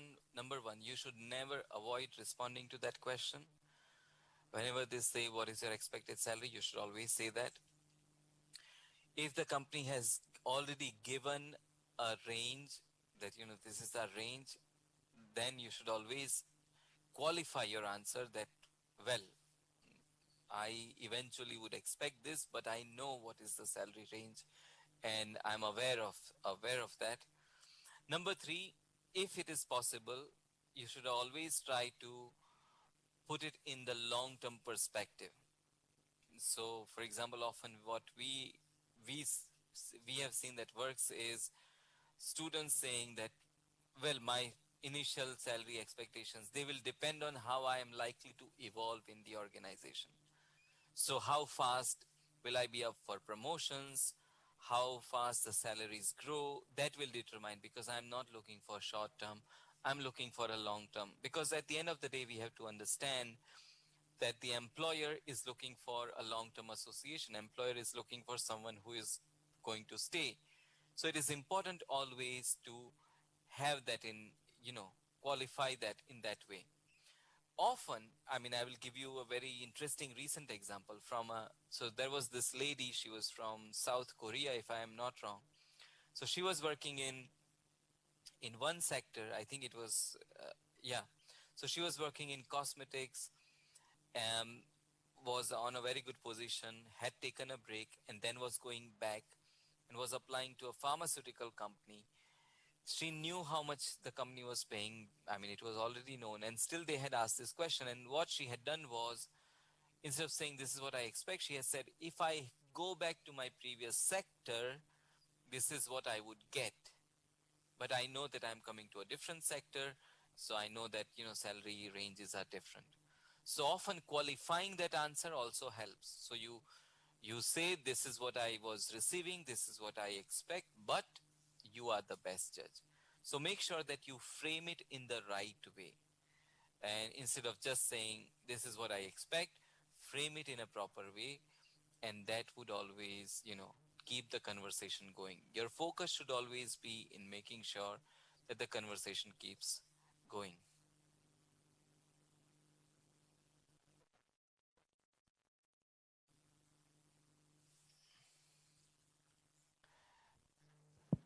Yeah, it's on now. It's on Okay. now. Yeah. Okay. So I just want to share an experience. So I had this board, this international board, I was headhunted to chair, and I do chair that board right now. And when I was having conversation on what the benefits would be with the outgoing chair of the board, was an American gentleman. And they made me an offer. I looked at it. I spoke to a friend of mine. She thought, well, for that industry and all of that, it's actually a great offer. And I said no. That because I know that once I get on the job, I'm going to work hard. I always have to do, and there's always more work than you expect at the end of the day. So I'm not going to take it. And she said, okay. So I called the guy and I said, look, thank you very much for the offer. It had share options. It had direct cash. But I know the level of work that I will do, and from my experience, there's always much more that you don't anticipate. And I know that whatever I put my hands to do, I will do it well. So, what you have offered is great, but I can tell you without a doubt that I like to be paid what I deserve. But I would leave it to you to work that out. So it was a little concern. I said, look, let me put your mind at rest. I am going to take this job. I intend on doing this assignment for the simple reason that it falls into an area of interest for me, and I know that it will make a difference to my continent. So you can go to rest knowing whatever it is we agree at the end, I will take the job. So don't worry about that. So you just go back and make a decision on what is a fair wage for the job that I am sure that I will deliver on. And I left it at that. Now, it was a gamble, but you know what? I got 20% more. My friend couldn't believe it. She thought, she did what? I said, I didn't name any number. They went back to work it out. But I told them no matter what they came back with, I would do the job. So that removed the threat, but it allowed them the room to go and consider that I had an option and they had an expectation of performance based on my words. Just to share. Thank you. And in fact, to participants who are hearing, in this example of Chairman Ms. Ibukun, you also see the power of reciprocity, because it is seen in a lot of studies that, often in a negotiation situation, people tend to reciprocate. So when there is a sense of commitment, when there is a commitment, you always see a kind of a reciprocation. And in fact, when, you have commitment combined with, great experience, competence, prestige, etc., the value, in fact, increases a lot more.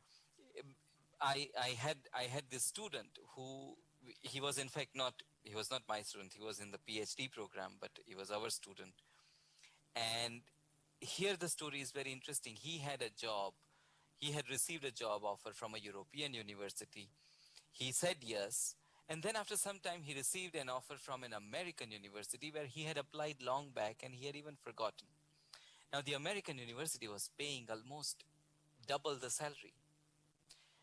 So what would he do? Because he had still not started working for the European university. What he did was he wrote to the European university. He said, look, academic world is a small world. Everyone knows each other. So I don't want you to get this news from elsewhere. But I have been approached by this university and they have made me this offer. And this is the offer they are giving me. But I'm staying with you. So he is actually telling them that, look, I'm rejecting a salary which is almost double. And what did the European university do? Well, they said, thank you, we can never match that. If you still want to go, we would understand that. But since you have said that you are staying with us, we are actually raising your salary by 20%. So, often being honest, or for example, there is one question here, somebody has asked a very interesting question. Can we, ask questions? Yes, we can. In fact, whenever we are willing to share information, we should also be willing to ask questions. Asking questions is never going to harm us. Not asking what we are, curious about is something that is going to harm us. So anyway, but thanks a lot for that, very, very interesting insight and sharing that experience. Yes, go ahead, Bisola. Very much, Prof. Another question here says, how do we create red tapes without necessarily being offensive in a negotiation process? red tapes without being offensive. So the thing is, in general, in any negotiation, we become offensive when we make it personal. So, you know, offending someone uh, becomes an issue only when, the other person feels threatened or feels that her or his honor is not respected. The best way to deal with making, or keeping this, this fear of offending somebody out is by setting the process of negotiation beforehand. In fact, in very complex negotiations, so many of you probably do complex deal making. Now, when you do a complex negotiation, often people tend to get emotional, people tend to get offended. People also use, offensive language at times just to provoke the other side and get some advantage. The best way to deal with it is to set the process beforehand. It's like, don't just prepare for a result, prepare for a process, set the process, and share the process beforehand with the other side. It's like, this is how we are going to negotiate. This is how we negotiate. We share information for this much time. We will exchange information. We will ask these questions. We will get these questions. We will make certain offers. We will not make a single issue offer. Our offers will be about the package. And finally, we will close after, these many consultations. So when you set the process, you do create, on one hand, enough red tapes, or you do create enough elements of measuring your own performance, but at the same time, you are not offending the other side. So being proactive is the best way to deal with that. Thank you very, very much, Professor Kandap Mehta. This has been an interesting, insightful session. These are the questions that we can take for now. I'm sure you'd still be available to answer some more that are on there in our Q&A section on Zoom. But thank you so much. I've learned so much about the art of negotiation and women. And I'm sure everyone who's logged in here to the FirstGem Annual Conference has been able to take more than 1, 2, 3, 4, 5 things away today. So thank you very much, Professor Kandap. It was nice chatting with you today. Thank you. Can we give Professor a round of applause, please? Even you at home, please give him a round of applause. He'll receive it virtually. Thank you. Okay, moving on quickly. I know this is one segment everybody has been waiting for, especially those who sent in their videos weeks ago, because there was a call to action for people who were eligible for the seed fund. Now we have our judges in-house and one virtually who would be listening to different pitches from the different businesses that were shortlisted here today, and eventually we'll pick a winner, or the winners. There are going to be 3 winners: first prize, second prize, third prize. First prize, 500,000 naira. Second prize, 350,000 naira. And third prize, 150,000 naira. Okay, let me introduce our judges. First is Mrs. Adesua Oyenekwe. Mrs. Adesua Oyenekwe is a broadcast journalist and publisher who has over 30 years experience in communications, 15 years as a reporter with Nigerian Television Authority, and she has been on shows like Seriously Speaking on Channels TV and TW Conversations on Africa Magic. She is a published editor-in-chief of Today's Woman magazine, a graduate of drama and masters in language arts, and she has won many professional awards, including Reporter of the Year. A round of applause for her, please. You're welcome. Our next judge is Mrs. Chizo Malize, HCIB MIOD. She is the Managing Director, Chief Executive Officer of Financial Institutions Training Center, FITC, and she has over 2 decades of professional experience that cuts across marketing, business process re-engineering, market growth strategy, reputation management, and business consulting. She is also a prolific and respected international speaker and she has developed and facilitated several training courses in reputable institutions such as Lagos Business School, Financial Institutions Training Center, FITC, and Brand Platform Academy. She is passionate about impact, enterprise, and family. A round of applause for her, please. And our third judge, who will be joining us virtually, Mr. Obi Asika, is focused on the possibilities that the creative and cultural industries offer for Nigeria. Mr. Obi Asika joined the Board of Trustees of the Nigerian Olympic Committee in December 2020, and he's a former vice chairman of Kwara United, a Nigeria Premier League football club, and he has been involved in football and sports for over 20 years. Mr. Obi Asika was appointed Senior Special Assistant to the President for Social Media and Digital Policy in 2015. And he has worked with and advised multilaterals, corporations, governments, brands, and agencies on the creative industries, sports, strategic communications, events, and more. A round of applause for Mr. Obi Asika, please. Thank you for joining us virtually as well. So we have 5 shortlisted participants from the hundreds that sent in videos using the hashtag FirstGem Annual Conference. And we've shortlisted them to 5 here today. Now, these 5 people will be joining us virtually. I hope that you're ready. I'll be calling you individually. I hope you're ready with your pitches. It's going to be left to the judges to give us the time. We wanted to give you just 1 minute to pitch, but our judges have been a little bit lenient to see, let's just give them some more time for composure and all of that. They know how nervous people can be when they're giving their pitches. So we'll be calling them in no particular order, and I hope that you're ready wherever you are to deliver your pitches, and congratulations, all the best. May the best man or woman win. Okay, first, in this order is Edu Cyclers. We have first Ruby's World Concept. We have Gary Aladuke, GC Farms, and Loib Dressy.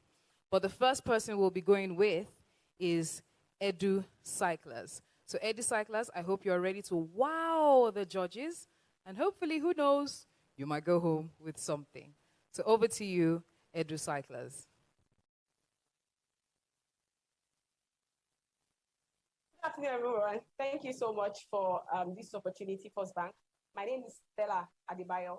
I'm the founder of EduCyclass. EduCyclass is a waste management and recycling company focused on adding value to our customers through recyclables like PET bottles, can, pure water sachets in exchange for access to finance their children's education.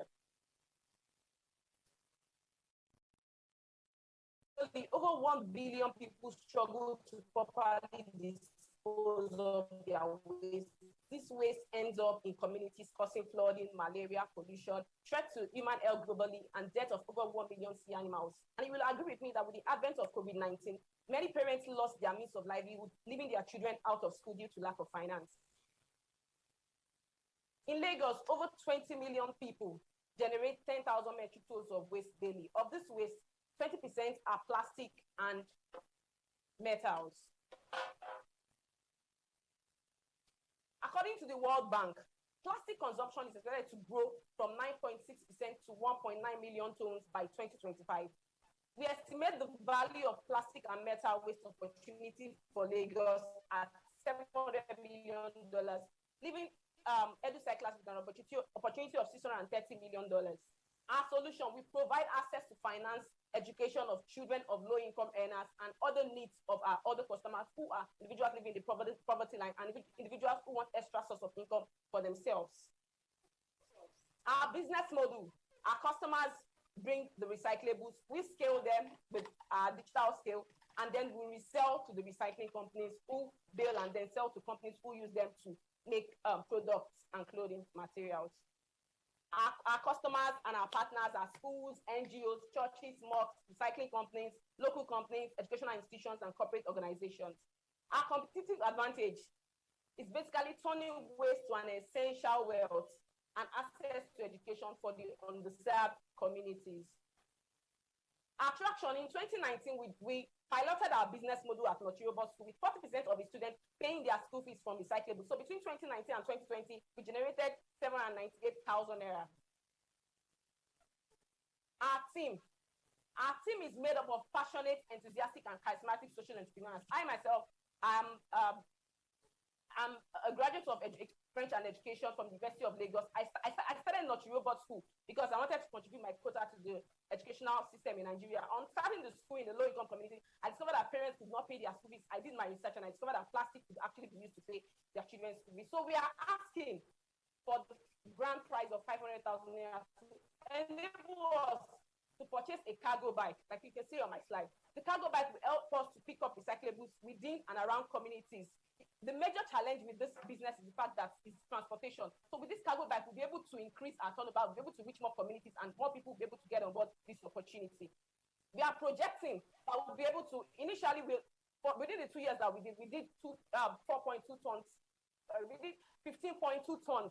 But we are projecting that with the 500,000 naira, we'll be able to do 40 tons in year 1, another 40 in year 2, another 40 in year 3, giving us 6 million naira in 3 years.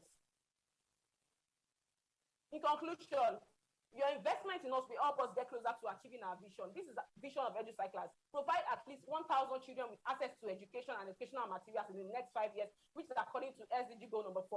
And of course, environmental impact is achieved by ensuring a cleaner and safer environment free from plastic diseases. And also be a profitable and globally recognized plastic waste recycling collection service provider. And of course, create jobs for at least 500 underprivileged youth and people living below poverty line. I strongly believe that you give us this opportunity. Thank you.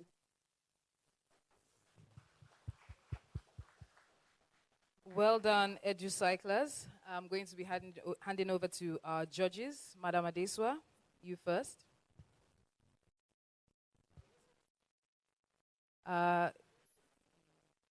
Do you have any questions for them? Yes, for EduCyclers, before we move on to the next.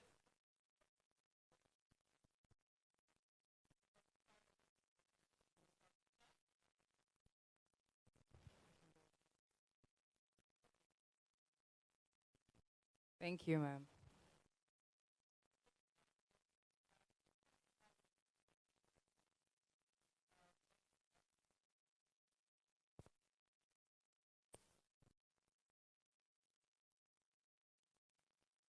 It's on. Okay, thank you.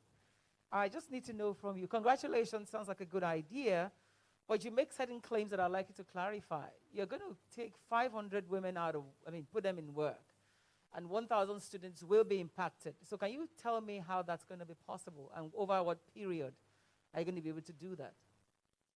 500 women, our projection is the 5 years goal plan that we have. We are going to start with the 500,000 naira. When we started EduCyclers, we didn't have any means of transportation. Basically, the parents and the individuals, they bring the recyclables to the school premises. We have an open space in the school premises. So they bring it, and some of them, they want to take advantage of the opportunity, but because of the fact that the distance and the cost of transporting those recyclables down here is not going to be profitable for them. So at the moment, once we get the grant, we'll start with at least 50 women. At the moment, we have about 25 women who are profiting from this opportunity, who are using recycling to sponsor their children's education. Some are paying to be, some are using it to purchase uniform, some are using it to purchase textbooks, stationaries, and all the rest of educational materials. And then the youth, with the cargo bike, we'll be able to employ one person. So we'll be able to employ one person who is going to be the driver of the cargo bike, who will be picking up. Of course, the pickup is going to be, there'll be a minimum number of pickup that will be done. So we tell our customers you must have this particular ton of a kg of recyclables before we can come to your house or wherever you want us to come and pick the recyclables. So the person who is going to be driving, another person who is going to be using this, assisting the driver. So basically that's two. And of course, in our recycling center, we're also going to employ more women who are going to be, some will be sorting like this. They buy this. This is the cover of the PET bottle. So they are going to be separating and sorting them. So that's basically where the 500. At the moment, we can only be able to, with the 500, we can be able to do 50 women. Because even without, when we didn't even have cargo bikes, we had over 25 women who were paying their children's school fees from recyclables. So we're going to be having more of them on board. So that was the reason for the projection, ma'am. Thank you very much. I'll be handing over to Madam Chizo for feedback as well, or questions for EduCyclers. Thank you very much, EduCycle. Great insights, great presentation with regards to this idea and uniqueness. But I would ask you, what is your understanding of the full value chain for recycling, and where do you see yourself in future across that value chain? Okay. We started as an aggregate due to the fact that we wanted to solve the problem of payment of school fees. So at the moment, we are still the middleman, but the full value chain, like the recycling company is huge. So at the moment, we are more like an aggregator, but the plan is as we get access to funding, we'll establish our own recycling plant where we'll be able to not just be the collector, but we'll be able to bail, we'll be able to crush, and we'll be able to sell to the final, instead of us just being the middleman and selling to recycling companies who will eventually sell to the other companies who are going to be using the recycling. Thank you very and much. we also plan to Thank you very much. Any questions, Mr. Obi? Presentation. I'm not even too sure I have too many questions. And hello to everybody at the panel and to my co-judges.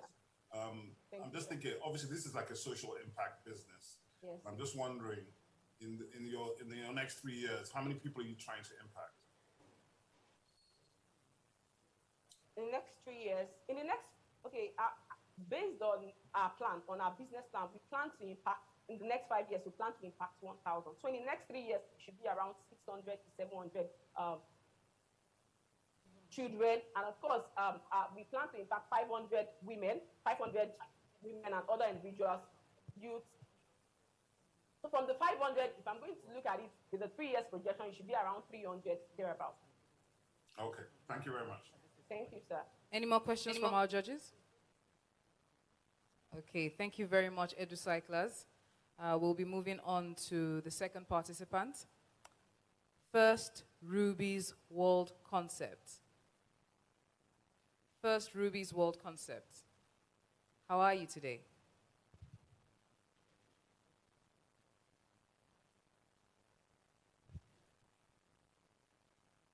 Is First Ruby's World ready for their pitch?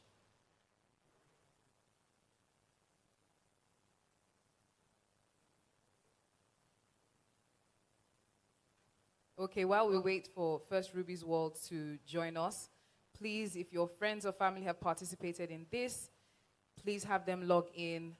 It's FirstGem Annual Conference 4.0. You can also be part of the FirstGem community. There's so many benefits that you can get, discounts on merchant outlets, a lot of financial advice, even access to loans. And it's not only for people in business. You could be a student or women in business. You could be a student and you also have access to all of this. Today I've learned so much. Oh, I can see that she's here now. First Ruby's World, how are you today?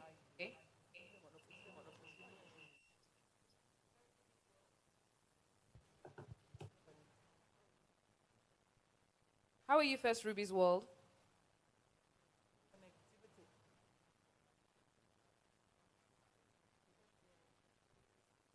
First Ruby's World, is your internet holding back or what we want to do today?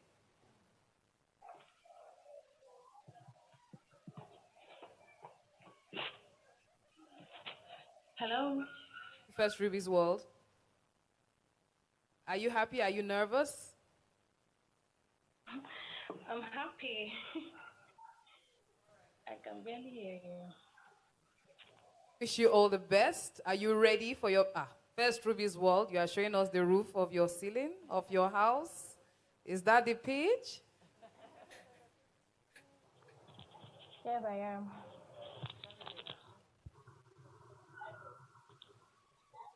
Oh. Are you ready now?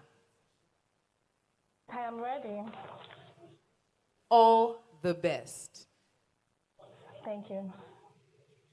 Good afternoon, everyone. My name is Adenike Hadibambo, Creative Director of Ruby's World Concept, a registered knitwear brand located in Lagos. We are into design of top-notch knitwear such as mufflers, beanies, crochet dresses, kimono jackets, and other coaching accessories. We also offer trainings online, both offline and online. And we've been able to train 100 people, 95% offline, 5% online. We've been able to train women that fend for their family from the proceeds they get from their knitting business. Also, we've been able to train undergraduates that fend for their education in the different tertiary institutions from what they're able to make from their knitting business. This is our goal. Our goal is to reduce the menace of unemployment in the country through our trainings and empowerment program, and also to reduce the rate in which knitwear are being imported by creating top-notch designs that meet up with international standards and quality. Here are some of our creations. This is a beanie for adults.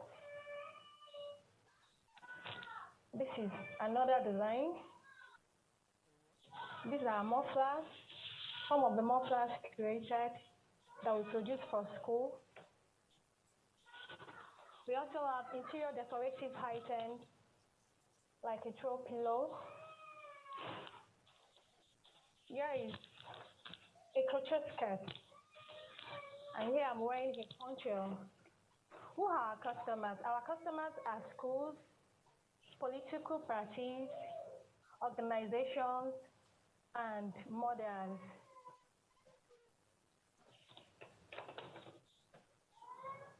Talking about our short-term goals. In the next 6 months, our top priority is to have a sophisticated knitting machine that can handle the bulk of our job. This will increase our efficiency and productivity of our work. And in the next 2 years, we see ourselves having a standard knitting school whereby people come in to get trained. They learn the art of knitting and crocheting. With this grant, we'll be able to purchase more sophisticated machines that will increase our efficiency and productivity, which in turn increase the standard of our knitting school. What are those things that make our brand different?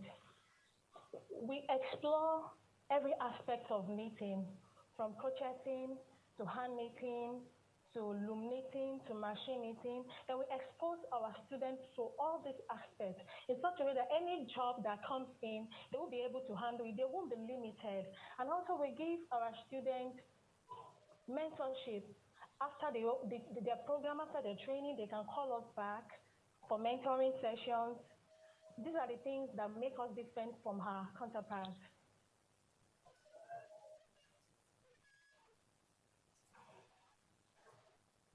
Thank you for this opportunity. Thank you very much. First, Ruby's World Concept. I'll be handing over to our judges now for their questions and feedback. Don't go anywhere, First Ruby's World. Thank you. Mr. Obi? Not for your presentation. I'm just trying to understand your school. How many people are you trying to train in your knitting school, and how many people are you finding that there are a lot of people who are actually looking for this kind of training? Yes, a lot of people are looking for this kind of training. A lot of people are looking into the idea of crocheting now. I mean, for like even during the lockdown, a lot of people are coming into the business. People are really appreciating crochet wears now more than before. Presently, we have like 6 people we are training, and we work from home from now, from the corner of my sitting room. That's what we use for the training. So we're looking at a situation in which, when we expand, we'll be able to handle more people, like 20 people at a go. 20 people at a go. Thank you. Thank you, Mr. Obi. Madam Olize, please. Yes, please. Okay. First, Ruby Design, well done.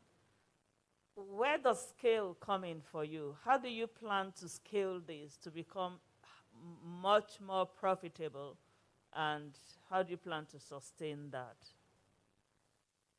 Okay, we have so many products. Like we have our knit wears.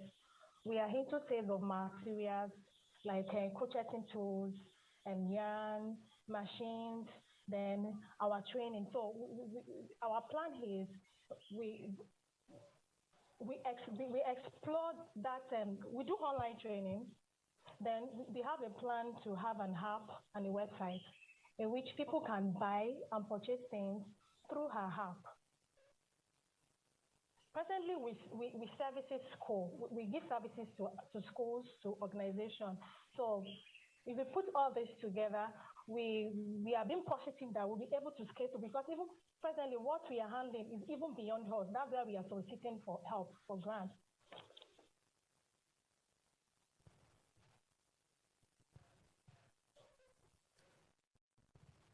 Okay, we're going off to Madam Adesua, please.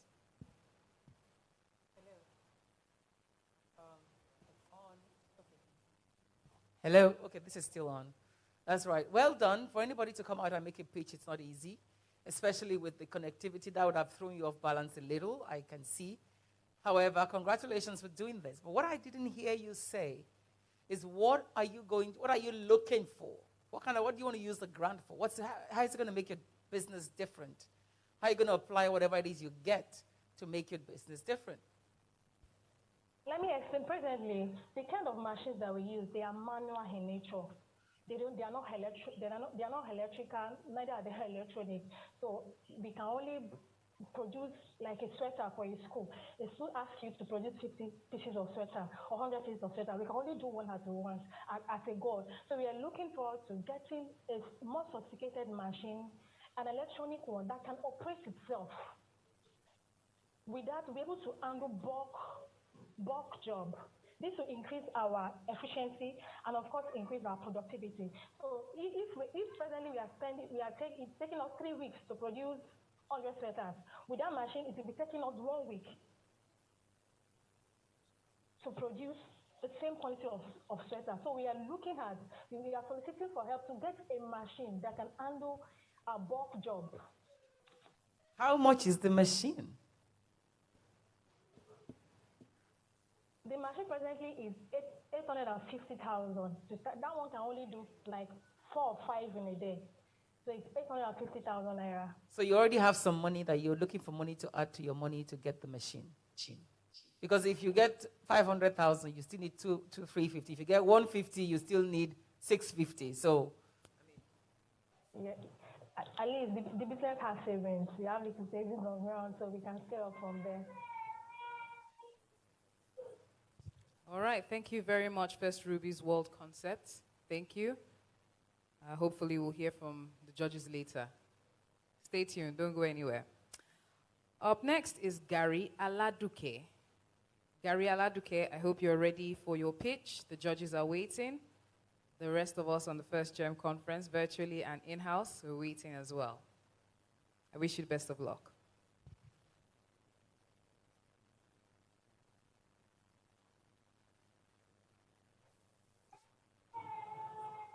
Hello, Gary Aladuke.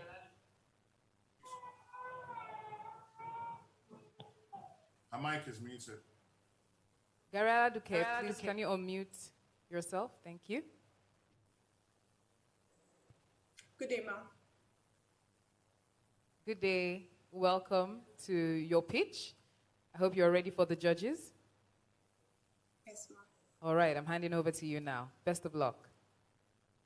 Thank you, ma'am. Good day, everyone. My name is Oyobanji Precious, and I am the founder of Gary Aladuke. Yes, of course, I love Gary. I love Gary so much. But one of the discouragements that I have personally from taking Gary is also the fact that, okay, I remember there was a day I was taking Gary and then I had rat food. Like that day, I almost gave up on taking Gary, even with the fact that I loved Gary so much. So what do? I pour my Gary on the plate and then I check to be sure it's neat before I drink it. But then I also discovered that even after doing this, sand is one debris that you can never ever like separate from Gary, because we make to believe this due to the local means of producing Gary. in West Africa. You know, it's really um, it's more of local means than mechanical means. So at Garalad Care, what we do is we produce Gary through the use of machines. And this ensures that the Gary is no hand touched. That is, from start to finish, no hand touches your Gary. We have the pillar, we have the fryer, we have the machine that sorts, and this ensures that at the end of production, our Gary is pure and there's no debris in the Gary. Our plan is to ensure that in the next 5 years, there is no Gary in the market that has sand, because we plan on partnering with NCAM.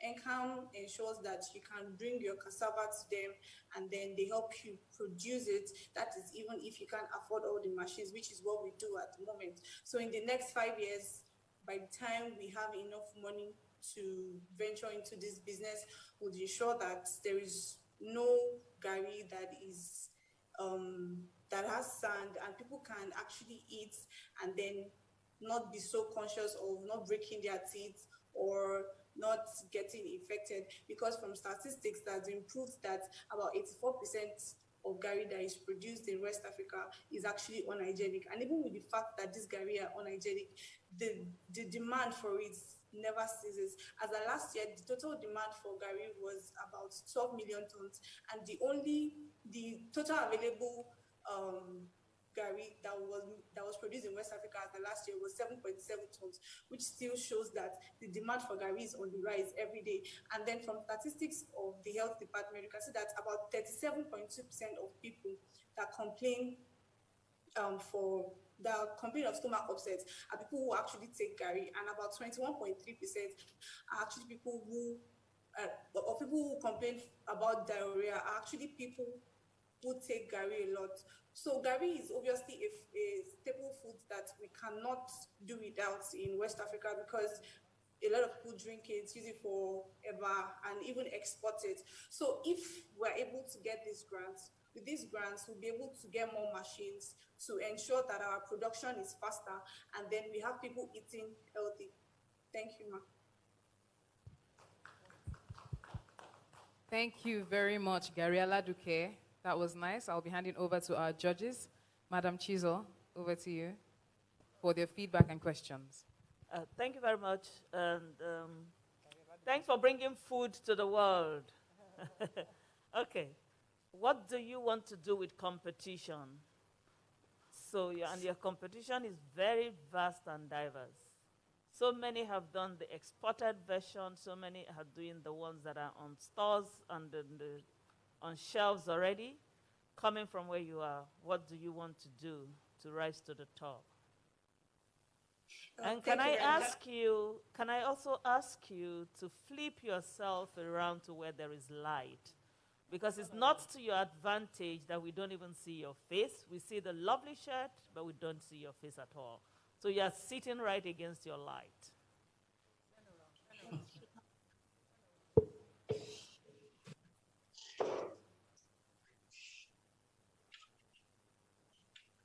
Please, can I get help?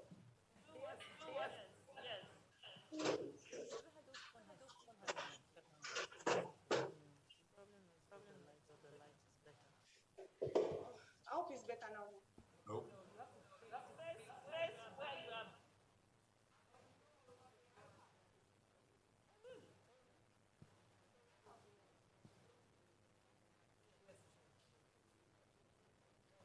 Gabriela Duque, you can continue. Okay, lighting is much better now. Much better.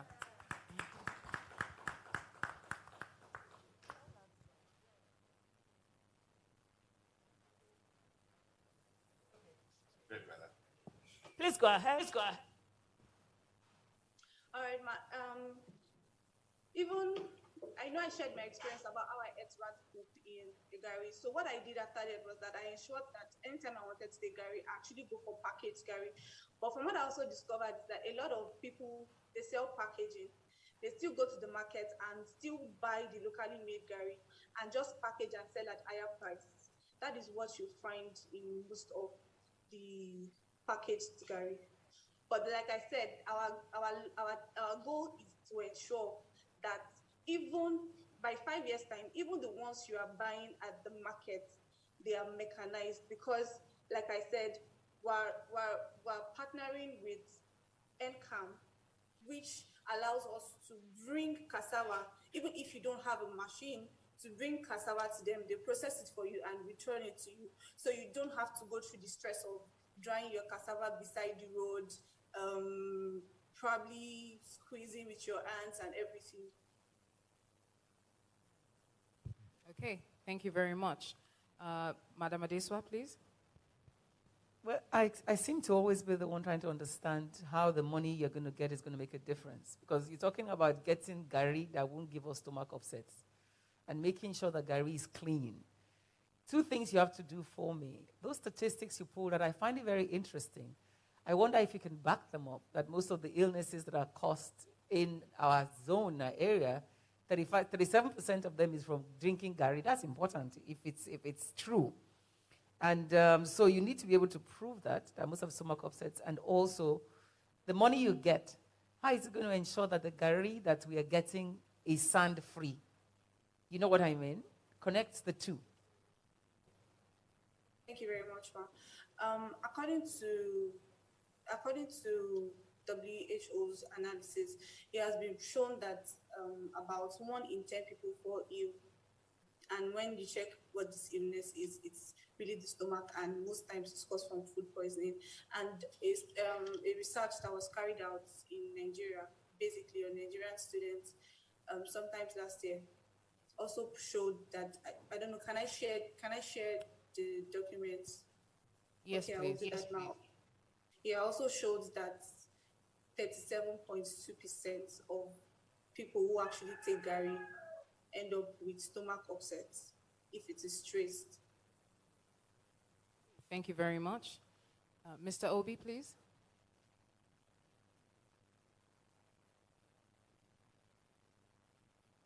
Any questions from you, Mr. Obi? You're muted, sir. Yeah, let me unmute myself. Sorry. Apologies. Yeah, Gary, nice idea. There's a couple of issues I have because I think what you're talking about conceptually is strong, but I'm not clear about how you intend to differentiate your product and market it separately. Because if your product is the healthy Gary or whatever, right, you have to be able to communicate that to the consumer to make them be able to come to your product vis-a-vis the bad Gary, so to speak. So I think for me that was an issue. I didn't hear anything about that at all. I like the fact that it's something indigenous and something to do with local food, because I think that's a huge industry, and I think you're right about consumption. But I think you need to think about something that my co-judge Adeswa was saying. You know, where's the money? How are you applying this money if you're given this money, and what is it going to do for your business? Thank you very much, sir. Like I said earlier, if I'm getting this money now, I'll be able to buy a personal fryer, because as it is, we actually go to NCAM to process our cassava. NCAM has all the machines, and they ensure that you process it with them. You pay a token, and they give you the final result. So from what we want now, if we get this money, we're going to buy a fryer. So a fryer has the ability to actually produce to process 4 tons of cassava in a day to give you 1 ton of gari. So if we have that personally, we don't have to queue up at NCAM to ensure that it's our turn to produce. You make production faster, and then ensure that we are able to keep the flow of our gari in the market steadily. And by this, people will be able to pick it fast. Okay, thank you. Thank you very much, judges. Thank you very much, Gariala Duque. I wish you all the best. We still have 2 more pitches to go, and we're moving on to the 4th one, which is GC Farms. GC Farms. Are you ready for us? All right, GC is coming after, is not ready yet, so we'll move on to Loib Dressy. Loib Dressy. Loib Dressy, how are you today? Loib Dressy. Are you ready? Are you with us now? Okay, while we are waiting for Loib Dressy to join us, don't forget that you can be part of the FirstGem community. All you have to do is go onto the FirstGem portal and sign up for it. If you are thinking, it's hard, I don't know how to type, I don't know how to do all of this, go to Instagram, go to First Bank Nigeria's page on Instagram, and click on the link tree there. On there, you're going to see so many other products that can be beneficial to you. But first, click on the FirstGem one. Yes, that's the one you should click on, especially if you're a lady, if you have any friends that are in business, any students that you think are in business and can benefit from all of this, please go on there now and do so. And also follow First Bank Nigeria. That way you can get instant notifications about all their products and all of their services. And there's so much that you can benefit from this. Loib Dressy is here. Hello, Loib Dressy. How are you today? This is Loib Dressy's image. Are we doing the mannequin challenge, Loib Dressy?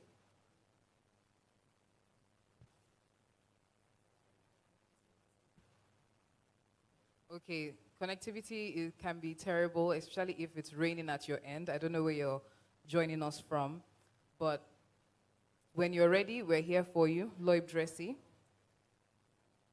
But yes, I'm guessing her internet is really bad. If you can get a friend that can hotspot you or something, please join us as soon as you can. And we're also waiting for GC Farms as well. Okay, like I was saying before, I was talking about all the other products that we have on First Bank. All you have to go to their Instagram page, click on the link tree, and there's so much more that you can enjoy from them. Still to come, Chike is going to be performing, yes, the boo of the booless. Those of you don't have to pay. FirstGem has brought Chike to you. So he's the boo of the booless. You don't have to pay to watch him perform. All you have to do is just stay here with us. And we're still going to have our chairman, board of directors, First Bank of Nigeria Limited, Mrs. Ibukun Awoshika, give us the chairman's speech. Yes. And we're saving that for last, the best for last. So there's still so much more to come. Don't go anywhere. It's still FirstGem Annual Conference 4.0, empowering women and creating wealth.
Okay. Sadly, we're not going to be able to get GC Farms or Loib Dressy. The internet is not working in their favor today, and we have to move on. We've had people that have been logged in all day. Thank you very much for being with us from start till now. Thank you for staying hydrated. Thank you for taking down notes. Thank you for enjoying this webinar. But we're going to have to judge on the three people who have the three companies that have pitched today: EduCyclers, First Ruby's World Concept, and Gary Aladuke. Since we can't reach GC Farms and Loib Dressy, but not to worry, FirstGem is always here for you. If you're part of the FirstGem community, you can have a little bit of access to loans that can help boost your business. So what you must do is to join so that you never miss out on any of their products or packages that can help your business grow. So we'll be our judges are going to be picking the winners from EduCyclers, First Ruby's World, and Gary Aladuke. And since it's just three of them, there's going to be the first, second, and Loib Dressy. Loib Dressy. Yes, my dear, choose to challenge that internet. That's it. Hello, Loib Dressy. You're not giving up. Fantastic. Awesome. How are you, Loib Dressy? Can you hear me? Okay, we can see you waving. Yes. There, yes. We can see you. Hello, Loib Dressy. How are you? How are you? Unmute yourself, please. I know after all the struggling, you now don't mute yourself. We're here for you. We can't hear you. The audio of your system is, no, we can see you. Don't clean. Is the sound.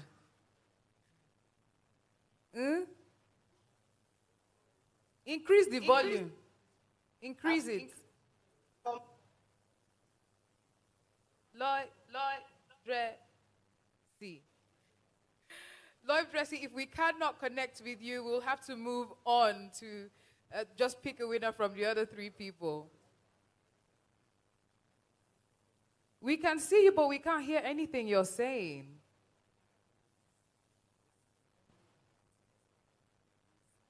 Unmute yourself. Oh, Lloyd Dressy, I know you're trying. We are here to choose to challenge. I know we are choosing to challenge this internet. Please. Okay, we're moving on. Sorry, Lloyd Dressy.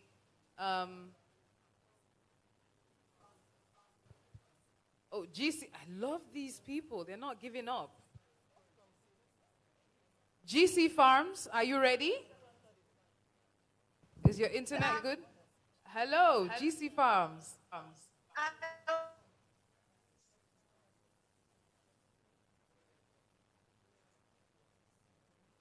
I think you should have tested this. So opportunities like this don't come very often. You should have done a test before now.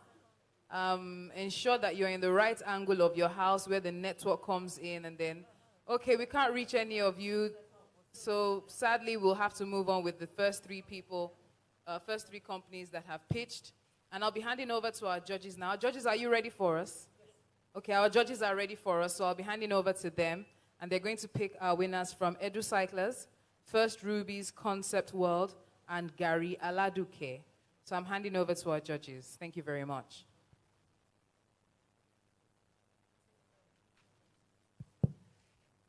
Yes, I think for the effort, maybe we should send those ones 50-50K to buy better data.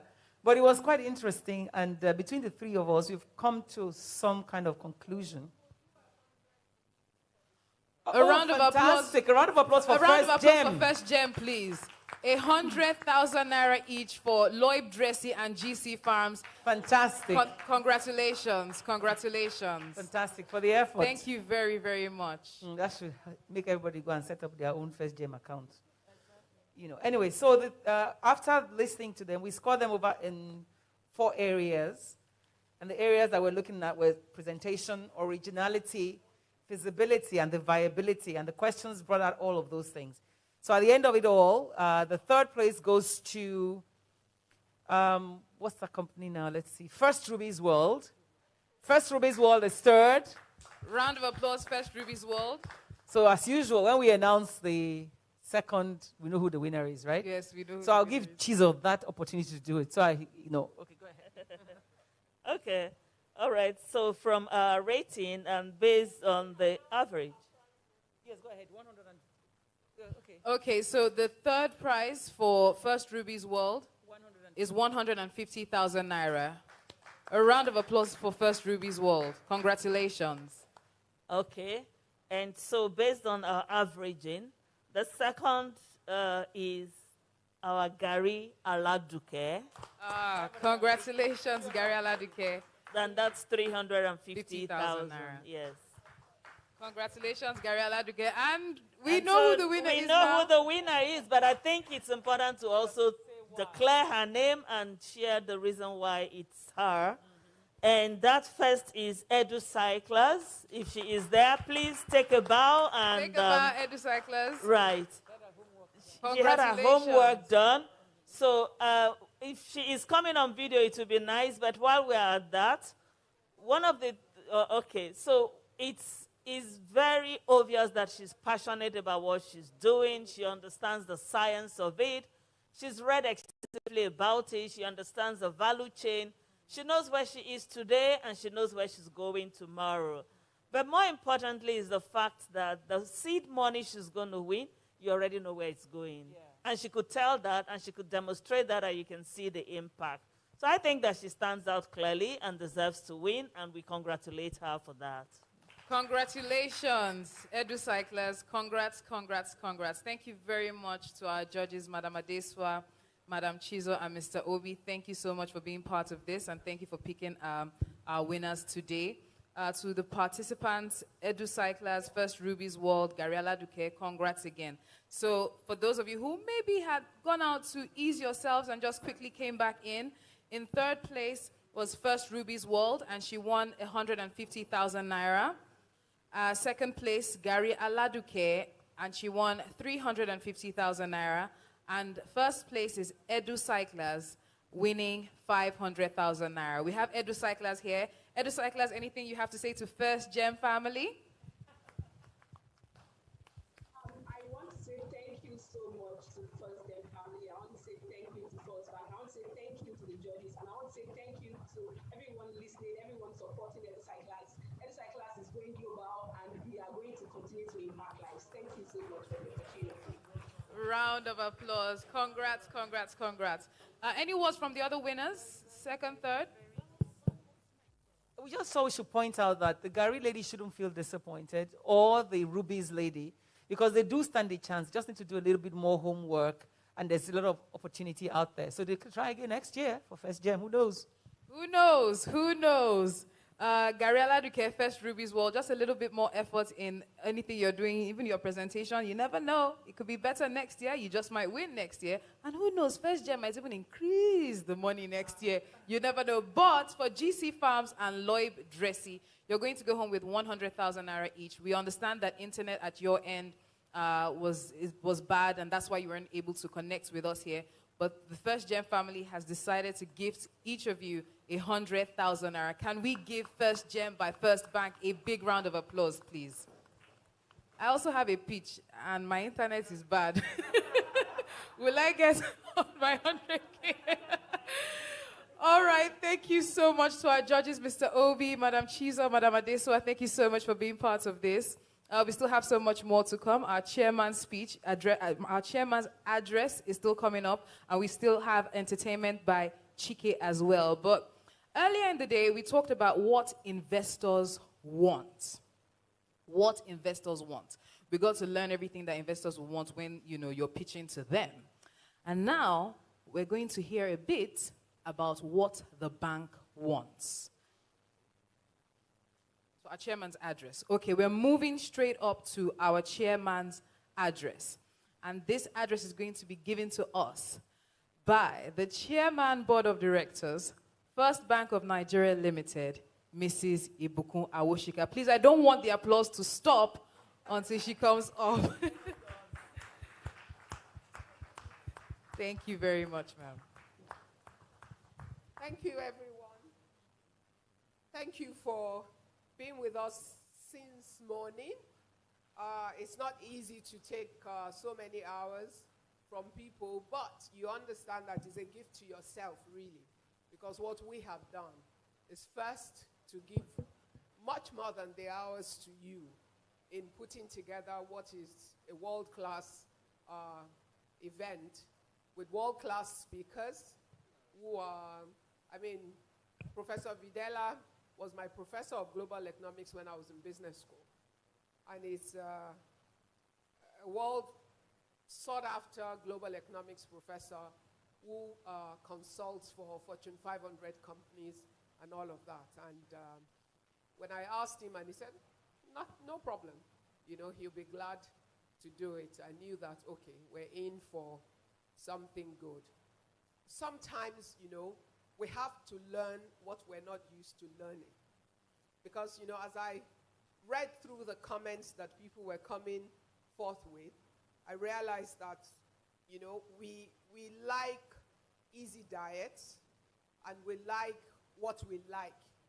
We don't like things sometimes that challenge us beyond what we're used to. But life isn't always a bed of roses. And if you want to stand out, you need to pay the price and challenge yourself beyond what is your regular line of expressing yourself. And especially for women, when it comes to building our business forward, in a highly competitive world that is not merciful to you simply because you're a woman. As a matter of fact, you know, you have some disadvantages to deal with. It's important that you create advantages for yourself. And part of that advantage is in your educating yourself so that you're able to complete.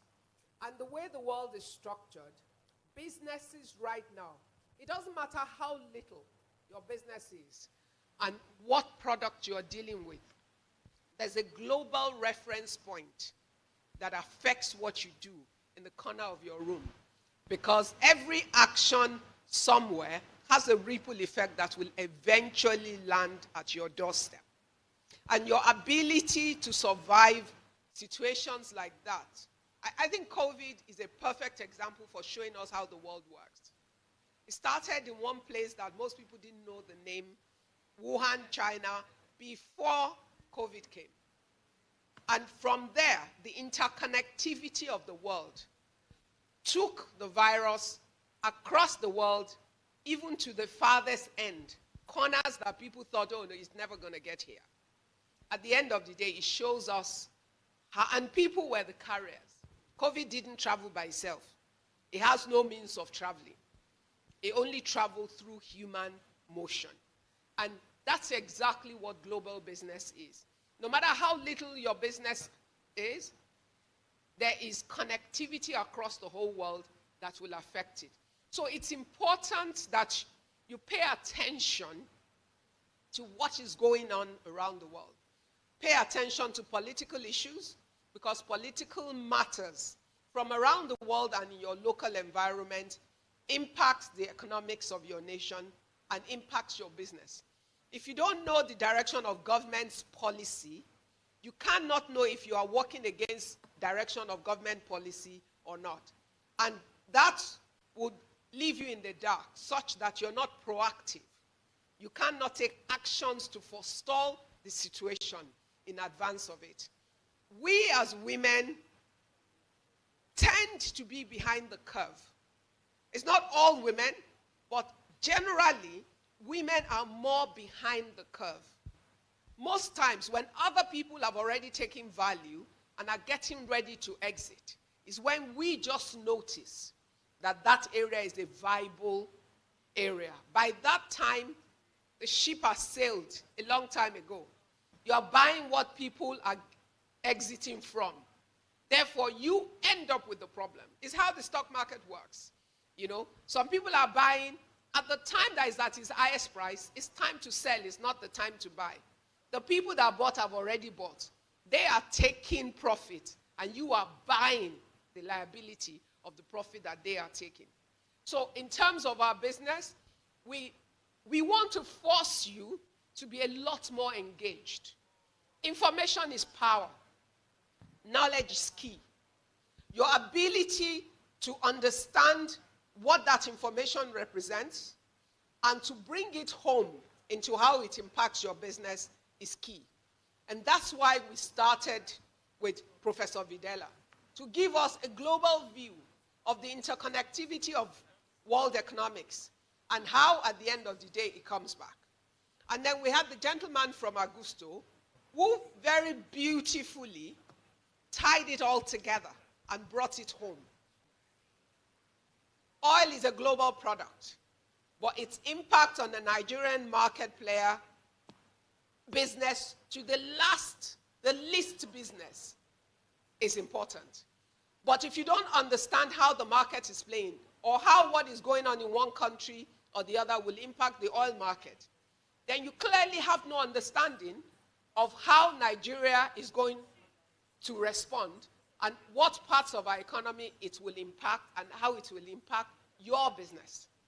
You have no idea of looking ahead and determining that The central bank is likely to respond this way because of this emerging trend that will come home to roost at your business. And it's key that you have an understanding of that. So you do need to read the papers in some ways. You do need to listen to there's certain ministers you must listen to everything they say. You have no business being in business and not listening to what the Minister of Finance in the country is saying at any point in time. Even if she makes a 5-minute statement, listen, because there's something in it that would affect your business one way or the other, immediately or soon enough. When the governor of the Central Bank of Nigeria is speaking, you listen. Why? Because every word he says and every action he takes is coming to your home to roost. It will affect your food price. It will affect your rent price. It will affect the cost of your children's education. It will affect your cost of financing. And there are multiple, you have to listen. The key officers of government, you must know what they're saying. In addition to that, of course, you listen to your president because he sets the pace for what everybody else responds to, and representatives of government that are decision makers. If you live in a particular state, you must listen to the governor because he sets the policy agenda that will drive the local impact on your business. So what is my challenge to you? My challenge to you is, I challenge you to throw ignorance out of the door. I challenge you to seek to be empowered with education. I challenge you to seek to be empowered with information. I challenge you to seek to be open-minded enough to learn from a child. I challenge you to seek to engage with technology, because it is not about what you think. It is about what will happen.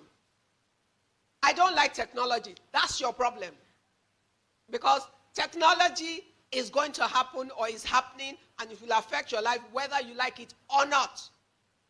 So it is your reality, and you must rise up and take up the challenge to work out how you will engage with technology. You must go and learn what you do not know. Be a child. You know, there's nothing I love more than remaining a child at heart all of the time. Why? Because it means you're teachable. It means that you're open to learning from everyone and anyone. I remember when I went to IESE, you had 2 IESE professors today. And IESE is the top business school in the world. They're number 1 in Europe for executive education, and they're in top 10 business schools in the world. When I went to IESE, I didn't know, I wasn't very computer literate. I had a little idea, but I wasn't, because in my office, I had people that did all of those things for me. And this is what, I went to IESE like 20 years ago. And for the program I was going for, Global Executive MBA, you got a laptop as part of the program. They had all this very sophisticated software that was already loaded in. And even though you're in school for weeks, when you go home for a number of weeks as well, you're working online. My class was scattered around the world. So when we leave school and we go away, we're all, I think there was 9 hours between one person and the other in my team, in my class. So we had to learn how to connect. So technology was key to the program. I should have been intimidated not to sign up for the course. But I knew I needed the knowledge. And that was not going to scare me away. So part of my interview process, I had to take a GMAT. And to most people, I seemed like I was already very successful. And they didn't understand why I was bothering myself to go to have such a formal education. But you must know what you know. And you must know what you don't know.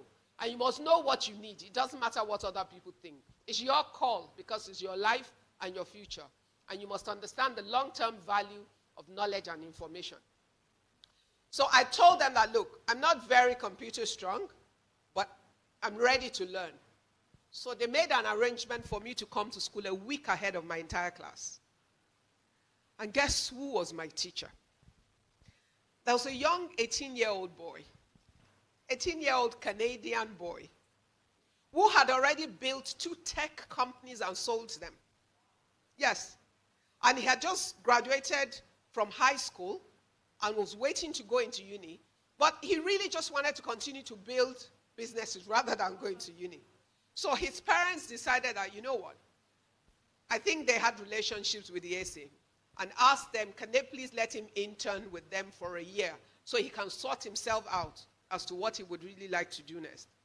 So he was an intern at the university assigned to tech support for my program. And they now decided that this boy was going to be my teacher. I should have been embarrassed and ashamed. But me, I have no shame for what I do not know. The bottom line is, the boy knew what I did not know. And what he knew, I needed to know. And therefore, I will resume in school every morning and sit in one classroom with this young man, very skinny, jandala little guy like this, and carefully submit myself to my teacher as he taught me everything I needed to know in order to be able to work this sophisticated long-distance learning program. It was one of the earliest models of long distance, because it was just ESA and Duke University that had those platforms then, you know. But I learned. And because I learned from him, the next 18 months of my program was made possible. And I learned more by learning from my classmates who were very tech savvy, and I continue to be teachable.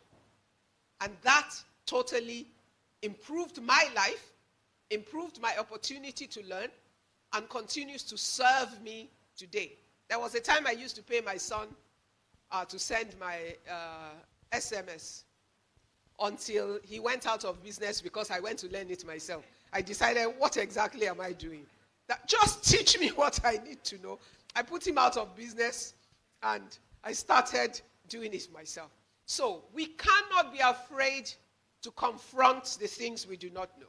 So I challenge you to be liberated, to learn the things you do not know but that you need. I challenge you to rise up to the challenges of this generation and this season. I challenge you to seek to understand the entirety of the value chain of your business. I challenge you to seek to understand the trends within your market. And in understanding the trends within your market, to seek to understand where you fit in and to define your own portion of that value chain so you can be a master of it and you can rule in your own space. I challenge you to understand the market of today is open to you, no matter where it is, which is part of what Jimmy was telling you about engaging Nigerians in the diaspora. And I can tell you from experience, either from our diaspora banking or from some of my projects like Live Series, Nigerians in the diaspora are in every single country in this world. I promise you. Sometimes we're amazed at where people have connected from. This event today, I was tracking everything, and I realized that if you track the people that are connected, they're connected from multiple countries across the world, apart from those who are scattered across Nigeria, around Africa, and around countries in other places. So technology has closed the gap. It's one world now, whether we like it or not.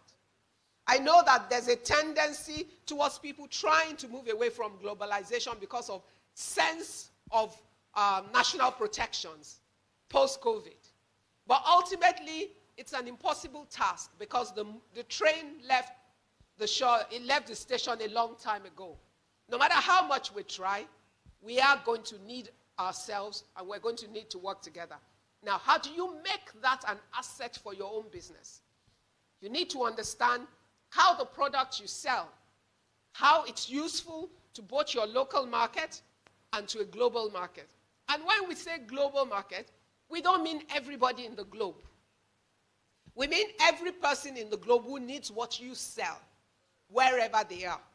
Even if it's just the Nigerians or the Igbo people in the diaspora, or Yoruba people in the diaspora, or Ishekiri people in the diaspora, as long as there's one person who can relate to your product, the key is how do you use technology to be able to reach them, no matter where they are. So you're not just selling to Shekiri people in Nigeria, even though there are Shekiri people seated in other parts of the world who need what you sell. It's a different marketplace, and it's a different world, and we must find how to engage with it. I would like to close with negotiations. The reason we chose the art of negotiation as the core of this conference is because we realize, as Professor Mehta showed you with statistics, women are greatly disadvantaged. They're not less smarter than their male counterparts. They're not less able than their male counterparts. They're not less competent than their male counterpart. They have incredible ability to compete and to deliver value. However, the system is structurally disadvantaged towards them.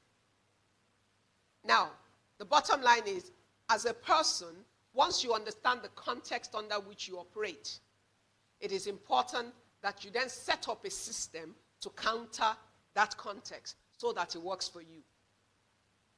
There are systemic challenges to women being able to achieve their goals, but it is not an impossible goal. So, what is the challenge for every woman? Where negotiation is concerned, he has shown you scientifically where the disadvantages are. The question is, what will you do with it?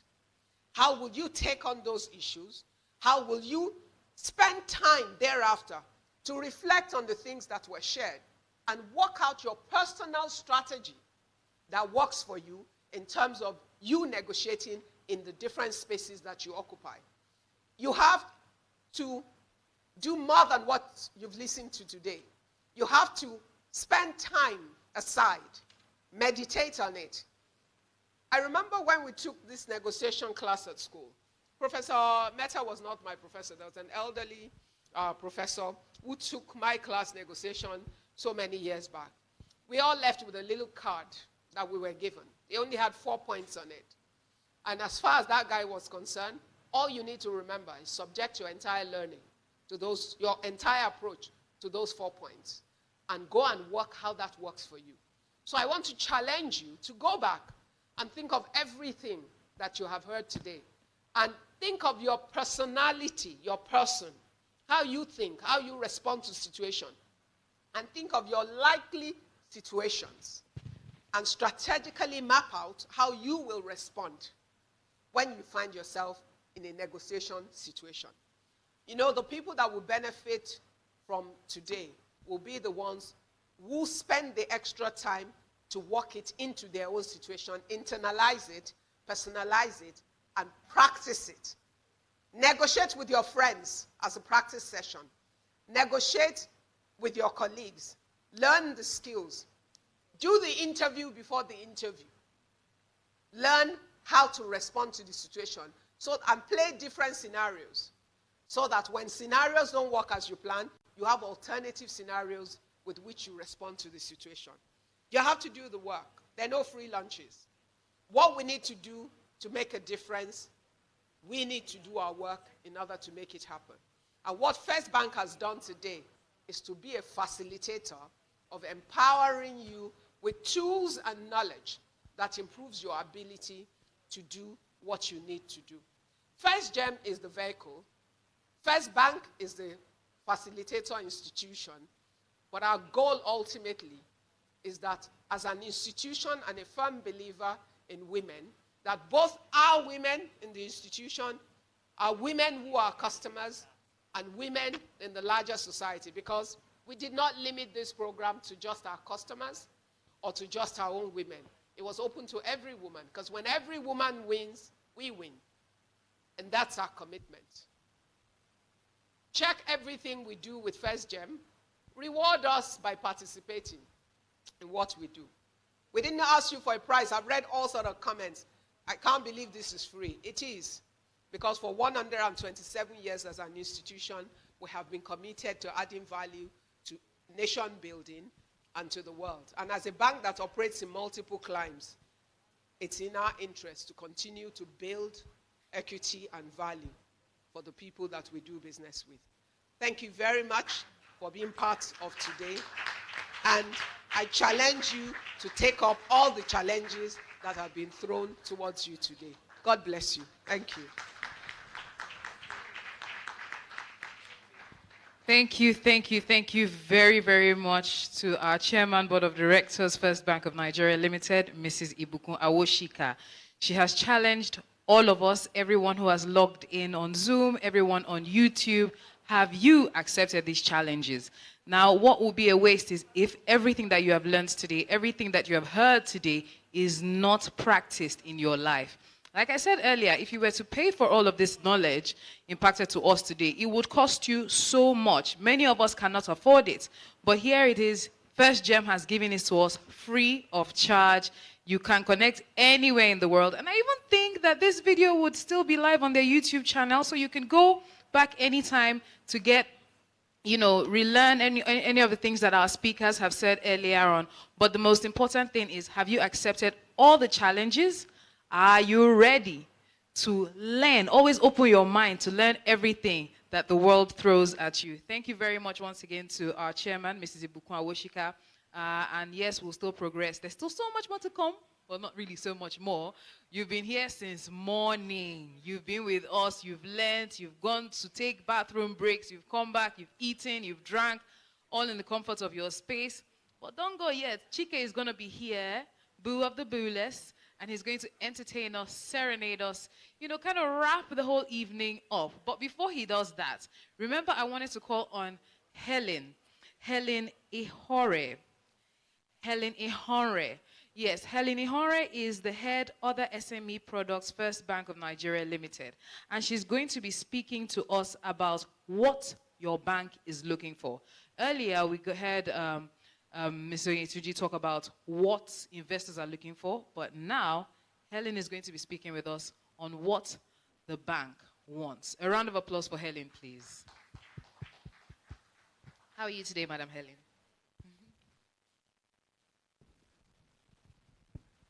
Good evening, our valued audience, and thank you for being with us in this 5th anniversary of FirstGem.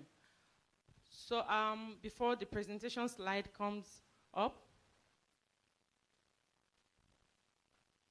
I just want to, I was listening to a radio program on my way here, and it was as if the presenter knew what we're coming here to do. And he was talking about entrepreneurs, and he said that for you to grow your business, you need to be a part of a community as an entrepreneur. And the research has shown that it is actually only 1% of your community that will buy your products. And that people do not buy your products or your services, but they buy you. That means you need to build integrity, you need to build trust as an entrepreneur, as an owner of a business. And I was interested. So you equally mentioned that a lot of entrepreneurs or businesses think that a huge advertisement is what they need to be able to grow their business. You can find cheap alternative online advertisement, digital marketing advertisement, very cheap ones to be able to grow your business. Thank you. I just thought I should share that. I heard it today. So we're going to talk about what your bank wants, what your bank wants. So please go to the next slide. As a way of introduction and by definitions, I just want to assume, I will make some quick assumptions that a lot of our listeners are people that run their own businesses. And also, we have audience, amongst our audience, salaried employees, people that are in paid employment, or people who are looking to start their own business. I believe in the course of all that we have listened to, you have benefited. So by the way, I'll be talking mostly about the micro, small, and medium businesses. And by way of definition, we have World Bank definition of who an SME, micro, small, and medium enterprise is. World Bank actually defined them by the number of employees, total assets, and turnover. Also, the Central Bank of Nigeria, in their various circulars and intervention funds, try to define who a micro, a small, and medium enterprise is. banks like First Bank also have their criteria in determining who an SME is. But however, the SMEDAN, which is Small and Medium Enterprise Development Agency of Nigeria, is widely accepted. Their definition is widely accepted as the official definition for SMEs. So, and they said that if a business employs less than 10 people and also have total assets excluding land and building valued less than 10 million, that business is categorized as a micro business. And also for small and medium. Please, the next slide. All right, that is important so we can know where our business fall into. And there are some important numbers we need to look at for SMEs. For example, in Nigeria, industry sources have it that about 41.6 million MSMEs exist in Nigeria as of today. Out of these 41.6, 99.8% are micro businesses. And out of these micro businesses, we have 41% that are women-owned businesses. Women-owned businesses. However, just about 2.2 micro businesses are registered businesses. Okay? And about 83% of workforce are actually employed by micro, small, and medium businesses. And of course, MSMEs contribute 49.8% to the GDP, according to industry sources. Please, the next slide, please.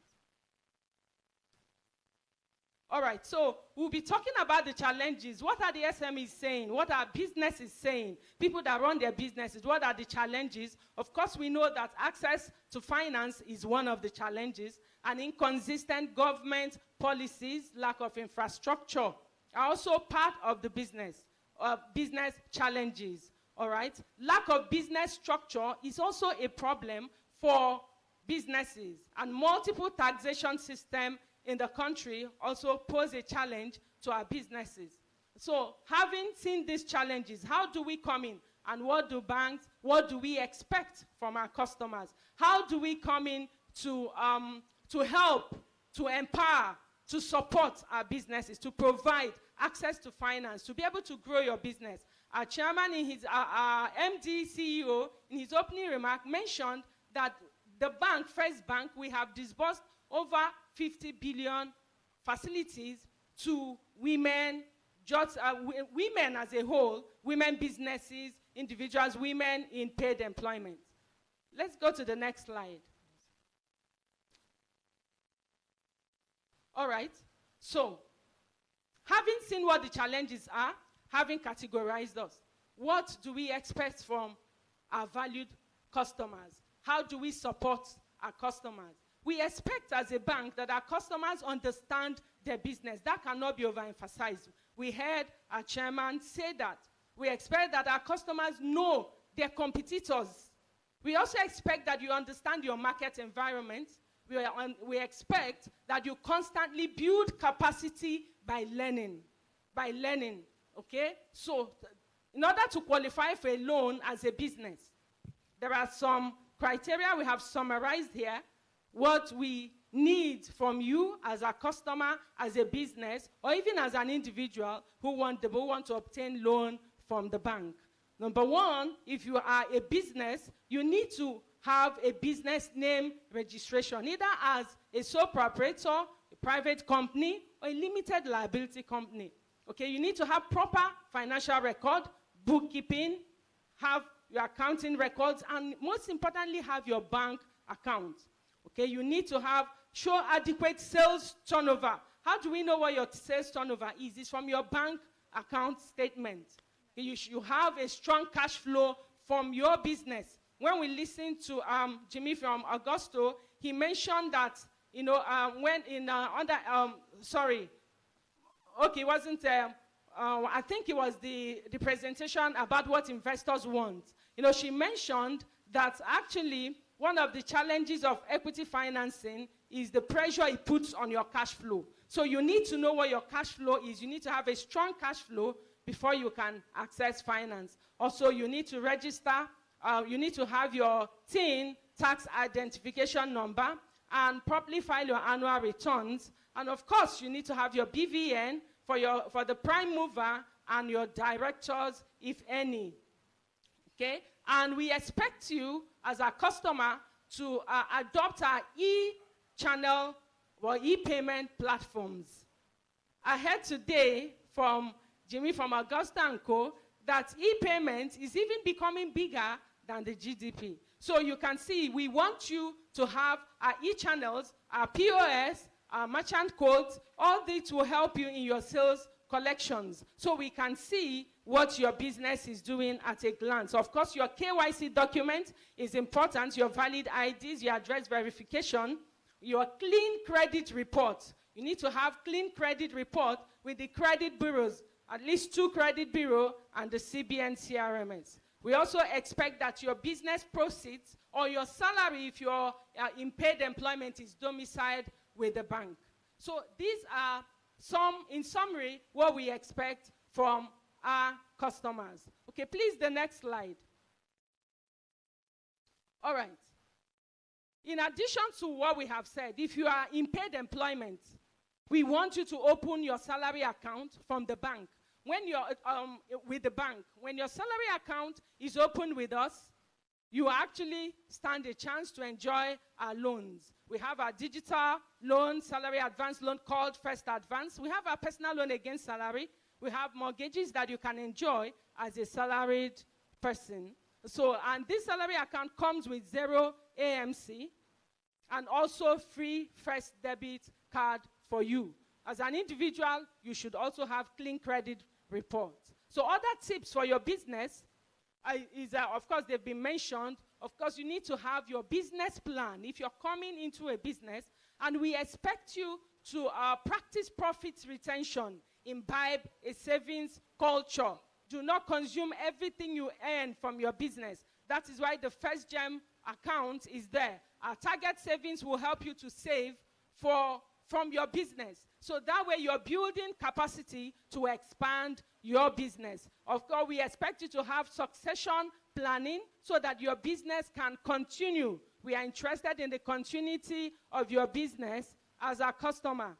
Now you should, moving with the trends, of course, you should look at digitizing your operations. And we want you to be part of a community. Remember in my opening, I said I had a presentation about being part of a community. And it's actually 1% of your community that buy into your product and services. So if you're part of our SME Connect, it's a community where we are SMEs. We have our SMEs enjoy our capacity building trainings, our workshops, our resources.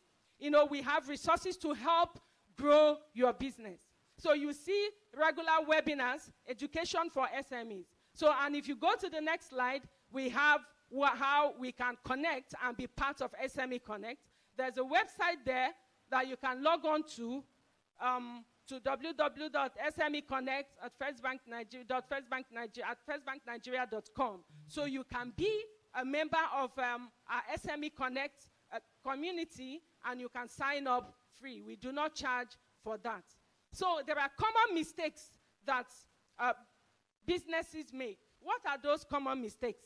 On the next slide, we see the common mistakes that businesses make that you will say, I don't need a business name.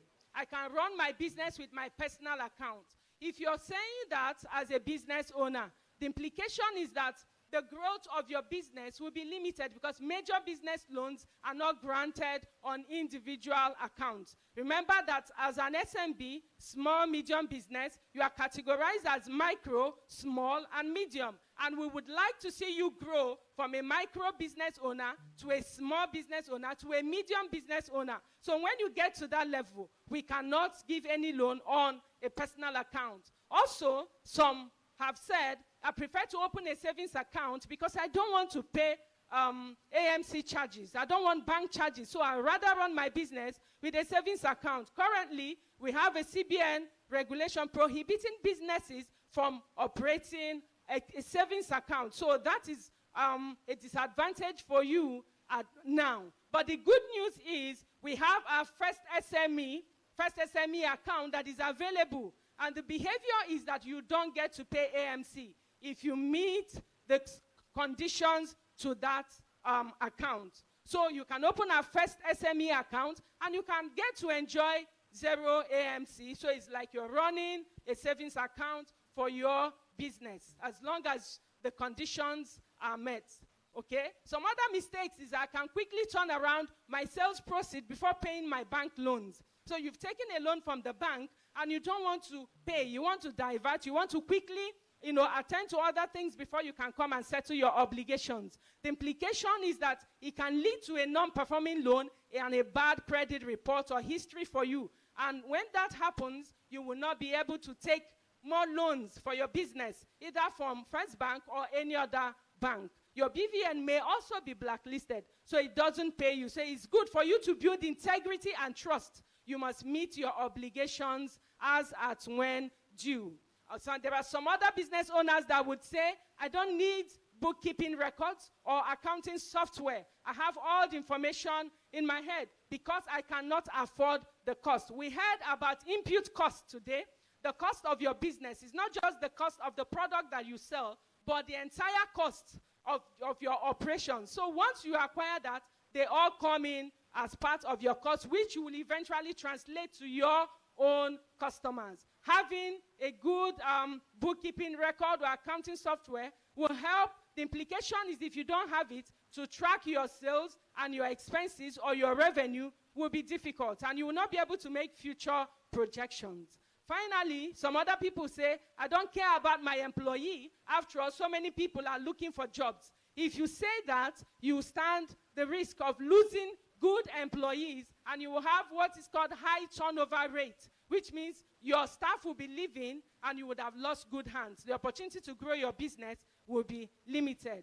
And the last slides I have is just to show us our products, what we offer you, how we want to partner with you. We have our loan products for you as SMBs. These loan products, we have what we call a temporary overdraft that every small, micro, medium businesses can take to be able to grow your business. So if we see the turnover on your account, over 6 months, we can give you a temporary overdraft, and also your cash flow is important to take that. Or is it our First Trader solution? Our data shows that more women actually take our First Trader solution. It is in our markets, we finance markets. We finance women in the markets. We've helped them build capacity, expand their businesses through our First Trader solution. The First Edu loan is also an area that women are also very strong. A lot of women own schools, but we're not limiting it to only women. Anyway, all our customers who own school, they take our First Edu loan and they are able to meet their expenses towards their school. We also have, I mentioned earlier, our products for individuals, which is our First Advance. Once you have a salary account with us, open a salary account, you can take our First Advance, or you can take a personal loan against salary, which has a longer tenor to allow you meet obligations that require longer tenor loans. For example, you can use it to fund your children's school fees. You can use it to buy property if you want. You can use it to pay your house rent.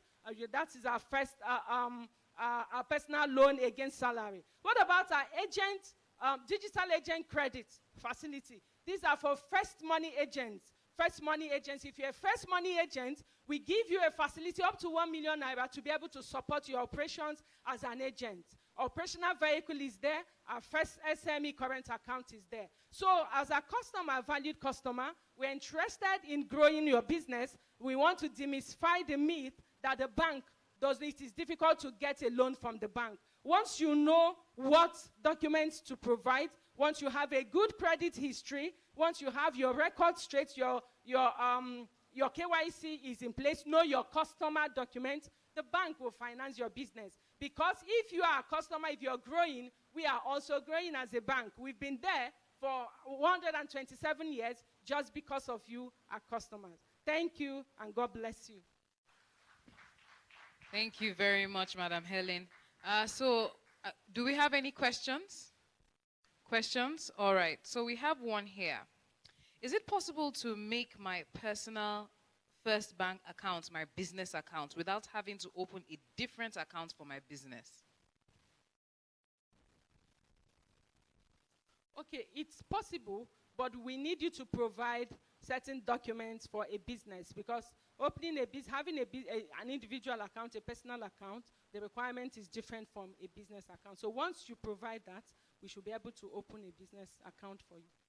So basically, you can't use your personal accounts. You can't convert your personal account to a business account. To be able to convert, you need to provide the documentations for your business. And then we can move what we call the scheme code, we can change it. We can change it. All right, thank you very much. Kafayat Olowo wants to know, may I know when we'll have FirstGem account activated in Ilorin, please? You can visit any of our branches and talk to the relationship team. You can ask for the business manager in that branch, and then they will advise you on what to do.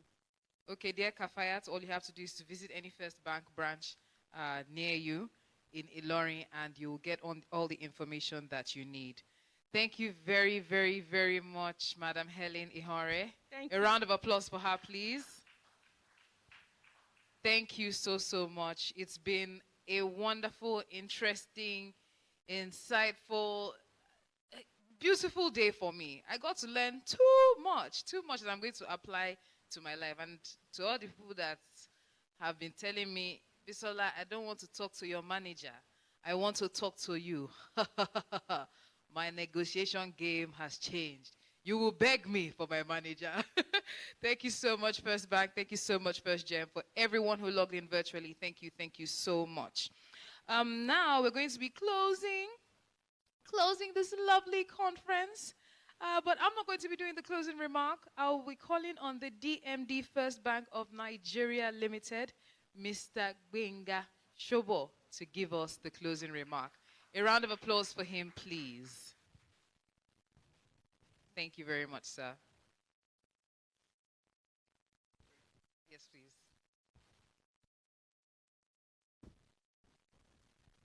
Good evening, ladies and gentlemen. It's been a very long day. Thank you very much for staying with us throughout the day. We're very grateful for your participation. I'm going to keep it very short. I'm sure that you all like to do something else. My job is simple, just a little summary of how the day has gone, and one or two thank yous here. We started the day off with Jimmy of Augusto & Co. and Valdel talking about the global and local economies. And we learned some business strategies that you need in a poor economy. Our economy is recovering slowly, and so the strategies in that kind of economy differs. And I think Jimmy especially pointed out one or two things around that. Then Fumio Etunji, who's one of us, an ex-First banker, she spoke of what investors would want. And I know that a lot of female entrepreneurs would like investments in their business. Something she said that was very pungent for me was that money is looking for opportunities. So how are you structuring your business for the money to come and meet you? So I think that's very important. And she gave quite a lot of examples around that. Investors are looking for businesses to take care of advantages of post-COVID era. How are you positioning your business for that? Are you going online? That's something that's really come up quite a lot at the post-COVID era. The FirstGem event is always structured in order to educate women entrepreneurs. So, and that was a theme that went on throughout the day. One area which we wanted to really focus on this year was the art of negotiation, which was taken up by the Kandrav Mehta. The chairman said that women are disadvantaged in the system in order to meet their goals. And negotiation was an area which we felt was very, very important. And I think he did a very great job. Then we did the business pitch, which was won by Edu Cyclers. Congratulations to the winner, Edu Cyclers. And we'd like to also thank our judges, Chizo, Adesua, and Obi. Thank you very much. What we would like to do, we've done this for 5 years. So next year, we're also thinking of moving to our other African subsidiaries. First Bank is in Congo, DRC. we're in Ghana, we're in the Gambia, we're in Senegal, we're in Sierra Leone. It'd be nice for us to also start impacting on the women in the other African countries which we are in. We also have a subsidiary in the UK, but I think that will be the last place we'll be going to. So thank you very much, everybody, for coming. I'd like to thank the chairman of the holding company, Obautudeko, who we always referred to, was the driving force behind the group. We'd like to thank the chairman of the board, Mrs. Ibukwa Woshika, who has been here all day, MD of the bank, Shola Adeduton, the judges, that's Chizo Adeswa Ubi, FBN holding directors who are here earlier. Thank you very, very much. The M&S marketing and corporate communication team who put this together, working with the product and the segment teams. Thank you very much. Without you guys, this wouldn't have happened. And finally, the cameraman, the backroom crew over there. Thank you very much. And of course, Bisola, our hostess, who has been very busy and who has done a very great job in packaging this together and making sure everything flowed throughout the day. So thank you very much, everybody, and we'll see you next year. Bye-bye. Thank you very much, Mr. Gbenga Shubo, DMD First Bank of Nigeria Limited.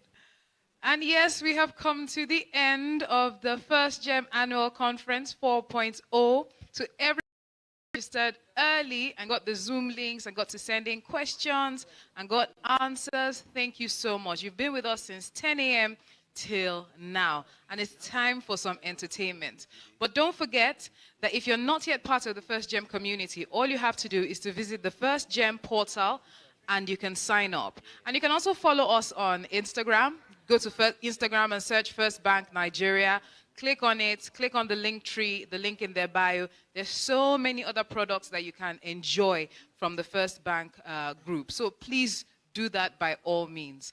To everyone who joined via YouTube, thank you so much. And for those people who still have questions or your questions didn't get answered, please make sure that you go to the FirstGem portal and send your questions on there, because all of our speakers that were present here today, virtually and in person, will be answering all of those questions that you have asked.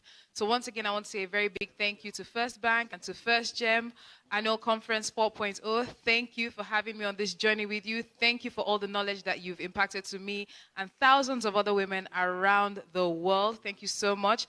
We have accepted all the challenges that have been passed to us by our chairman, and I hope that we can apply everything that we've learned today in our everyday life and in our business life.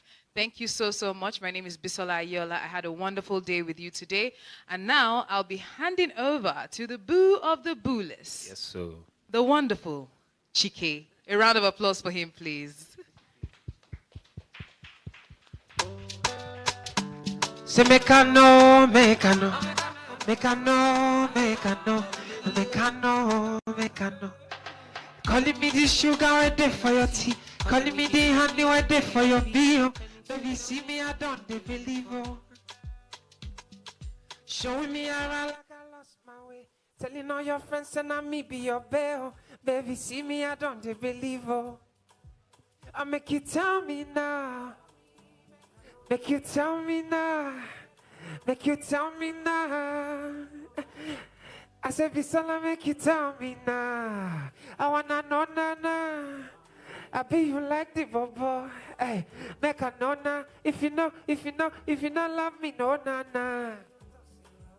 If you know, need me, no, nah. Hey, set me, I take this love, oh, baby, you make you no play me, nah. No go they talk, say you love me, oh. No play me, oh. Okay. Anybody will won't fight you on. Hey, nah. Anybody will won't fight you. Say me then come, they already know. I'll be right beside you, like the wall of Jericho. And they don't know what's going on. When I get so, my baby boo. I'll be a soldier for you. I'm getting better in Kung Fu. And you should know that I got you. And you don't need to get me too. And I'll be right beside you in anything that you do. If you ever need saving, I will be running to you. Running, running, running to you. Hey, I'll be running to you. Running, running, running to you. Anywhere that you go to, running, running, running to you. Hey, I'll be running to you, running, running, running to you. Yeah, anywhere that you go to, I'll go round to you. Nakupenda, it's oh my God, yeah. Na na na na na na. Yeah, you watch me like TV. You're looking at me 3 times in a row. And if you want to say hello, oh yeah, now make you talk hello. Nah, I think you look so pretty, and you don't look like spaghetti, oh, like you are needing some love.